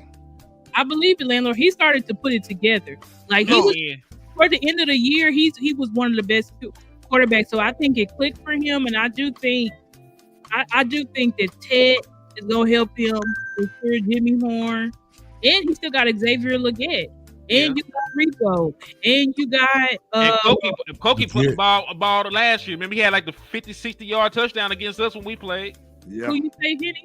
Coakley, the other wide receiver over there. Yeah, and they got him, and they got another. They have another. Legit. That running back might come back healthy too. They got Texas. The one from Texas, Brooks. Rico, and I think they drafted another running back in this draft. So who that was? You told me and they drafted a wide receiver. We was like, bro, they got nothing but wide receivers. The Texans. The Texans got both. They got both the wide receivers from Iowa State. They got Jaden Higgins and they got Noah. And these boys still got Nico. They still got who else? They still got Tank Dale. These boys loaded over there, bro. Yeah, they loaded up. The Texans probably going. They went all in this offseason. I like this super check. Can you hear me? Yeah. My boss said, "Can I get a grade from everybody?" On the draft? Let's wait till after this pick. They get Isaiah Bond, it's gonna be an A+ for me. I want to hear you before and after though. It'll That'll be change fun. everything. It'll change. You don't want to give it up to now? We can go ahead. We grading the whole draft, or we grading each draft pick? The whole draft, I think. He's like overall grade right now. Overall, right now, I'm gonna give it a B. Yeah. Mm-hmm. That's what I was. Same thing I said before. B talent, D for need. We ain't need half this shit. I can't help but agree with that. I just feel like we still sitting here like I like Blue. Blue was a nice pickup. He went my guy, but he remind you of Tony Pollard look like to me. Yeah. Mm-hmm. He look a lot like Tony Pollard. That's his comp too. He like Tony Hey, I Pollard. said the same thing, bro. That's how I know we great, bro. Me and you great, bro. Me and you great. Right.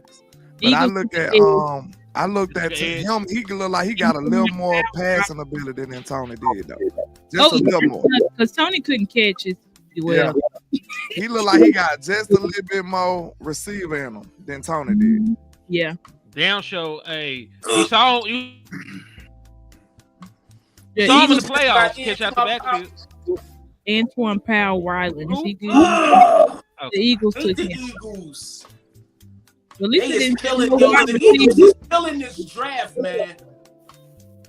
The Eagles just really killing this draft. This is a man that gave my Canes problems when we played against them over there in Virginia Tech.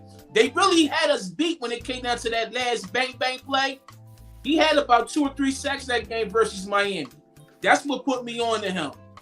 See, that's what type of time I'm on now, Chris. I'm just saying, bro. We gonna stretch CD Lamb like that cut. You know what I'm saying? We trying to make him flip.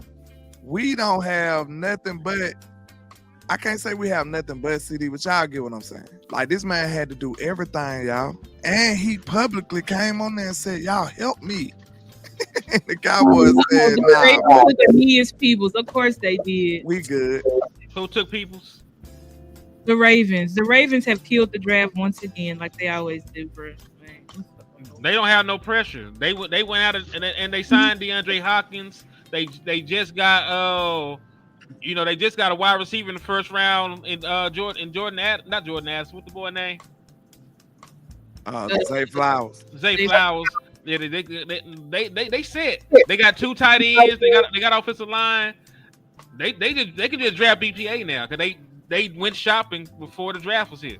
That's how you supposed to be. Guess what something else BPA represent to me? To me, BPA represents that you got a foundation already. And now you just adding on to it.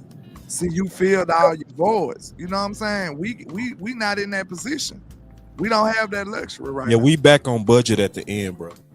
Mm-hmm. It's pretty obvious we back on budget drafting. I also want to get a special shout out to Star and Keystone. Mm-hmm. Yeah. It just showed their skills because think about it. They was talking about them as they top sleepers before they went. You feel me? Yeah. You know? So it's like it's just show you the amount of work again. I just want to kind of feature that, you know?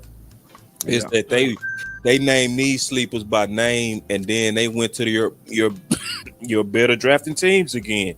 So that just tells you the talent of their eyes, the talent of the work, you know. And this type of stuff don't happen by accident. This happens from people who actually put in real work. So I swear to God, you're gonna have something out there that's gonna say that these content creators unqualified because you got to look at 12 games. No, don't listen to them liars and them wannabes and them fakers.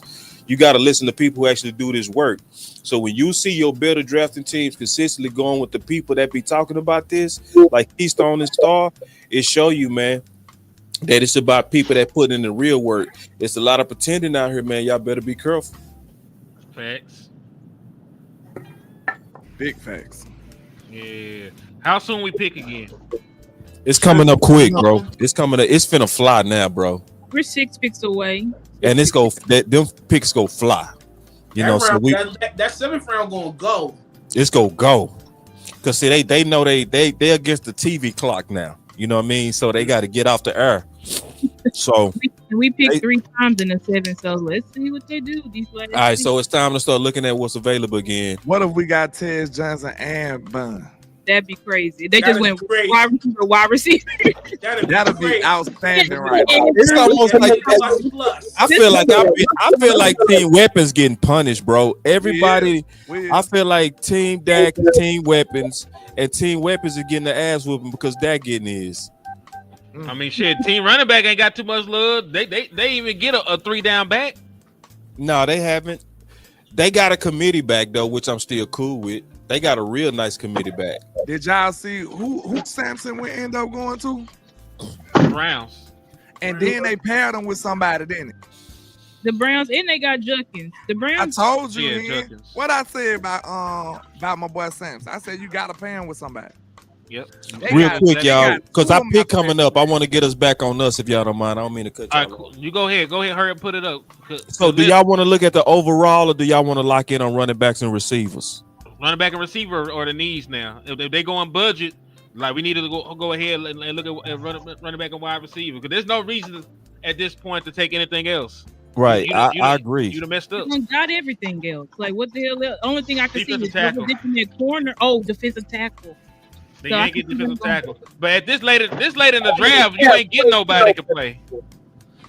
That last 7th-round pick, my boy Malachi Moore still up. No, he been gone. I did like The Jay. I like Jay, bro. I like Jay.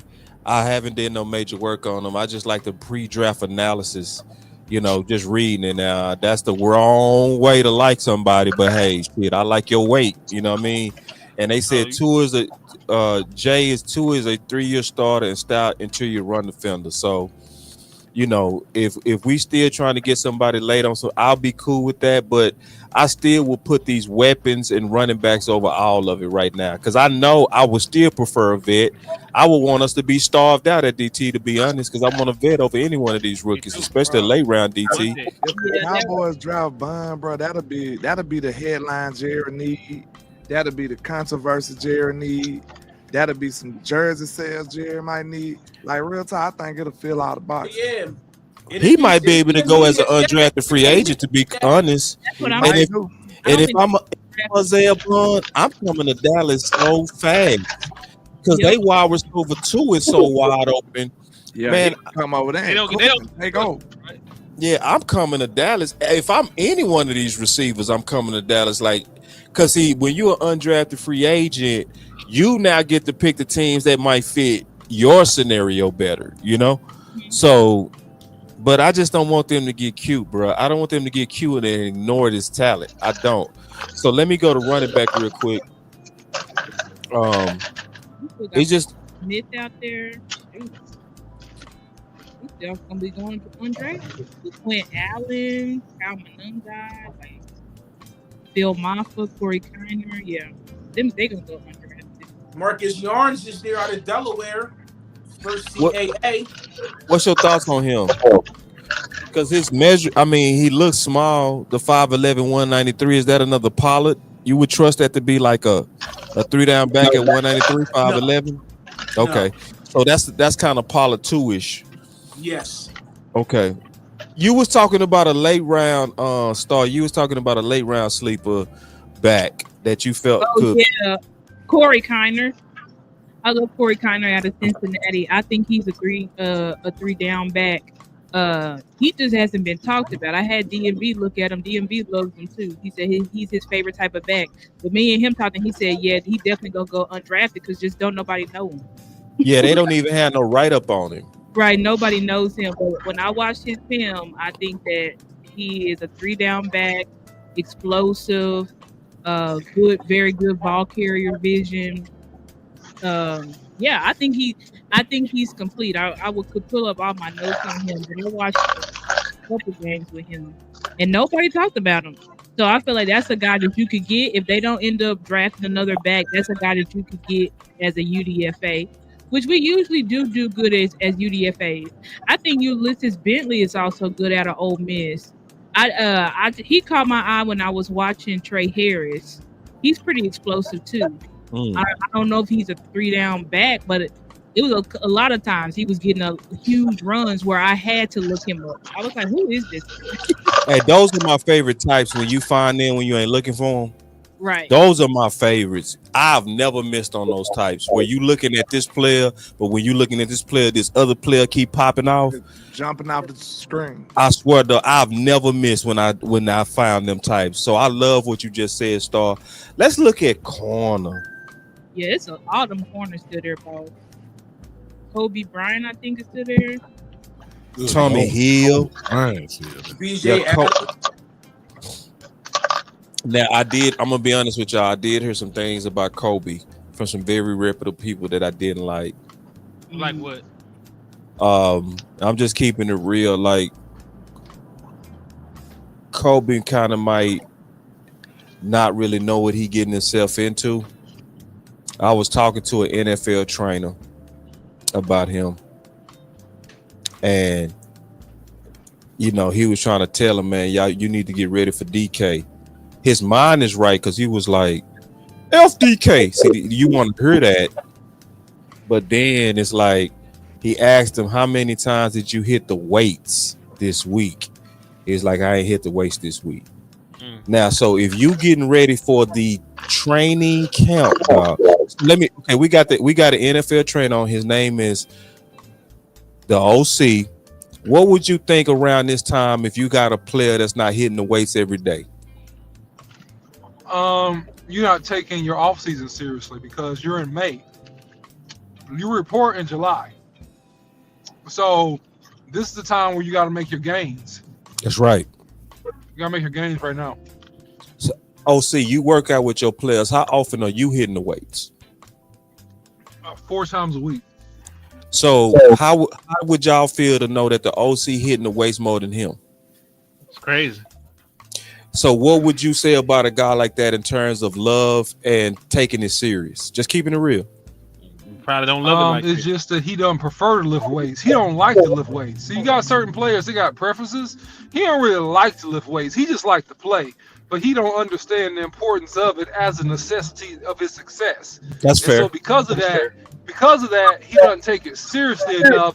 But the problem with that is that he doesn't really understand it until it comes back to bite him. He gets in the game, he just gets beasted and overpowered, and then he's humiliated, and it's too late, It's too late. And see, when you run up on a DK, when you run up on a Pickens, them boys go eat your lunch, bro. They go. I'm talking about it's certain cats. They so big in terms of receivers. You better be on the weights because, like OC said, when you run up on them, it's too late, bro. And I'm gonna give y'all a real story, bro. This happened to me in college, bro. I was kind of Hollywood. I ain't gonna lie. I was Hollywood walking in the U of H. I didn't take it as serious as I should have. Party, I was kicking it. I had what they call senioritis. You know what I'm saying? I was doing all that. I got to now. I can still play. Man, I went against. You remember Maurice? Oh, yeah, man, OC. Nice. Yeah, from Cali, boy, from Long Beach. This dude Maurice, he used to bench 400 pounds. Monster. 5% body fat. Just walking around. He looks scary. Body fat. He looks scary. He was 190 and could bench 400 pounds. Bro, he clotheslined me, bro, on the block, bro. My head hit the ground before my feet.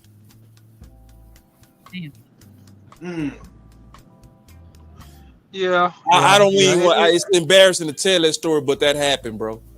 He closed because my whole weight, he could lift me with one arm, bro. You know what I'm saying? You know what I did after that?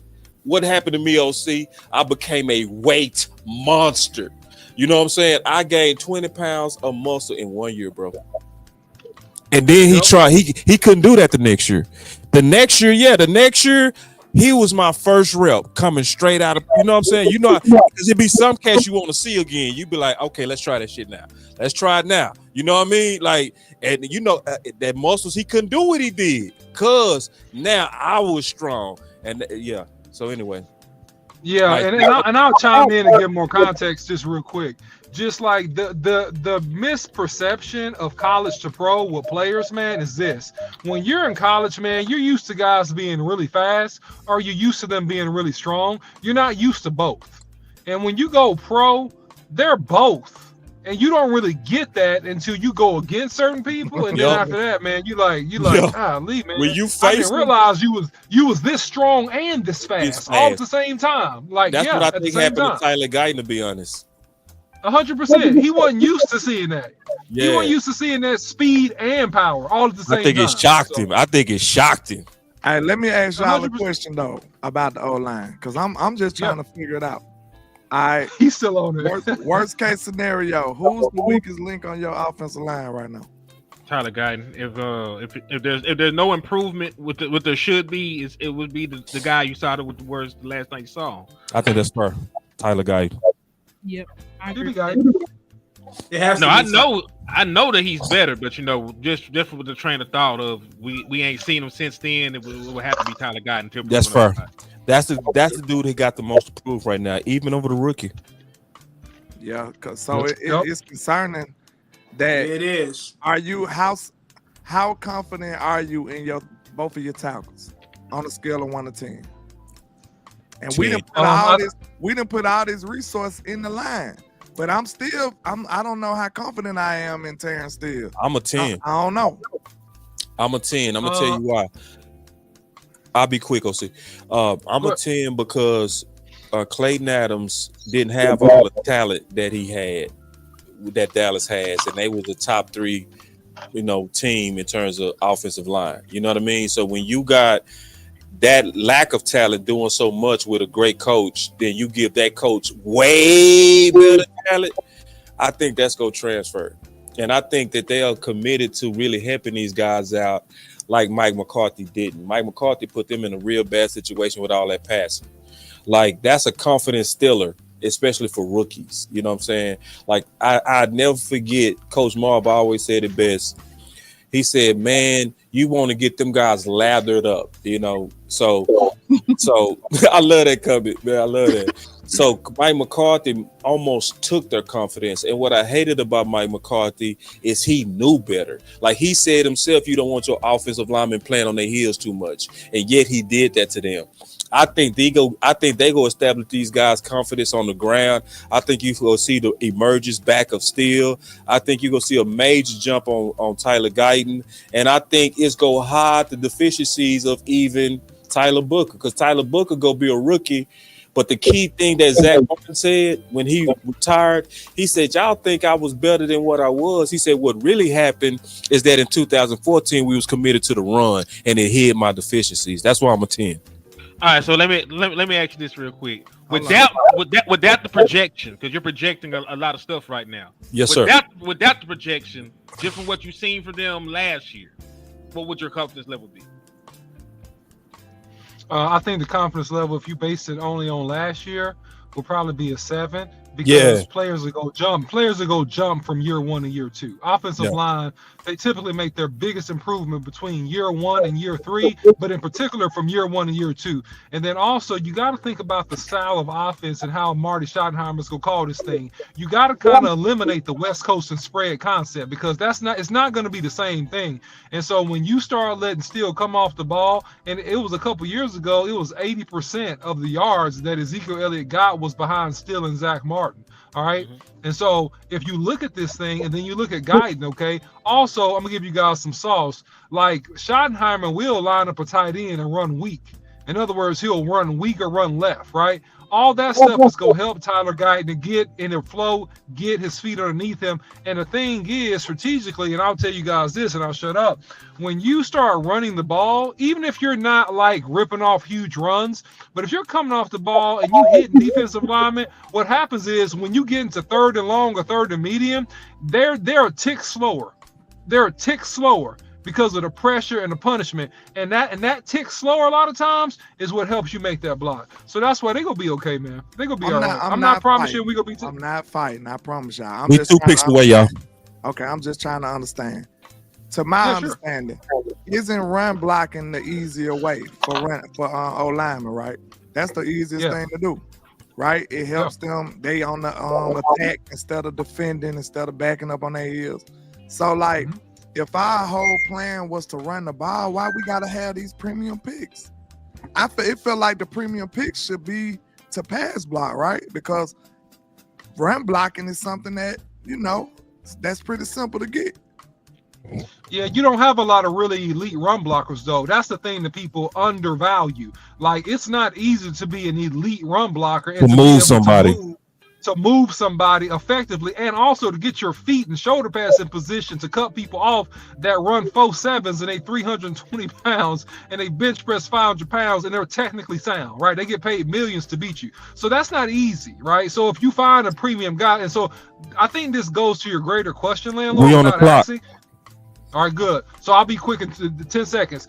This is why they picked Booker. He's a premier run blocker with tremendous upside in terms of his pass pro ability, and it's so unique. He was the most physically dominant lineman in this draft, and they got him, at 12. So that's why they made that pick. I respect that. That's After the pick, I got one more question and I'm done. I just wanna. Yes, sir. I'm just trying to feel better about it. That's all. He's on the Broncos. Hey, that's a clean shirt too, bro. I just want to say that, by the way. Is that velvet? Nah, it's a hoodie, man. I just came out the airport, so That's a clean hoodie, man. Hey, my boy landlord, man. Hey, you. I can tell you was a receiver, bro, because only receivers are wear that. You feel me? You either got the corner little receiver. navy in it. You got the little navy. I see you though, big dog. You know what I'm I see you. It ain't no diddy in my heart at all, but I will give somebody a compliment when they rocking something clean. I really appreciate All right, so yeah. So we one pick away. We done already went through what we believe is the next. still available, I want to highlight this man right here, bro. This is my friend, bro. This dude right here on this super chat. I can't say everybody's my friend. It's my friend, bro. My boy Wee Woo. You see what type of love he got for the team, bro? He tweeted bum, bro. See, that's taking action, dog. See, this same conversation where we was basically saying that if I was Bun, I would be one to come to the Cowboys because this is the best place because that wide receiver 2 was just open. See, Bun might be spinning in his head right now.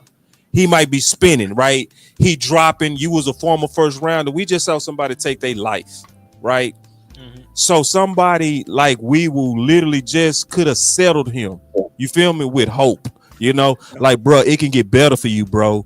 You can still end up in a great situation. You know what I mean? And he really can. So, like that's a smart, very smart, and that's good for his psyche, bro. I want to say thank you for that, bro. Yeah. See, this is community work. He took that whole conversation we had, and he didn't just sit on it. He sniped. He went out there and took a shot and maybe planted a seed that could help us as an undrafted free agent if he ended up being drafted. That is beautiful community work. That's what I mean by Cowboy Nation, and that's a boss. That's an executive. Facts. All right, so anybody know the pick yet? That's what I'm waiting to see. I'm seeing all the coaches, so I don't know who it is. At first, I thought it was a defensive pick, but salute the Wee Woo. Shout out to Wee Woo. Look at this. I tweeted him twice. That's real though. It should. I'm gonna tweet him too. Hey, Wee Woo, put it in the DM, bro. Put it in my DM, my Twitter DM. I'm gonna tweet him too. That's a good idea. It really is. We need to be recruiting him for the UDFA. Then. That's what I'm saying. That's what he did. Right now. Right now. Put it on his mind now. And then what we'll be showing him is that Cowboy Nation want him. You feel me? Exactly. Yep. It's got to be because Foos was talking to him. It's another defensive pick. Okay. Man, they punishing that, bro. This is like Shador, but for the Cowboys. Y'all gonna believe me one day, man. No, I'm believing you now. You got no choice, landlord. They showing us. You've been stopping it since day one, landlord. You know what it is. They gonna have to make some trades like that, like a Cooks level trade, bro. Like a 5th rounder somewhere to get George Pickens or somebody like that, bro. They gonna have to do that. Cortland said they gonna have to deal these boys. Man. Who Denver drafted? Did Denver get a receiver? I don't know who Denver got. They got. They got like Bo Nix. They got a punter, Jeremy Crawshaw. We got a punter? Oh, they got a punter. Yeah, they Broncos did. Yeah, the I'm out of here. Punter.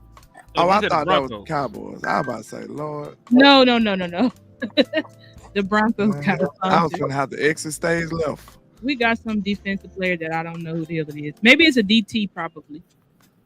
I think it's Thor. I think they said Thor. Thor Griffith. I think they said Thor Griffith. But let me check.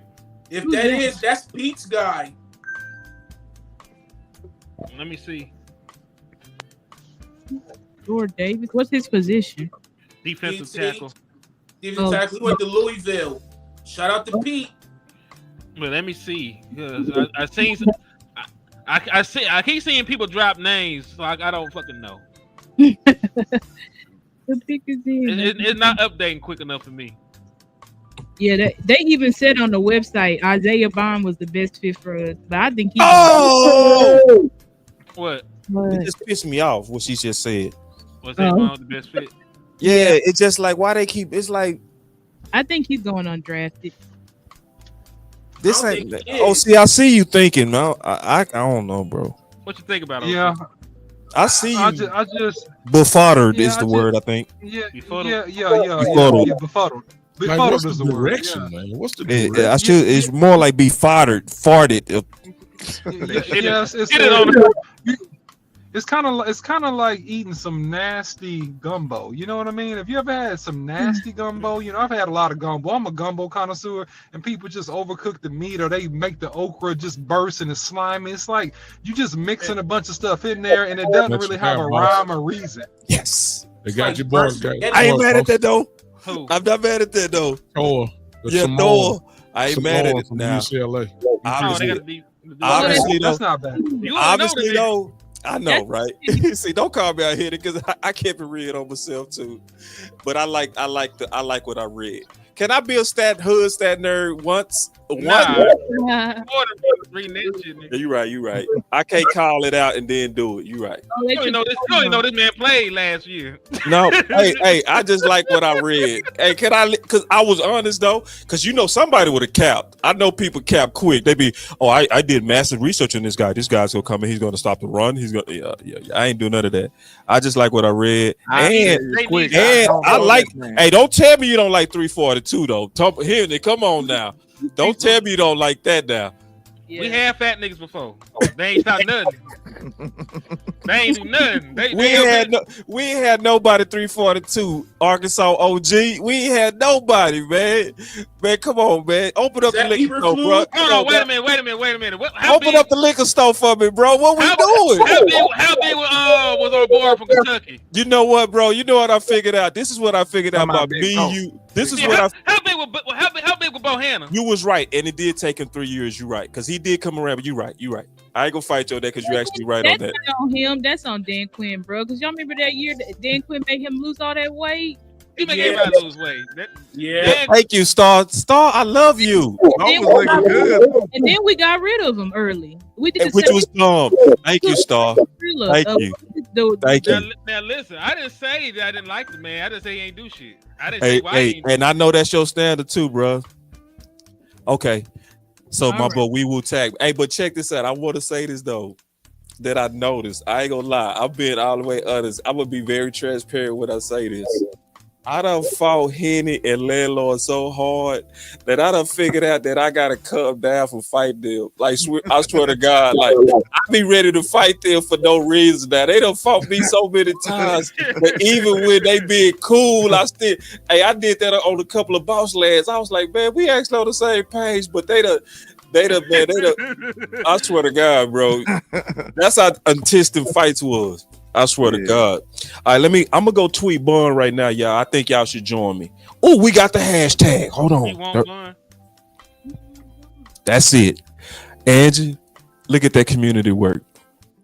I'm doing it right now. Clear and concise. You know what I'm saying? Put in the Dallas Cowboy feed. Hey, we got Bun for Bun too. We go that way. Shit. All my life, if it's up there, it's stuck there. Then. Yeah. We want Bun. Free Bun, man. I see y'all took off on that Team Voch too. I appreciate that. It's a whole lot of Team Voches going around. I love it. It's a lot of love. Let's do this same thing now. Let's take this same thing and do it for Bun. Ooh, hey, boy, they showing Vosh love on Twitter. I didn't know y'all did it like this because I ain't looked at Twitter since we put that out there. Ooh, they went crazy. We could do better with Vosh though. It ain't enough. That's Team Vosh. Come on now, that's not enough, bro. It's good. I like the momentum, but it should be 100 more easily. It should be 100 easily. Hey, I'm still because listen,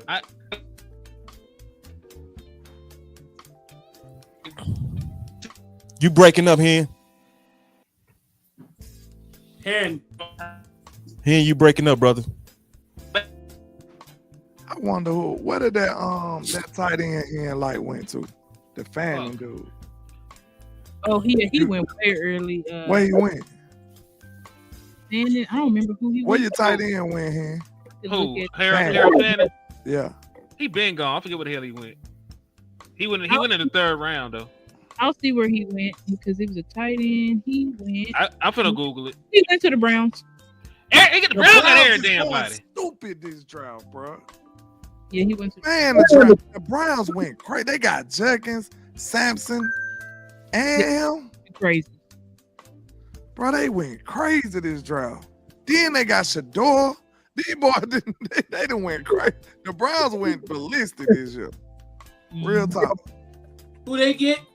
You know, they got Shador, they got Jenkins, they got Sampson from Tennessee. Them boy got a dynamic running back room. I liked it, both of them boys. Dang, they cut up. Who else did they get? Then they got the Fanning dude, the tight end. Harold Fanning, 1,550 Oh, yeah. yards, double-digit touchdowns. He was one of my guys. He killed Penn State this year too. He killed Texas A&M too. Yup, he sure did. Them boy got some heat over there. I ain't gonna hold you. Now listen, he is Samoan though, so I think I like him just because he's Samoan. Yeah, they be going crazy. They be different. them Polynesian niggas don't play no games. They ain't bullshitting, bro. They ain't bullshitting over there. Hey, why that? Look, it's something about that island. Look, that boy Lil Foul come in and make a play every time he touch the field. Yep. They He built get some kind of ball production, bro. He gonna get the ball out of there some kind of way. He gonna cause a fumble. He gonna do something. Go back and look at his tape from last year. Almost every time he got in, he did something significant. Mm-hmm. They different. You look at Puka Nacua, like. And now you done paired, what's his name? The receiver with him. Adams. You done put Adams over there with Puka Nacua. Yep. Whew, boy. You know. Must be nice. Must be nice over there. On a somber note, man, RIP to Kyron Lacy, man. His funeral was today, man. You know, he should have been celebrating being drafted. Right now. But you know, man, you know, it took the turn that it took, man. So RIP to him. Prayers to his family. Prayers to his teammates, man. You know, a lot of his former teammates were in attendance from LSU. Just you know, Daniels and a lot of them kids showed up for him, showed his support. So you know, just keep everybody in your prayers, man. We want Bun. Oh, hey, if we get him, we got Bun. Like we got Bun money. If y'all need it.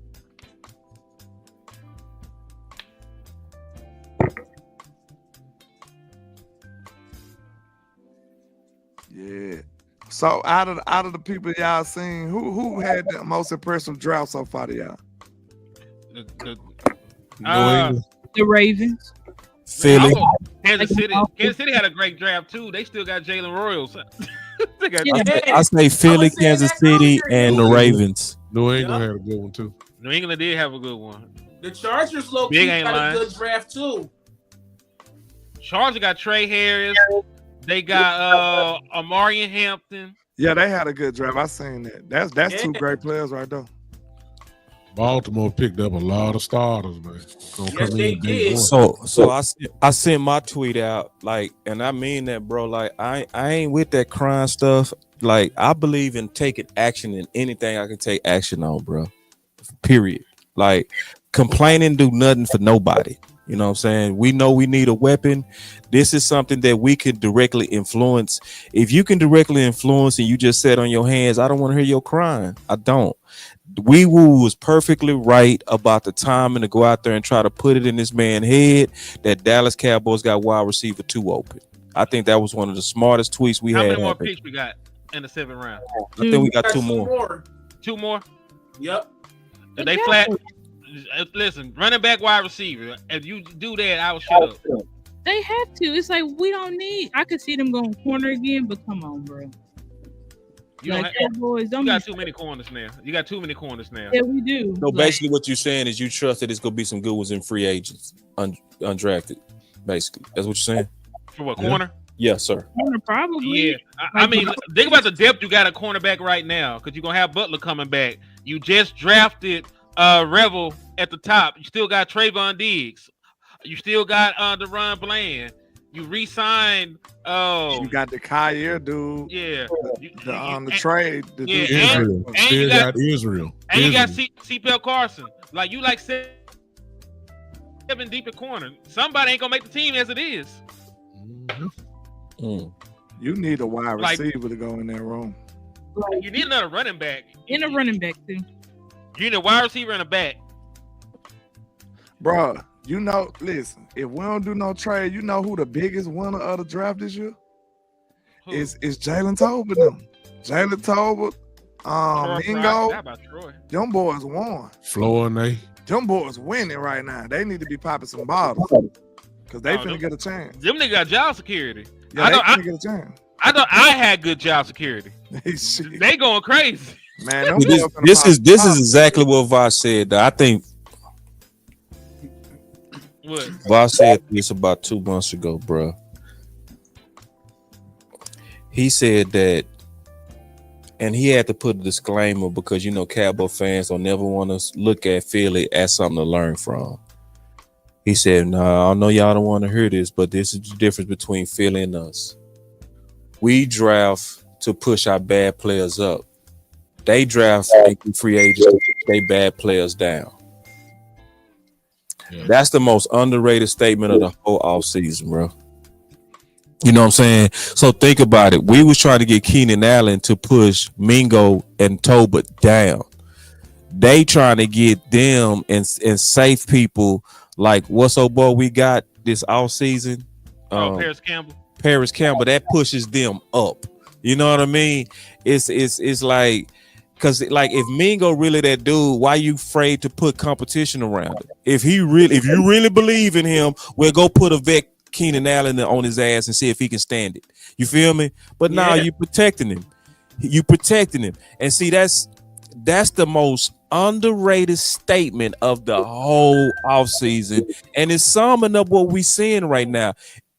What happened? Nothing. I just need to see something. Do we have any 30 visits left? I mean, do we have any 30 visits or Dallas Day people left? Yeah, Andrew Armstrong. I know Andrew. Was Martinez one? Martinez was one. That's why I'm surprised they haven't picked him. He might I have. see what you're saying. You smart, Henny.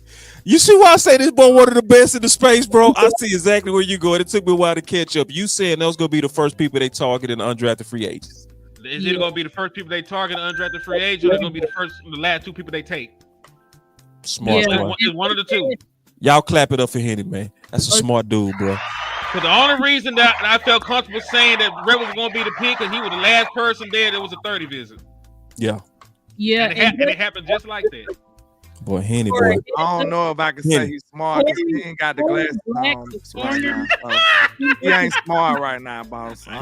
He said on the fairs right now. Yeah, he in the fairs. He ain't got the glasses. Nah, my dog's smart. With them glasses, without them glasses, man. I tell you, man. I be impressed with all of y'all, man. But Henny be coming up with some stuff, bro. I swear. That's my dog. Yeah, we need to draft one of them guys. Corey Black. If you draft they both, could draft him out of Oklahoma. He was a 30 visit. So Corey who? Corey Black is another corner. I could see them taking him just because he was another 30 visit. Right now, I don't think they care what position. They just gonna pick whoever. They just throwing competition in the room. Exactly. So I could see them picking him, but I need to go out real quick. I'll be back. Okay. Okay. Martinez just went to the Seahawks. All right. They might go wide receiver then. Or they might go wide receiver corner. They finna get them back to back. How close they picks is? Let me look. Cause they done did this little maneuvering. I can't keep up with the shit no more. Let me look at the damn Dallas Cowboys picks. All right, we 239. It's currently at 224. So we 12 picks away, and it's gonna fly. Then what we pick out the 229? We got a 23rd pick in the 7th round and 31st pick in the 7th round. Smoke, who is Lane Lawrenson, bro? You got to get him in position because I know Smoke be into them sleepers. Help me out, bro. I need a little bit more than that because I ain't really do a good job of catching on sleepers this year, bro. Who is that? And just tell me the position group and I'll find them so we can catch it. Oh, the running back. All right, let me look. Appreciate it. Let me look.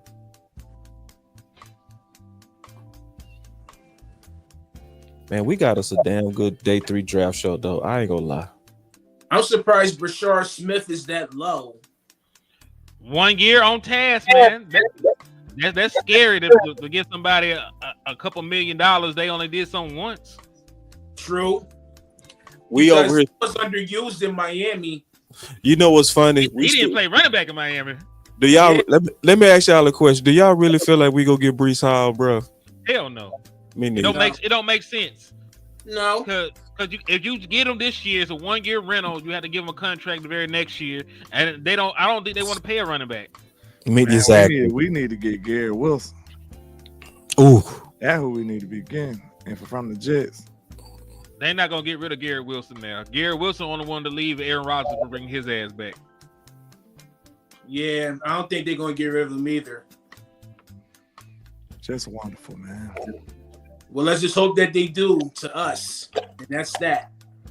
Yeah, we need to swindle somebody in a deal. We do. For receiver to say this season, in my opinion. You say swindle? We need to finesse somebody out of a receiver. I don't even think it's gonna be no more deals after this. Cause how many deals do we ever see after the draft? A handful. We'll see a handful. You do? Because I don't hardly remember any. But I would trust you, Henry, because I know you keep your notifications heavy on that Twitter. We did the Brandon Cooks and the we did Brandon Cooks at the beginning of free agency. I remember we did that and Steph. I'm 1,000% positive because I did a shows. I said because on one show I called it finesse once when we got Stephon Gilmore. Then when we got Cooks, I called it finesse 2 times. I can't remember. You might have a better memory than me, but I sure can't. On that, I'm 1,000% because I just remember the shows I did. That's the only reason I remember. If we can pull off 2 trades like that with some significant players like that at some positions like running back or receiver, I'd be happy. I'm gonna tell you what I think that's realistic to happen. Though you ain't gonna want to hurt his landlord, but I'm gonna be honest with you. I can see that happening before the trade deadline, similar to happening with T.Y. Hilton, right? Where we go give whoever we bet on, we go give them 8 games, bro. You feel me? Just like they gave James Washington all that time to see if he was gonna work out. I forgot about James Washington. But remember, that's what they did though, because he was a 30 visit guy, right? Just like Mingo. Mingo was a 30 visit guy. That's when I started realizing that they treat the 30 visit guys like draft guys. So it's almost like if we bet on you and we had a high evaluation of you, they go still treat it like they drafted you. You know what I'm saying? That's what I call son-in-laws. Yeah. Ooh, son-in-laws. Aha.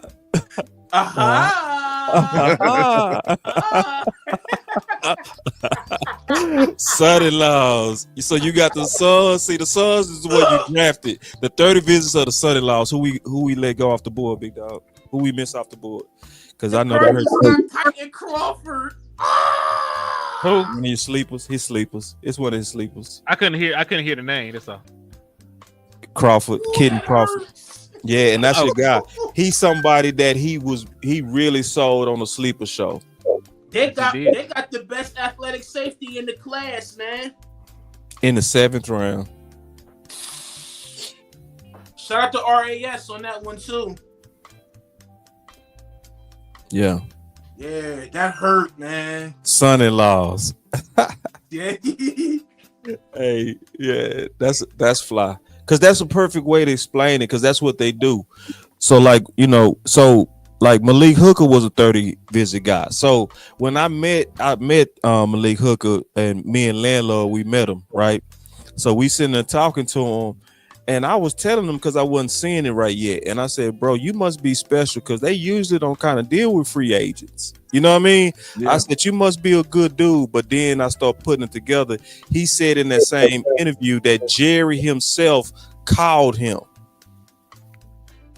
And he said they didn't ask no questions or anything. They just said, come to camp, bro. So when you a 30 visit, you are a son-in-law. You already kind of locked in. You already kind of locked in. That's why they so loyal to Mingo. Mm-hmm. And so, but landlord, they'll move on from you if you are shit all the way up into the trade deadline. Yeah, because I'm looking at Mingo right now. Like, I can't say we've been foul to Mingo. You know what I'm saying? Agree. We ain't been foul to Mingo, bro. I was mad. You know what I'm saying? I just been like, I like Mingo coming out of Ole Miss. I did. Like, he was a player that I thought could translate, but we just ain't seen it in the NFL. And like, I think we just got it. Like, I'm not trying to sell the new way or nothing, but for Mingo specifically, we got to see what he can do, especially with that. We ain't got to do shit but stay black and die. I be hating when folks say we got to do something. We ain't got to do it. we can do something else. You can't do that though. You a Cowboy fan. You can't do nothing. You gotta suffer through it. That boy hit it, bro. That boy hit it. Stay black and die. You got to do it now, man. That boy hit it stupid. And listen, Michael Jackson found a way to get past one. Yeah. You stupid. Yeah, I ain't trying to be Landlord Jones up in here, man. But nah, you right though, bro. Like, you know, we ain't been foul to Mingo, bro. No, I was fair to Mingo earlier. You came in late, bro. I made the case for Mingo. I did. But I tried to balance it out. So this is what I said about Mingo, and I'm just keeping it real. You Landlord, you Henny, you Star, you Keystone, you Big Time, all had Mingo at least as a second round grade coming out. Yeah, it's true. Yes.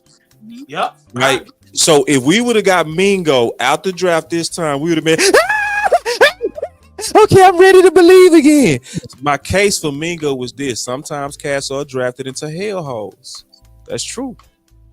And that sometimes you need your resurgence by going to a new team and a fresh start. Same thing happened to Amari Cooper. I am not saying he's Amari Cooper. I need to say that because people don't be listening with. You need a button just to flash that shit on the screen so people understand. For real. And red warning. For real. Understand it.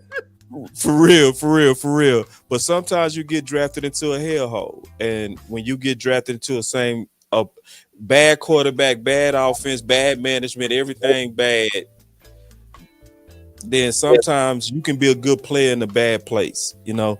So, and then I also said this: did he or did he not cook Quinson Mitchell? Yeah, he got on the play. Yeah, he did. That one play, he did cooking. Okay, so and did he or did he not average 2.8 yards of separation 2 years ago when they tracked it for him? I believe he did. He did. You can check it. 2.8 yards separation is good. Now, this is my other side to it to shoot my own argument on Mingo in the foot. I would never take his potential over the proven production of Keenan. Never. And that's where the Cowboys need to do better at bringing in competition to push these dudes down instead of helping keep them safe to say that they was right. And hey, do you know what John Domingo has in common with every single one of these prospects coming out the draft? What's that? No, none of them have an NFL touchdown. That's it. No touchdown. Yeah, no, I'm with you. That's why I'm saying, dog. Voch was right.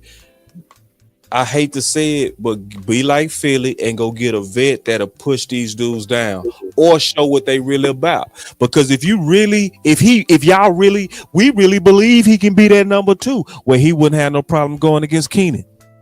Let them put that belief you got in them on display. That's right. In front of everybody. You don't have to keep him safe if he really a number 2. You don't have to protect him from the boogeyman. And listen, you look at players differently regarding the what their role is on the team. You look at John Domingo as a different player as your wide receiver 3 than you do as your wide receiver 2. Damn, look at that. Leaving an old stripper still. Some of them do. What do you mean? Shit. I don't know. See, y'all be in them country strip clubs. You need to go to Houston, Dallas. Man, you'll get a 35-year-old. You be like, you what? You 40 up in here, boy. You holding? You what? Hey, hold on real quick. Y'all got $1? I need a couple of more dollars. No, Wait a minute. I gotta book this flight to Houston real quick. Y'all, hey, I'm coming. I ain't lying about H-Town, bro. H-Town messing with everything. H-Town is, hey. I gotta get down now, man. H-Town. Let me stop talking. But we got preacher, we got Bishop in the house. Hey, man, listen, I'm just laughing, man. But I ain't lied about Houston, brother. I have not lied. Houston will be like, and I've been all over. I don't mean to tell y'all, man, I've been all over. I think the only place that mess with Houston is Miami. That's it. LA ain't messing with Houston. Now, if you go to LA, this is what you're gonna see in LA that's gonna shock you. If you go to LA, you gonna see so much variety. Like I was in LA in one of them things, bro, and this black girl came up to me, man, and she was British. I was like, just keep talking. I'll just sit here and talk. You know what I'm saying? I just you bad and you had that accent. Just talk to me. You know what I'm saying? Of course they did. Oh yeah, she was probably fake. But hey, that act was good because we had Atlanta. I mean, we was watch this, boss. Just listen to this. Brashard Smith, the running back from SMU, is Kansas City Chief. Yep. Kansas City. The rich get richer. I just saw it. Bro. That's why I made that look the way I did. Yeah, that's right. Hey, ain't nobody can say that Kansas City, Philly, and Baltimore are just drafting better than everybody else at the bottom of each one of these rounds. Yeah, they're killing it. They're killing it. Because that's what happened when you get your ego out the way and you get the best players and stop trying to do it for budgets. When you really trying to win it, you go get the dudes that you need to win it. See, you could tell we got some budget drafting going on. Yeah, with that tackle is the one thing where it's like you should have took Damian Martinez there. Exactly. Why did you get Booker and don't get Damian Martinez? That's a question I wanted to ask. Or Caleb Johnson. Never mind right there in front of your face. Right, Caleb Johnson. See, that's right there in front of your face. That's the nachos without the meat. What you were gonna ask, Lynn? Yeah, I was trying to see like with Jaden Blue, is he even the ilk of like what a style of running back y'all want? No, the way that they talking. No, that's what I'm saying. It's like he a committee direction back. ain't that's a committee back. But they told you they didn't feel they needed to draft a running back. So they really are gonna let Miles Sanders play. They're really gonna let Javonte Williams play, and they're really gonna sprinkle. That's your running back core, man. And they really are gonna let Mingo be your number 2. This is what they told us. That's insane. They didn't lie. They haven't lied. They sticking with the game plan. Team weapon. I apologize. Shit, you ain't do it. Listen, we give out good ideas. Yeah, we try to avoid this situation because we know how they gonna operate. They gonna be cheap as hell now. You did not make them take Tyler Booker. They were gonna do that shit regardless. Yeah, because they was gonna snake y'all regardless. So you know what I'm saying? Like the fight is not with y'all. We arguing over principle. You know what I'm saying? Like shit. At the end of the day, Lou they ain't make no pick. Landlord ain't make no pick. Star ain't make no pick. OC ain't make no pick. The Dallas Cowboys are the one that build the roster. That's why I have the issue with how they roster manage. You know what I'm saying? So yeah, we good. My boy Montana say, "Are y'all prepared for another shitty season?" I don't think it's gonna be a shitty season. These are just not championship moves. This feels like a tease. I hate tease. Irrelevant moves. Yeah, I hate teases. Y'all know what I mean? Y'all, everybody. This is here like a been 9 to teased. 18. I hate teases, bro. We might even win 10 games or 11 games, but this is not championship moves. Yeah, you can't compete with what you got. You remember I had another question I asked. I think I asked it on the other panel. I ain't sure. But I want to hear from y'all. Since we went team trenches, what do you feel like your line gonna be next year? What's the expectations? You talking about the offense or defense? The offensive line. Offensive line gonna be good. As long as you making the right play call. Top If you got 10 them and top pass 5. protection, What you looking at? That thing gonna be top 3. Yeah. And wait. We got to differentiate run blocking, pass blocking, break it down for both. All of it. Yeah, because the play calling is going to help them. I really do think the Giants' play calling is going to make because if you're running the ball and then you're play actioning off of that, it's less pressure on your tackle, it's less pressure on your wide receivers because he's going to be able to get them. He said, "I like shifts, splits, and motion." It's gonna be top 3. McCarthy hated. So and this is why I said that because remember you said it was projection, right? So when we had Clayton Adams, what was his offensive line talent? Was it even close to ours? Piss poor. But what was they in rushing? They were like 3rd. Right. So that's it. So we got a way better offensive line, and they also had an old back behind her too. You know what I'm saying? So I'm not co-signing it. I'm just giving you my logic for why I think if Clayton Adams had them dudes over there doing that, how you gonna not have all these? And I'm standing on Tyler Booker's gonna be an instant. Like Tyler Guyton, that takes time to cook. Tackles take time to cook, but guard, you plug that thing up and go, bro. I wanna ask this though. In my opinion, with just like what Star was saying, like I'm looking at it like, do you think that if we get in a scenario to where we gotta make up yards? Cause like I believe in Shotty. I like the Shotty off the rip. Like he to tell you before he became the coach, I already liked the shot. So I went mad about it. You know, I was rocking with Mike McCarthy, but Shotty somebody who I already liked.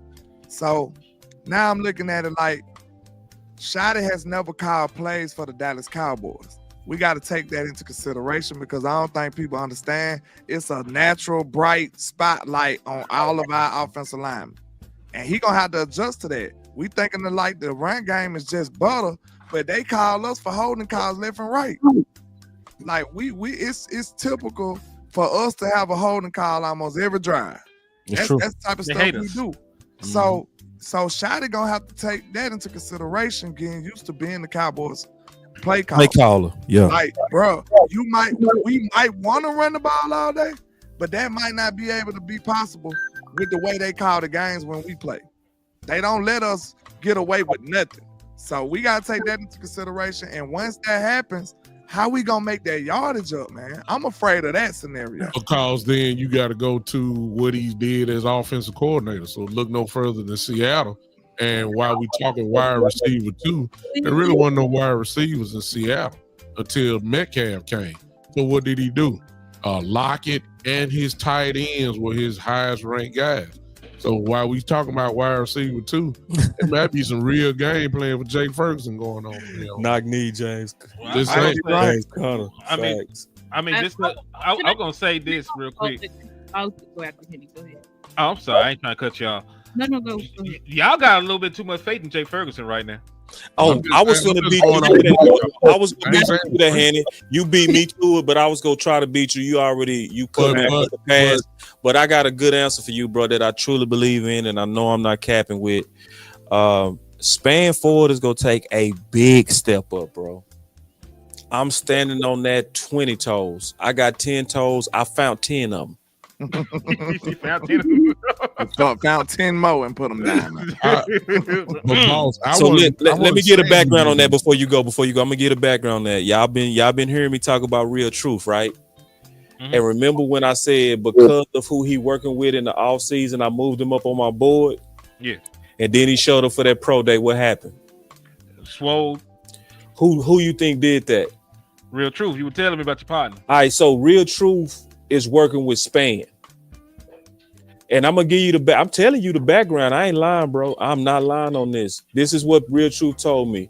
And Real Truth, y'all heard him. Y'all see how he is. Disneyland. You see, he a real dude, right? He a dude that'll call you out. He a real kind of like alpha dude. He told me, he called me Sly, because they used to call me back in the day. He said, Sly, I like that Span, bro. He called Span $100 million tight end.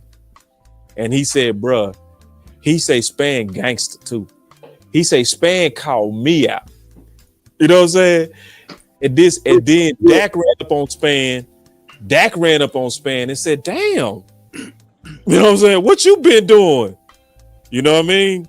So the work that they putting in, bruh, I'm telling you, Span finna come back way different than what people think.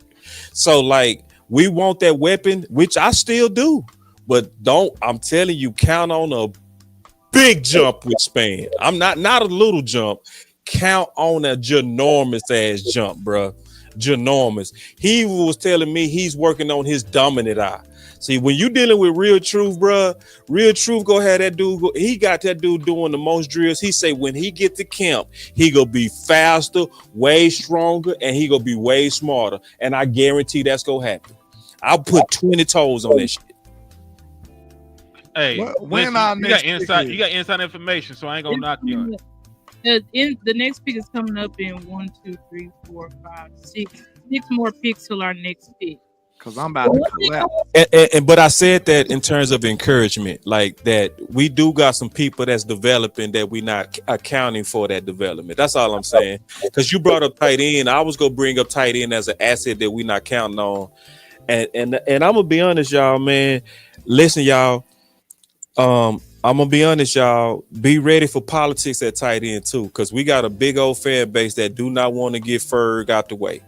But I tell you this: if we start seeing Span turn up, you better not be quiet. If he start turning up and killing preseason and all that, I'm gonna be the first like move Ferg, move him. Now, time out though, boss. You forgot. You got a school maker problem too. Yep. You forgot about him then. Yeah, it's the politics. Yep. You got a spoonmaker problem, and you no, got I agree. Problem. That's what I'm saying. The fans got to have something to say about this. We can't just sit back and watch the shit.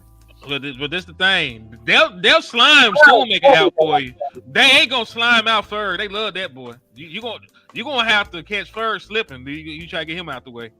And I know. I see. This is the thing. You say Ferg been training with Travis Kelce. That I'm glad you training with Travis Kelce, but Travis Kelce had a dad bod and has had a dad bod for a long time. I want the guy that's actually training with a trainer.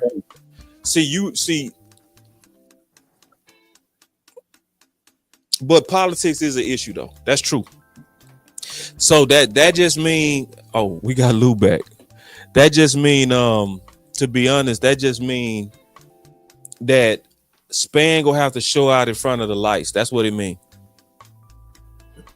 Yeah, he's gonna have to win the fans. But one thing I want to point out too, I've been watching the cam of the War Room, and it's seeming like Shotty and Steven are best friends. I'm just throwing that out there. Shotty was sitting next to him, they dapping up, and they giggling. So it's like, do I know? I don't know what that means necessarily, but it may be like my guy Big James said, like he's politically smart. He got to run game on Steven. That's the only way we can get anywhere. Like, yeah. At this point, you got to run game on Steven. Closer, your enemy's closer. What? Yes, sir. Yes. At this point, are we feeling sorry for Dak? I've been feeling sorry. Very. Yeah. I think Dak is a part of it now. I think he's helped perpetuate this now. That's my dog. Bro, you can't keep letting this happen to you, bro. Yes, what else could he do when he asked for a wide damn table and say something, bro? Did he not ask for the wide receiver? I still fight for him. He asked for it. Hey, he asked for it. Joe Burrow demanded it. That's what I'm saying, bro. Like after so many years, how much time we just gonna be like poor Joe Burrow demanded a damn O-line too. Hold on. How many years we just gonna say poor Dak, and he's sitting up here, he gonna sell them to you too. I've tried to see a fight between him Am and I wrong, Landlord. y'all? This is a long time. You know, Dak my dog, but I'm just saying. Ooh. Once we don't do shit in this wide receiver room, Dak Prescott gonna come out here And smiling. he gonna co-sign Hey, it. hey, I believe in Jonathan Mingo. I believe in Jalen Tolbert. This is Lord, what he he gonna been- tell us. And he know Landlord, but he damn been- well it's a lie. Landlord, but he But been that's the thing. saying he support them though. He been saying that. That's He they- always they- carry him in they- the backyard and throwing and all that. Like, Landlord, he been doing it. man, this thing, these niggas be at this man's house. They really partners. Exactly. I'm not gonna throw. This is like me and you. If you fucking up, this some shit I'm gonna tell you behind closed doors. I'm not gonna go in front of Dallas Cowboy Nation and say Landlord ain't shit. This nigga ain't don't do this, man. I need another co-host. But man. sometimes you do that though, man. Sometimes you But gotta it's do hurting the whole team. But let's also, what does Zimmer do? Because you know Zimmer said all that shit on them DTs in private. When that shit wasn't working in private, what did he end up doing? He took it to the public for what? Pressure, dog. Look, and I just said this analogy. It ain't even no analogy. It's actually reality. Because CeeDee Lamb said, I can't do this by myself. Do you think he gave a damn about Jalen Tolbert, Jalen He Brooks, didn't. any of these dudes when he made that tweet? And He you got to didn't. remember this. This is the same guy who locker by these dudes. Yeah, he didn't give a damn. He got to dap somebody up going to the locker, bro. And he Real said talk. y'all not enough And to he your said face. it anyway, bro. He said y'all Said not it enough. anyway. So I need Dak to be on that same type of time, bro. I can't keep standing on the mountain, on the hill for you, mad for you. I'm madder for you than you are for yourself. I can't do that, man. I can't do that, bro. He was quiet as a church mouse. He was quiet as a church mouse when they said that him and CD called Cooper Kupp, and he was quiet as a mouse. That was just reported, but he stood in front of the microphone talking about Jalen Tolbert and all the rest of his guys. You can't straddle the fence. And you want can't him, be you on gotta that say free something. and stuff. You can't be on that free Tez gone. when it comes to business. Tez. Who picked Tez? I didn't want Tez in the They game. already got a receiver. They got a receiver in the first. Buccaneers just, bro, everybody got receivers. Oh, but yeah. They got Say that again, landlord. Say that again, Lord. everybody draft receivers but us. Yeah, they took the Bucks took Tez Johnson. It's like y'all took This is three. sad. Oh, this is sad, bro. Booker. They took 3 wide receivers, didn't they? They took 3 wide receivers. Y'all can't get Dak a receiver the 7th round. Well, y'all ain't shit. They just getting people to try out now. Hey, look, we got boss. Hey, we got boss with buyer's remorse right here, y'all. I sure He do. see it wide open. Yeah, I tell you weapons. Shit. We see this coming, We man. told Y'all did see this coming Not though. one, Y'all not did. one. Not one. Not Damn. one. Hey, It's and too much listen power, how bro. bad they did everybody. We all was screaming. We got over probably 2 million impressions on Keenan Allen, and they said, "Shut up." We It's don't not care. very simple. But this is what they do. But I would say this about Dak. Like, Did Dak sign up? They to be made the that Dak contract, man. That's the Hold only thing they did. They keep blaming him. When you got all this, when you pay him all this money, you got a draft like this. Shit, but I man. don't think it's that, guys. I think this is where the Cowboys are because what were they giving Romo? You give him like one weapon at a time, and you give him a mediocre number 2, and you run the ball and you make it work. This is what they do. And They bless Romo, and though. then No, they bless Romo. They They bless they the gave him shit out of 3 Romo. Romo scoring 30. Boy, they bless. Remember, they got Terrace. They We got had no defense, but Romo scoring 30 though. what was the dude they got out of Detroit for him? Roy Williams. They got Roy Williams, Dez, and they had Miles Austin, bro. And T.O. And T.O. Man, they bless Romo, man. But that's when Aaron Bob. that's when Jerry and them was way more aggressive. They don't do that Yeah, shit. you right. You right. Roy Williams is the reason they don't do it no more. The other Roy Williams. That's why I said I think they're afraid of not receiver. Roy They're Williams. afraid of receiver and running back. They can only handle one wide receiver at a time. They can't handle no running back. We 2 picks away, man. Let's refresh the board and see what's going on. Bond's They still go- available. Yeah, he's He'll be a UFL. It's looking ugly. Hey, I would take Wide Krosky receiver. Merritt. Go to wide receiver. Y'all ain't getting shit else. Krosky Merritt. Oh no, wait. This is running Bond back. has isn't to it? be it. Yeah. It has to be Yeah, Isaiah okay. Bond. Man, let's get Bond. Damn, right Nick Nash here, there. man. Damn. They might get They'll Andrew pick Armstrong. Nash before they pick Bond. I'm finna go undrafted. Damn. I like Armstrong too though, but He was the Dallas Day guy. They ain't got no ties to Isaiah Bond. I don't think they ain't brought him in. They talking about all this high character shit. They would be hypocrites if they brought him in with an open sexual assault case. see that this remind me of Jason Garrett telling you too much. You looking for all these nice church going dudes, and we didn't get that result. I told you they got young YNs on their team. That's what they got. And see, And my they boy coming say, banging. he said, I like how y'all realize what I know since Booker being picked, what time the Jones family were on. Nah, bro, let me tell you something about Team Weapons. Team Weapons was on this way before the pick. That's why they were so mad. They was like Team Weapons was saying this, bro. Team Weapons was saying, bro, if you don't get the weapon, they is go with Mingo. They was saying that way before the pick. That's what the angle was about. And that's what I told them after this. I was like, bro, I thought they was gonna at least do it in second and third round. But the worst part is that this is the worst part that I hated, and I'm being honest, bro. Y'all was settled in round 2 and 3 that they wasn't gonna do it. Like you should have seen the zen on Star and Henny. They had a zen on them. They had a piece like, hey, bro, we finna go defense. And then Rome was saying it like, bro, no. DMV. Remember how DMV was looking? DMV looked like, man, I'm done, man. Yeah, it was a zen. It was a piece. It was like I've settled to what they're gonna do. 2 picks away. They really value the running back position piss poor. I'm thinking they don't care about. They don't give a. I think they protesting Dak, man. This is crazy, bro. Why you doing your quarterback like this? Why you doing your quarterback like this, man? Because he ain't their quarterback. He our quarterback.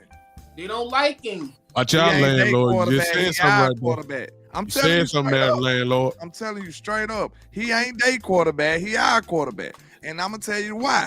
Because I told you when Stephen Jones had the opportunity, when he first was about to draft this man, they didn't even draft Dak with the first 5th round pick. Well, it's another running back because they over here. Yeah, it's another running back. Another running back. It's a running back. For who? No, because they got the running back coach in here. I don't know for the Cowboys. Yeah, for the Cowboys. Hold on. It's gotta be a power back. It's gotta be a power back. It's not out yet, but I'm just saying they all damn Los Altos. Who? Oh, because Look what he Balls said. they want him to make fried chicken with ramen noodles. Do you know this nigga? This gotta be the Black MacGyver to make that shit happen. I think Bomb ain't going undrafted, yo. He is. He's going undrafted. That case, that nobody want to touch that. I ain't gonna lie. In that undrafted roster, I better see like 4 receivers. Hell yeah, they gotta have every receiver know the man. Look, that's why I say when we came with the team weapons or else, bro, we already figured all of this into the equation. Like that's what people fail to realize. Real talk. We put all their normal characteristics and the way they like to operate. We factored all of that in. That's why we knew we didn't have nothing but one shot. Like this was we knew first round was our shot to get it correct.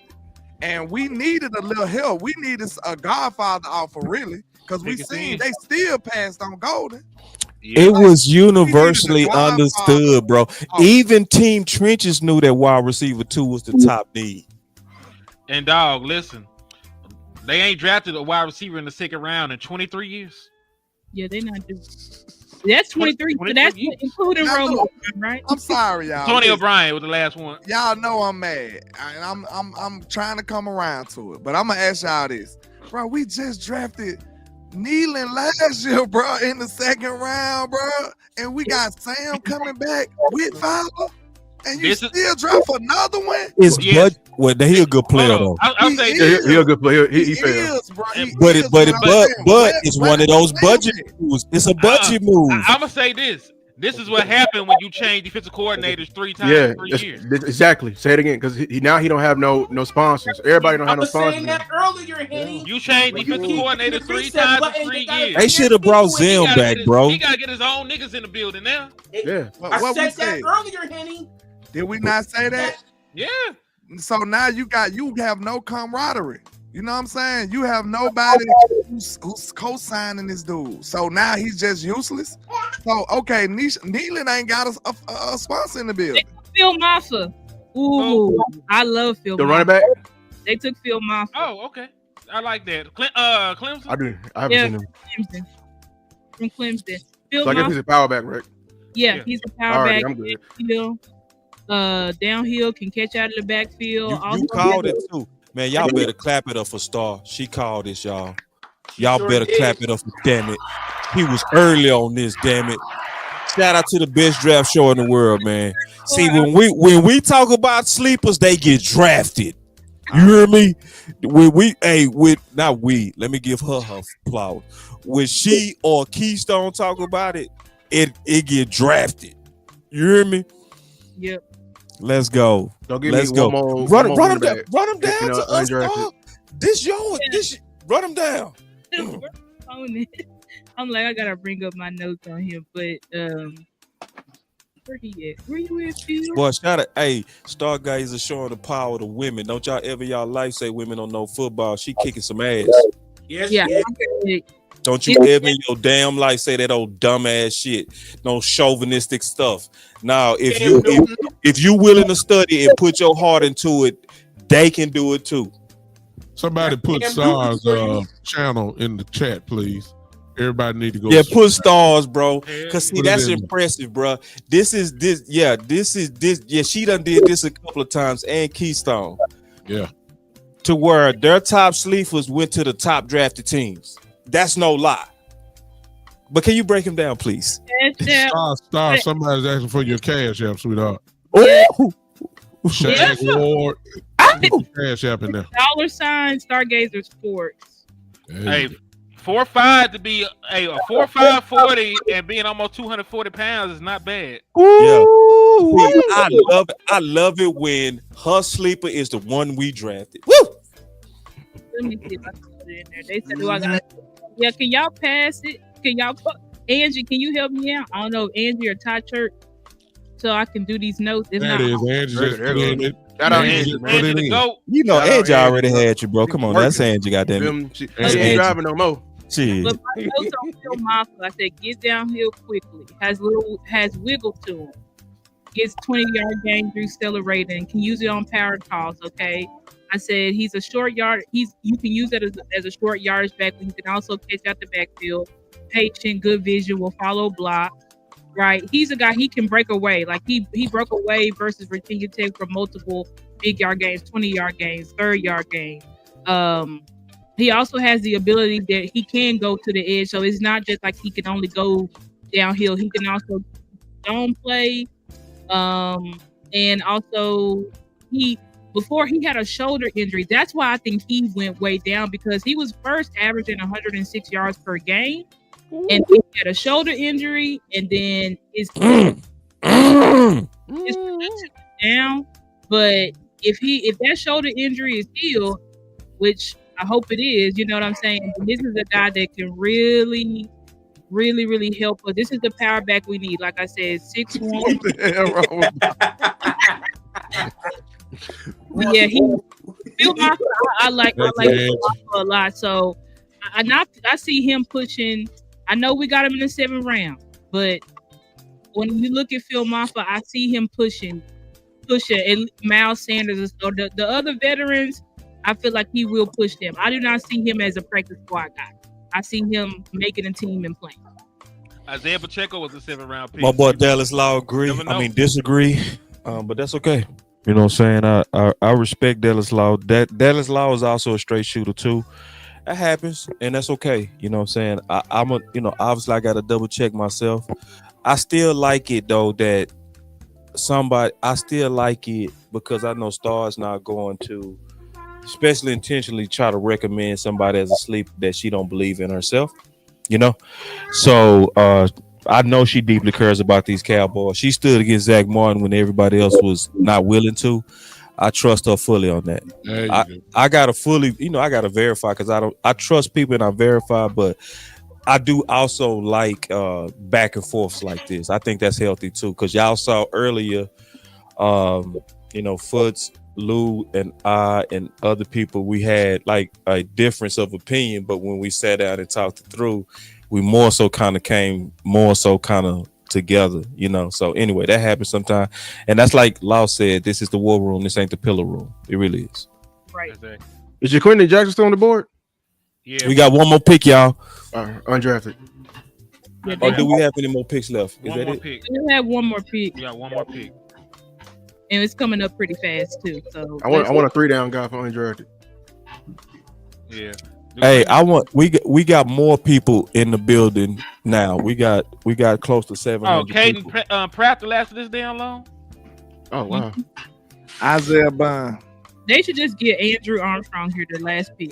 Just I pick him. agree. That'll be a good pick. Get my dog, man. Go on, get my dog, boy. My teammate, bro. Shout out Andrew, bro. Xavier Restrepo.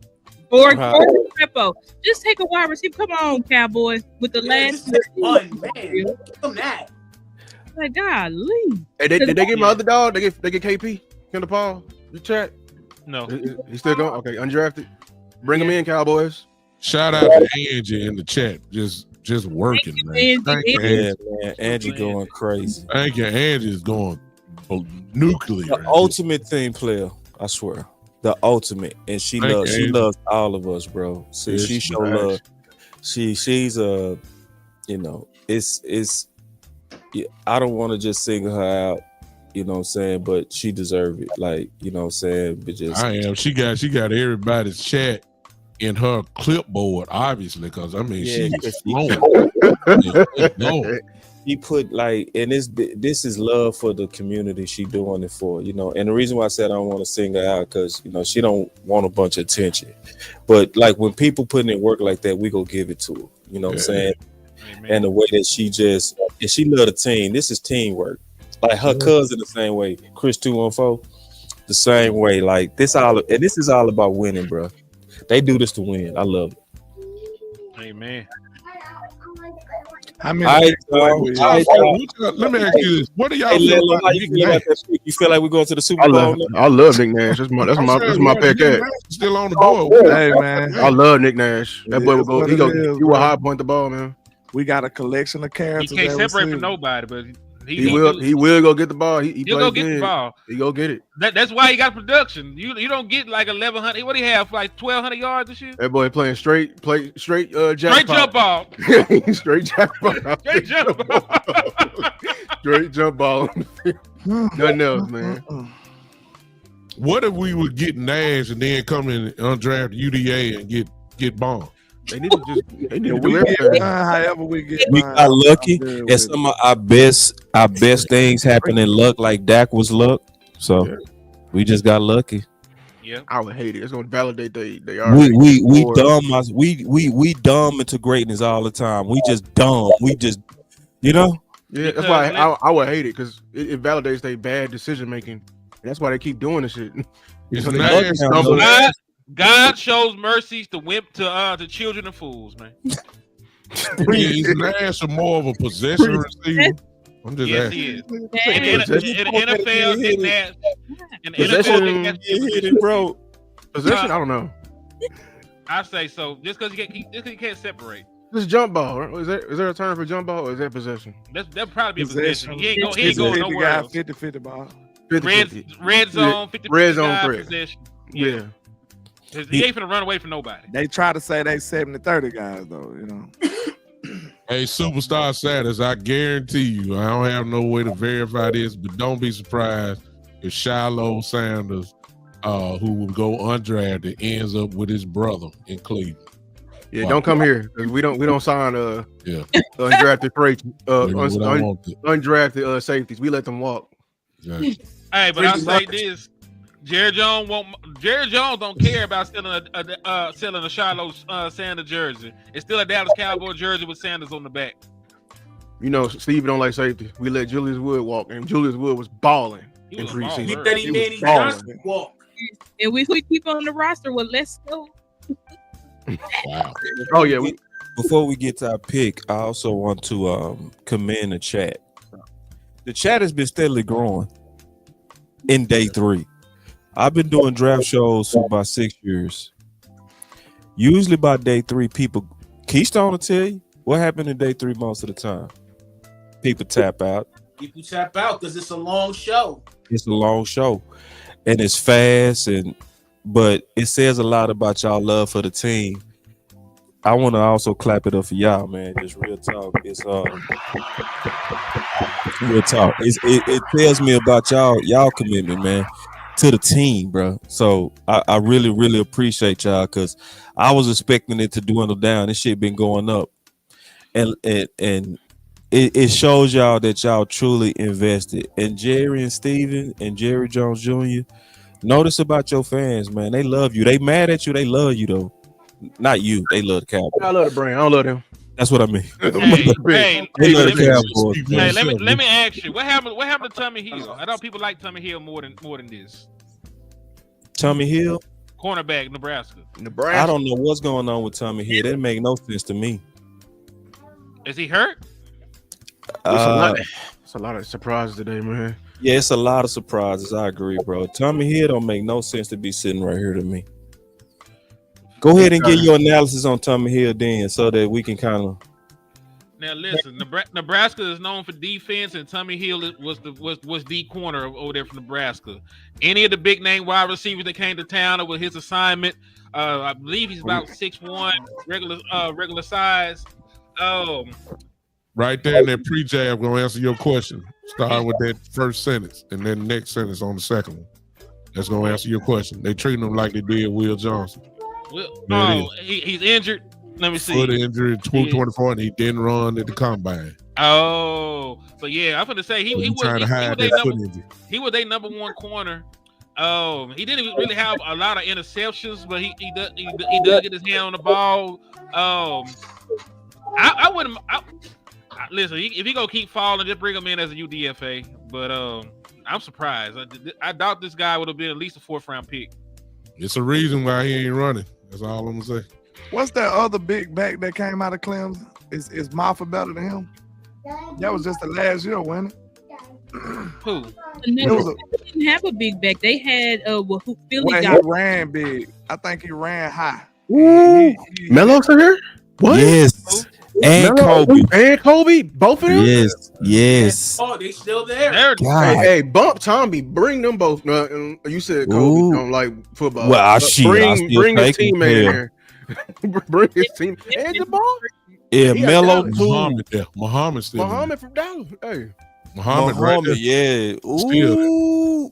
I ain't gonna lie. It was a run on corner in the what? The fourth? Murray Harris out of Iowa still there. Man, this corner looking nice. Who was the corner we just took?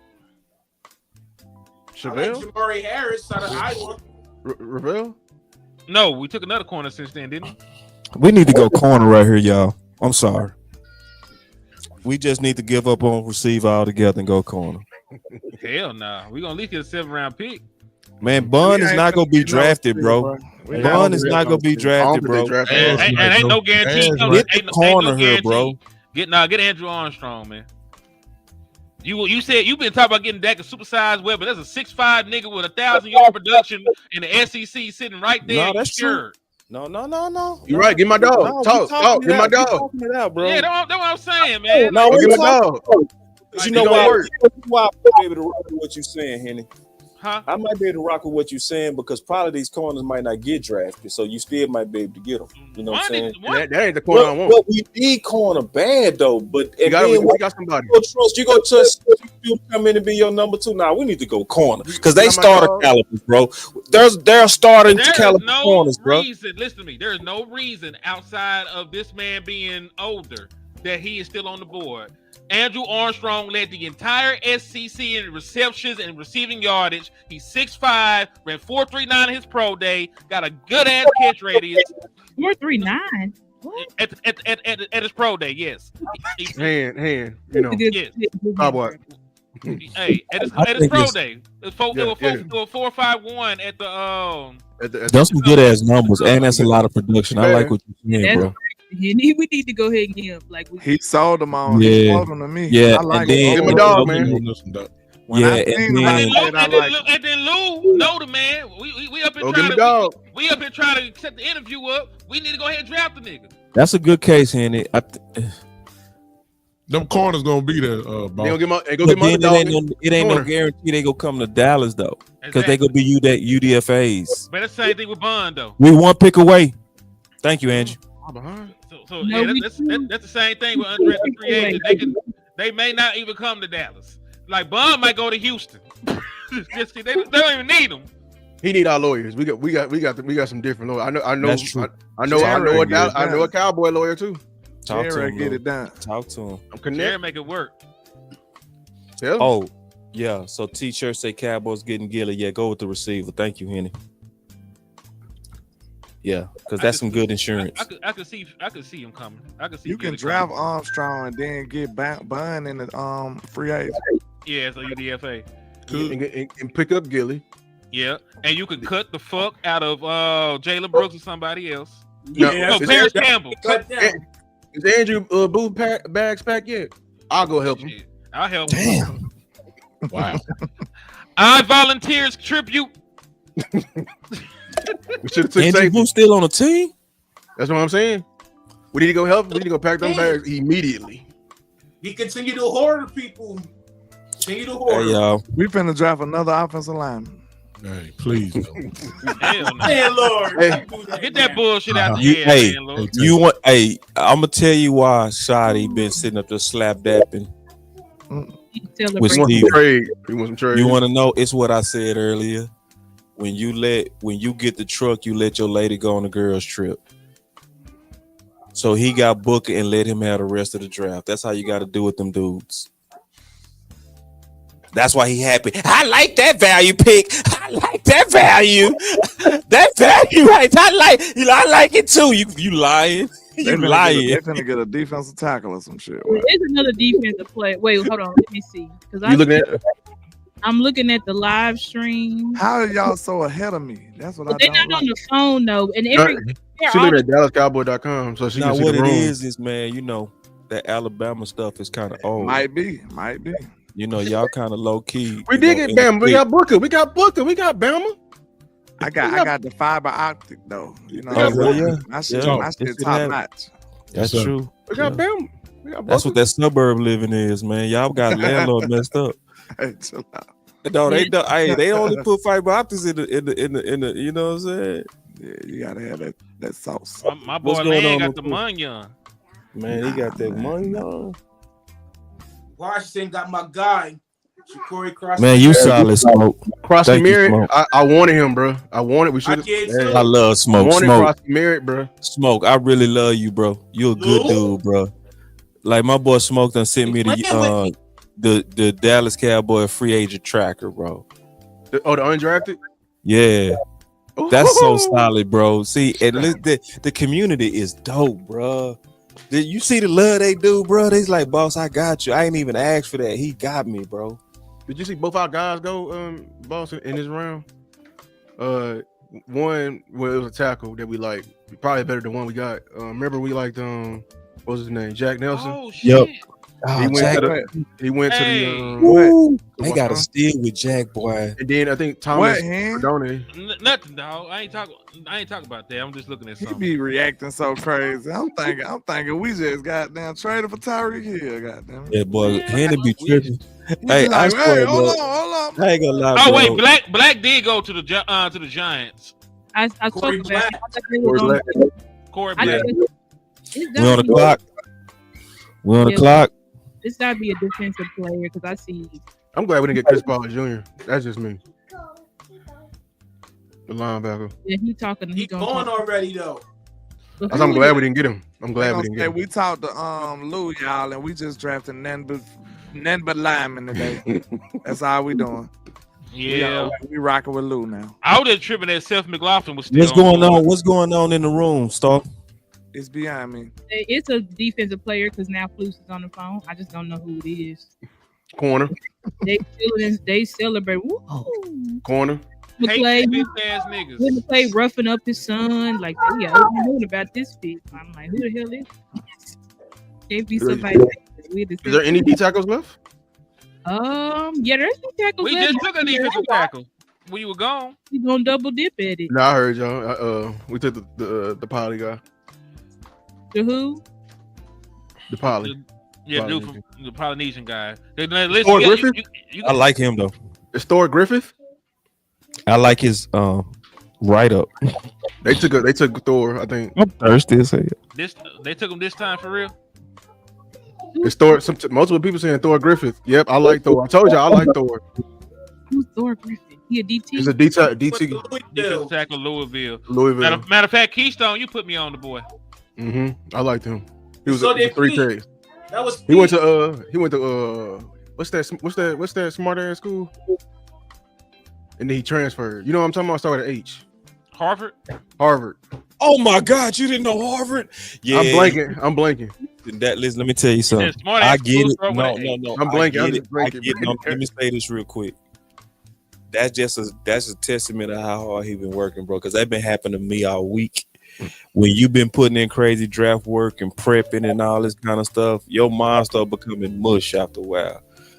If people that be watching my content, how many brain farts did I have this week? Couple. Yeah. Yeah, I saw Clarence Hill do it. He was like, I forgot.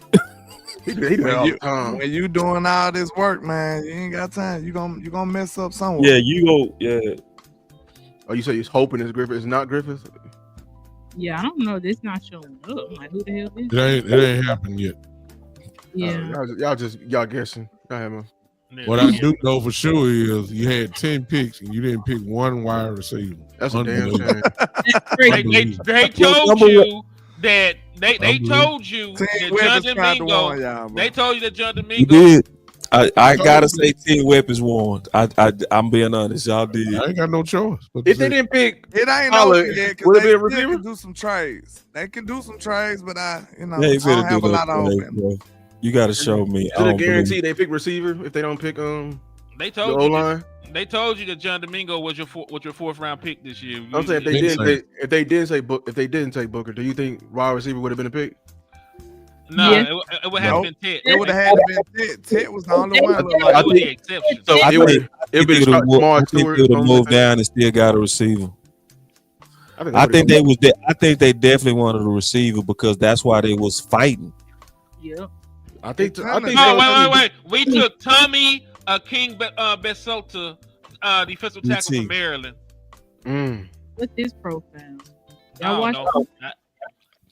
I He wasn't. played next to Jordan Phillips, right? Yeah, Was I he was- big too? Yeah, I would look at Jordan Phillips. I never looked at him. 6'4", 306. Yeah, they Beat him don't got mistake. no. Yeah, y'all. I hate have you. to tell y'all. I hate this. So hey, let me Tell just go ahead. about it. I gotta go It's- ahead and get this off so I got stuff I gotta do. I just wanted to get through the draft with y'all. First and foremost, fuck Jared Jones, fuck Stephen Jones, fuck everybody that hate wide receivers, fuck everybody that hate Dak Prescott. You had a wide receiver that had a first round grade at one point sitting there. You refused to draft him. I understand the legal issues, but F that. Take a risk, low. Hey, no guts, no glory. You could have just went ahead and got Isaiah Bond. You had a 30-visit wide receiver that was 6'5", and 1,000-yard receiver in the SEC, and you didn't do it. Averaged over 100 yards a game. You would act like you were a scared little hoe. And listen, we asking for the bare minimum. We asking for a 7th-round wide receiver and a dude with an open case, and you can't even do that shit. You can't even get an old Keenan. So, listen. No disrespect to nobody we drafted. I hope that all you young men are successful. Welcome to the Dallas Cowboys. I will welcome you with open arms. God bless you. But fuck the front office though, man. Them niggas, they running my blood pressure up. But yeah, man. God bless America. Fuck the Eagles. I'm out. Yeah, I mean, I should have one of those crystal balls over here because this is what I wanted to prevent, y'all. I ain't saying it's over. It's still hope. You know what I'm saying? That it's a chance that my way wasn't the best way. But I just gotta say, I believe it was. And until some show me different, I'ma still believe that. You know what I'm saying? So I'm sitting back now looking like, man, we tried our best to prevent this. Look at that hashtag. What it is. Look at that hashtag. Exactly. Cause it's like I'm almost sure I know my team, bro. We've been following this team for so long. We know their characteristics. We look at anything we spin as a real big spin. So when we got Mingo, bro, we pretty much you remember we was hearing whispers of like, oh, we ain't doing that at receiver. Soon as we got Mingo, we like, well, that's that guy. We might not do that at receiver. And now you hear them coming out saying we feel like we didn't have to do that at running back. We feel like we ain't have to do that at receiver because they gonna try to make sure that the moves that they made make them look like the smartest people in the room. And that just don't win you football games, man. So hey, I'm just hoping that they can find a way to make some of these fifth round trades like they did with Cooks and Gilmore. Because if we don't do nothing like that, y'all, we in trouble. I'm just tell you straight up. Let me get mine in real quick. Draft over with, y'all. I mean, what did they show you? It looked like they showed us the defense and run the ball. They showed us the same thing that most of us kind of predicted. When the moment arrives for them to make the difference-making move, they almost are allergic to it. Yes, we got running backs. Yes, some of you happy about Blue. Some of you are happy about, all right, landlord. Some of you are happy about the other running back we got, but they missed the golden opportunity in round 3 when Caleb Johnson was right in their face after getting Booker. That would have kind of shifted the whole narrative if you would have got that. So when it's time to make the real move, we don't do it. We go the cheap route. That sounds like the same old movie to me. You got D tackles, but they bottom of the barrel defensive tackle. Are they going to even make the team? You know what I'm saying? This is what we do. We load up on edge, though. We great on edge. So we did that. We did the same usual thing. But the disappointing thing is what I just said a few minutes ago. You had 10 picks, and you're going to sit there and tell me you're not going to equip your $60 million quarterback, the highest paid player in the National Football League, and you did not, as of right now, you did not help him at all. CeeDee Lamb still now has the same complaint. I need some help. Dak Prescott ain't gonna say nothing. He's just not in him to do that. CD said it. We still didn't get anybody, didn't get him any help at all. Yeah, we got UDAs coming up. Yeah, we still can trade. Yeah, we can do that. But as of right now, are we a better football team? I would say yes. I think we're a better football team. I'm gonna be fair. But we didn't make the impact that we really needed to make during this draft. And for that, I got a little optimism, but I'm not hype at all.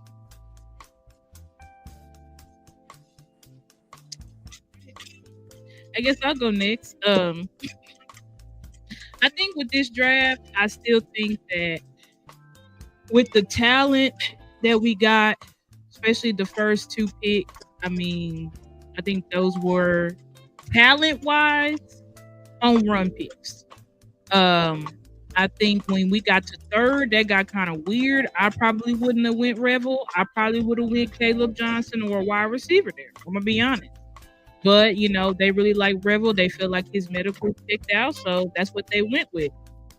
I do think that in these later rounds, getting Blue, getting Mafa, I feel like the message is clear. I feel like we just didn't like, per se, the players that they use to get their message across, if that makes sense. But I said this at the beginning of this show today, that the Cowboys, look what they did. Their whole free agency and whole draft was pretty much defense outside of offensive line and running back. So for everybody who was saying they want to run the damn ball, I feel like they showing you that's what we about to do. We about to run the ball. We about to take it back to 2014, 2016. We about to run the ball, and we about to play defense. And I think as far as weapons, I feel like at this point, now we could end up still getting Bond because he didn't get drafted. So Well, draft's not over, so he could still get drafted, but I don't think he gets drafted. So you can still go out there and get Isaiah Bond, but if not, you are going to have to make a trade for a wide receiver. Again, we do have to be fair to Mingo. We haven't seen him yet with a real quarterback, so we got to see what's going to go on there. But it is unfortunate for us team weapons because we did say, everybody was telling us once we got Mingo, we wasn't going to get a wide receiver, and that's looking like the case. The Cowboys are betting the house on Mingo. They said they had a second round grade on him, so they want to see if they can coach him up. I will say, guys, that I think that the Cowboys, the philosophy is the same, but I think the difference is this. They're betting the house on these. Last year, they bet the house on the young guys. This year, they're betting the house on these coaches. That's what I feel like the key difference is on how we move. Not the player acquisitions, because they was cheap in free agency, draft. They went BPA. They didn't draft for need. They always say, that's how they do. We stick to our board. We don't care about needs. So I think that what they're doing is they're betting the house that they went out and got these coaches that they feel like are going to make the difference. They are developers. And, I hope so. I hope that these coaches can come in here and be the difference makers and the developers, because I will say under Mike McCarthy, under Dan Quinn, our players wasn't developing like that. I don't know what the reason was, who dropped the ball or whatever, but I feel like they were not developing how they were supposed to be. And so I feel like the Cowboys feel like that's the issue and not the talent. And whether I agree with that or not, I feel like the wide receiver room to me needs more talent. But I do feel like these coaches will be able to make a difference. Now, will they be able to make the difference to push us over the hump? That remains to be seen. But overall, I will give this draft grade, I will give us a B. It could be better depending on what they do in the undrafted free agency era, because they like to get busy with that too. So anyway, but have fun. This was great. I keep saying that, but I had so much fun today with my brothers, and we going and talking sleepers and doing all that type of stuff with Keystone and Lou and Boss and Landlord, Henny, OC, Rome, DMV, Tuck, Law, everybody, Botch. Just appreciate Foots came on. I forgot Foots came on with us earlier. So everybody who came in, we just had a great time. And all I say is we haven't played a game yet, so we just got to see how this shakes. We got to see how it shakes out. But yeah, that's my final word. My final word, I want to give special thanks to everybody that took their time to kick it with us as usual.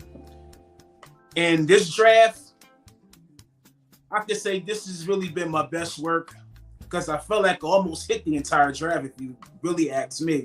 Because the first 3 picks, I hit those too. Seriously. And I look forward to see what development's going to be, because I know we got new coaching. I want to see how Eberflus is going to do with this defense. I really look forward to seeing what he's going to bring, because we really don't know what he's going to have his discussions when he be having his post-game talks and all stuff like that. We're going to see what he's really about and what his vision is really going to be to bring into this team. So with that being said, everybody, I'm just grateful for all y'all, man. And for what it was worth, I just truly hope that these people that coming in here can make an impactful difference. That's going to be the question. Who's going to be impactful? Daddy. So when it's all said and done, salute. Keystone signing up. Get the draft. Yeah. I get the draft with B- C+. Yeah, so Cowboy Nation, my final words. I thought this was I'm gonna give you. So we started out hot. I feel like we made a very key important pick that changed, and I felt like it captured what Shotty is trying to do, and I love what Shotty is trying to do. But I'm not gonna lie, I just wish the chefs that's not supposed to be cooking would get out the kitchen. I just wish they would get out the kitchen. I feel like they're afraid of a receiver because they don't want to pay one, or they want to spite. It's just too many other things, and I just hate when other things get involved of football. I love the draft because it's football at its purest. That's what Jay Tuck said. I'll never forget that quote. And I just hate it that we did that. Now, the other picks we got, I love, the defensive end we got. I love, I wish we would have took the running back over, the cornerback because he's hurt also. But I nonetheless, he's still a physical guy. I just felt like the Cowboys were out here drafting ignorant. And when I say that, I don't mean it's a bad thing. I'm just saying like you ignoring the fact that you're not a contender, my guy. So why are you moving like the Eagles? The Eagles are out here picking and choosing like, let's get the BPA right here. You have needs, so meet the needs first. Handle the needs first. And I feel like you doing that is self-righteous, is dumb, and most of all, I believe it's lazy. Because I feel like everyone you brought in is either BPA or the guys that you brought in for a 30 visit. And how does that help us? How does that help us now? We over here making CEO decisions when our house is a mess. But we over here thinking about the move when the house is a mess. We need to think about one thing at a time. I wish we would have took it. I love the running backs we did get. I just wish they were better quality. I know Shotty said he wanted running backs, but don't just give him bottom of the barrel. But listen, because they wanted to be lazy in the draft, and even though they got great players, they got to be lazy. Now they got to do more work. Of course, they got to go in the undrafted, which they love because that's the cheap. That's them going to shop at Dollar Tree. Because thanks to Coach Marv, he told me about that. That's a whole nother market that they don't have to worry about. It's literally a cap market. And now we're gonna be pushing trades. There's no reason for you not to want to bring in Keenan Allen now. There's no reason for it. He's at his cheapest. Everyone got their receiver. His stock has plummeted. So it's right there for the taking. I don't want to hear nothing that we already got somebody like that. No, make room. You were wasting, space already by bringing in these bodies to prove a point, not to make the team better. That's the things I'm talking about. Y'all act like y'all God. Stop acting like that. Stop acting like that. Move correctly and just win football games. So I'm gonna do my part. We finna hit hard on these draft breakdowns when in terms of like film. We're gonna be breaking down their strengths, weaknesses, and how they best, add to the team. I know people got a lot of questions because why I believe, I'm gonna be honest with y'all, we're not as bad as we think, Cowboy Nation. I know we're missing wide receiver 2, but we don't really need the type of caliber wide receiver 2 because that Booker pick, we're gonna prove to y'all why. The run game should be king and it will be king, and if it's that, we will be just fine. And then everything else will take care of itself. Shotty, Big is right. I'm putting my trust in Shotty. I love what he's doing. Even though he didn't win the war, he's playing the game. He is my Tyrion Lannister. I love that character. If y'all didn't watch Game of Thrones, I love Tyrion Lannister because he knew how to play the game. That's what made him a great hand. See, he fought. He knew when to fight. He knew when to go against the king, and then he knows when to blow up the king's ego. I saw him blowing up the king's ego just then, even though it's helping his defense out, but he's playing the game. Now I need to see him put this plan into action. Let's get some culture in here. You want to stop the holding penalties? It's up to you. I'm going to be paying attention to you, Shotty. You hear me, Coach Marv? In training camp, you better have a strict training camp. I better not hear shit about sitting guys out. Fuck that. Y'all at work. Let's work. Fuck you. I love your families, but we at work and we got to do some shit this year. Damn the kids right now. Let's get to work. No soft shit this year. Offensive line, we got too many hands. Fuck all that soft shit, because we saw that soft shit with McCarthy, and y'all ass was getting y'all ass did in by motherfucking Malik Collins and you Tyler Smith. That shit was fucking embarrassing when I saw that shit on film. I said Malik Collins, Tyler Smith. Damn that. Let's get to work and let's put it. Come on, Cowboy Nation. That's my final word. And I get a draft a B.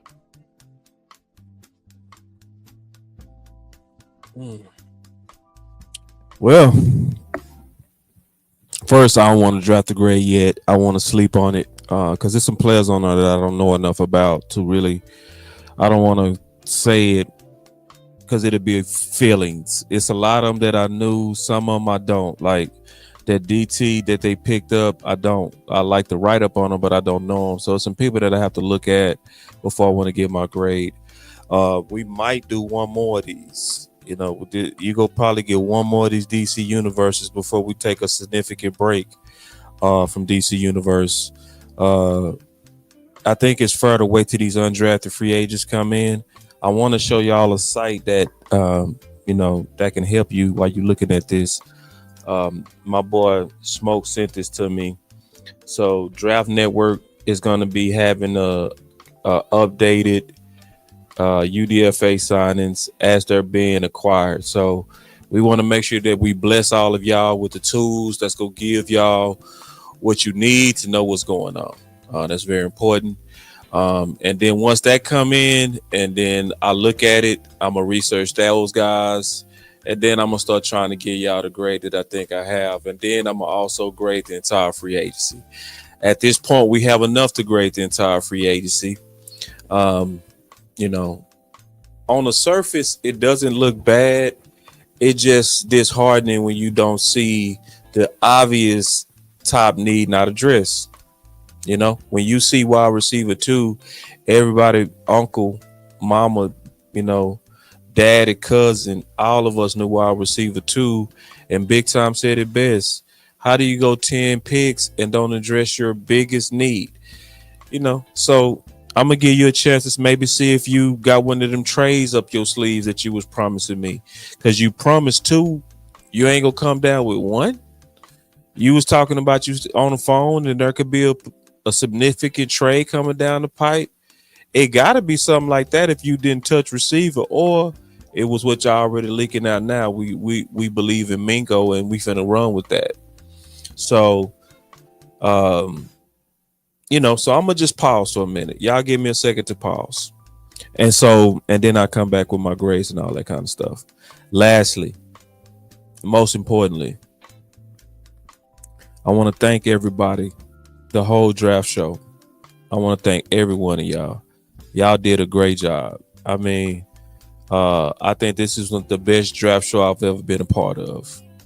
And this has been a draft show that I sat back a lot on. And I had to trust that people would do their part. And they did above their part. Like the knowledge, the sleepers, being able to predict what was getting ready to happen, having the updated knowledge on these, not just the Cowboys, but also what's going on around us. These people put in a lot of work. You had Henny, you had Landlord, you had Lou, you had Big Time, you had the OC. Hold on, let me look. I don't want to forget nobody. You had DMV, you had Rome. Let me look at the whole group, because I want to name them. The people that put in the work. There's a lot of work put in. You had obviously Fuss come in. You had Rome come in. You had Tuck come in. Y'all give me 1 second. I said Big Time. Amp, Amp left out in tears, was dealing with his wife and the cancer news, but still, think about that. His wife was fighting cancer and he was still putting in work for the show, y'all. Think about that. Just think about that.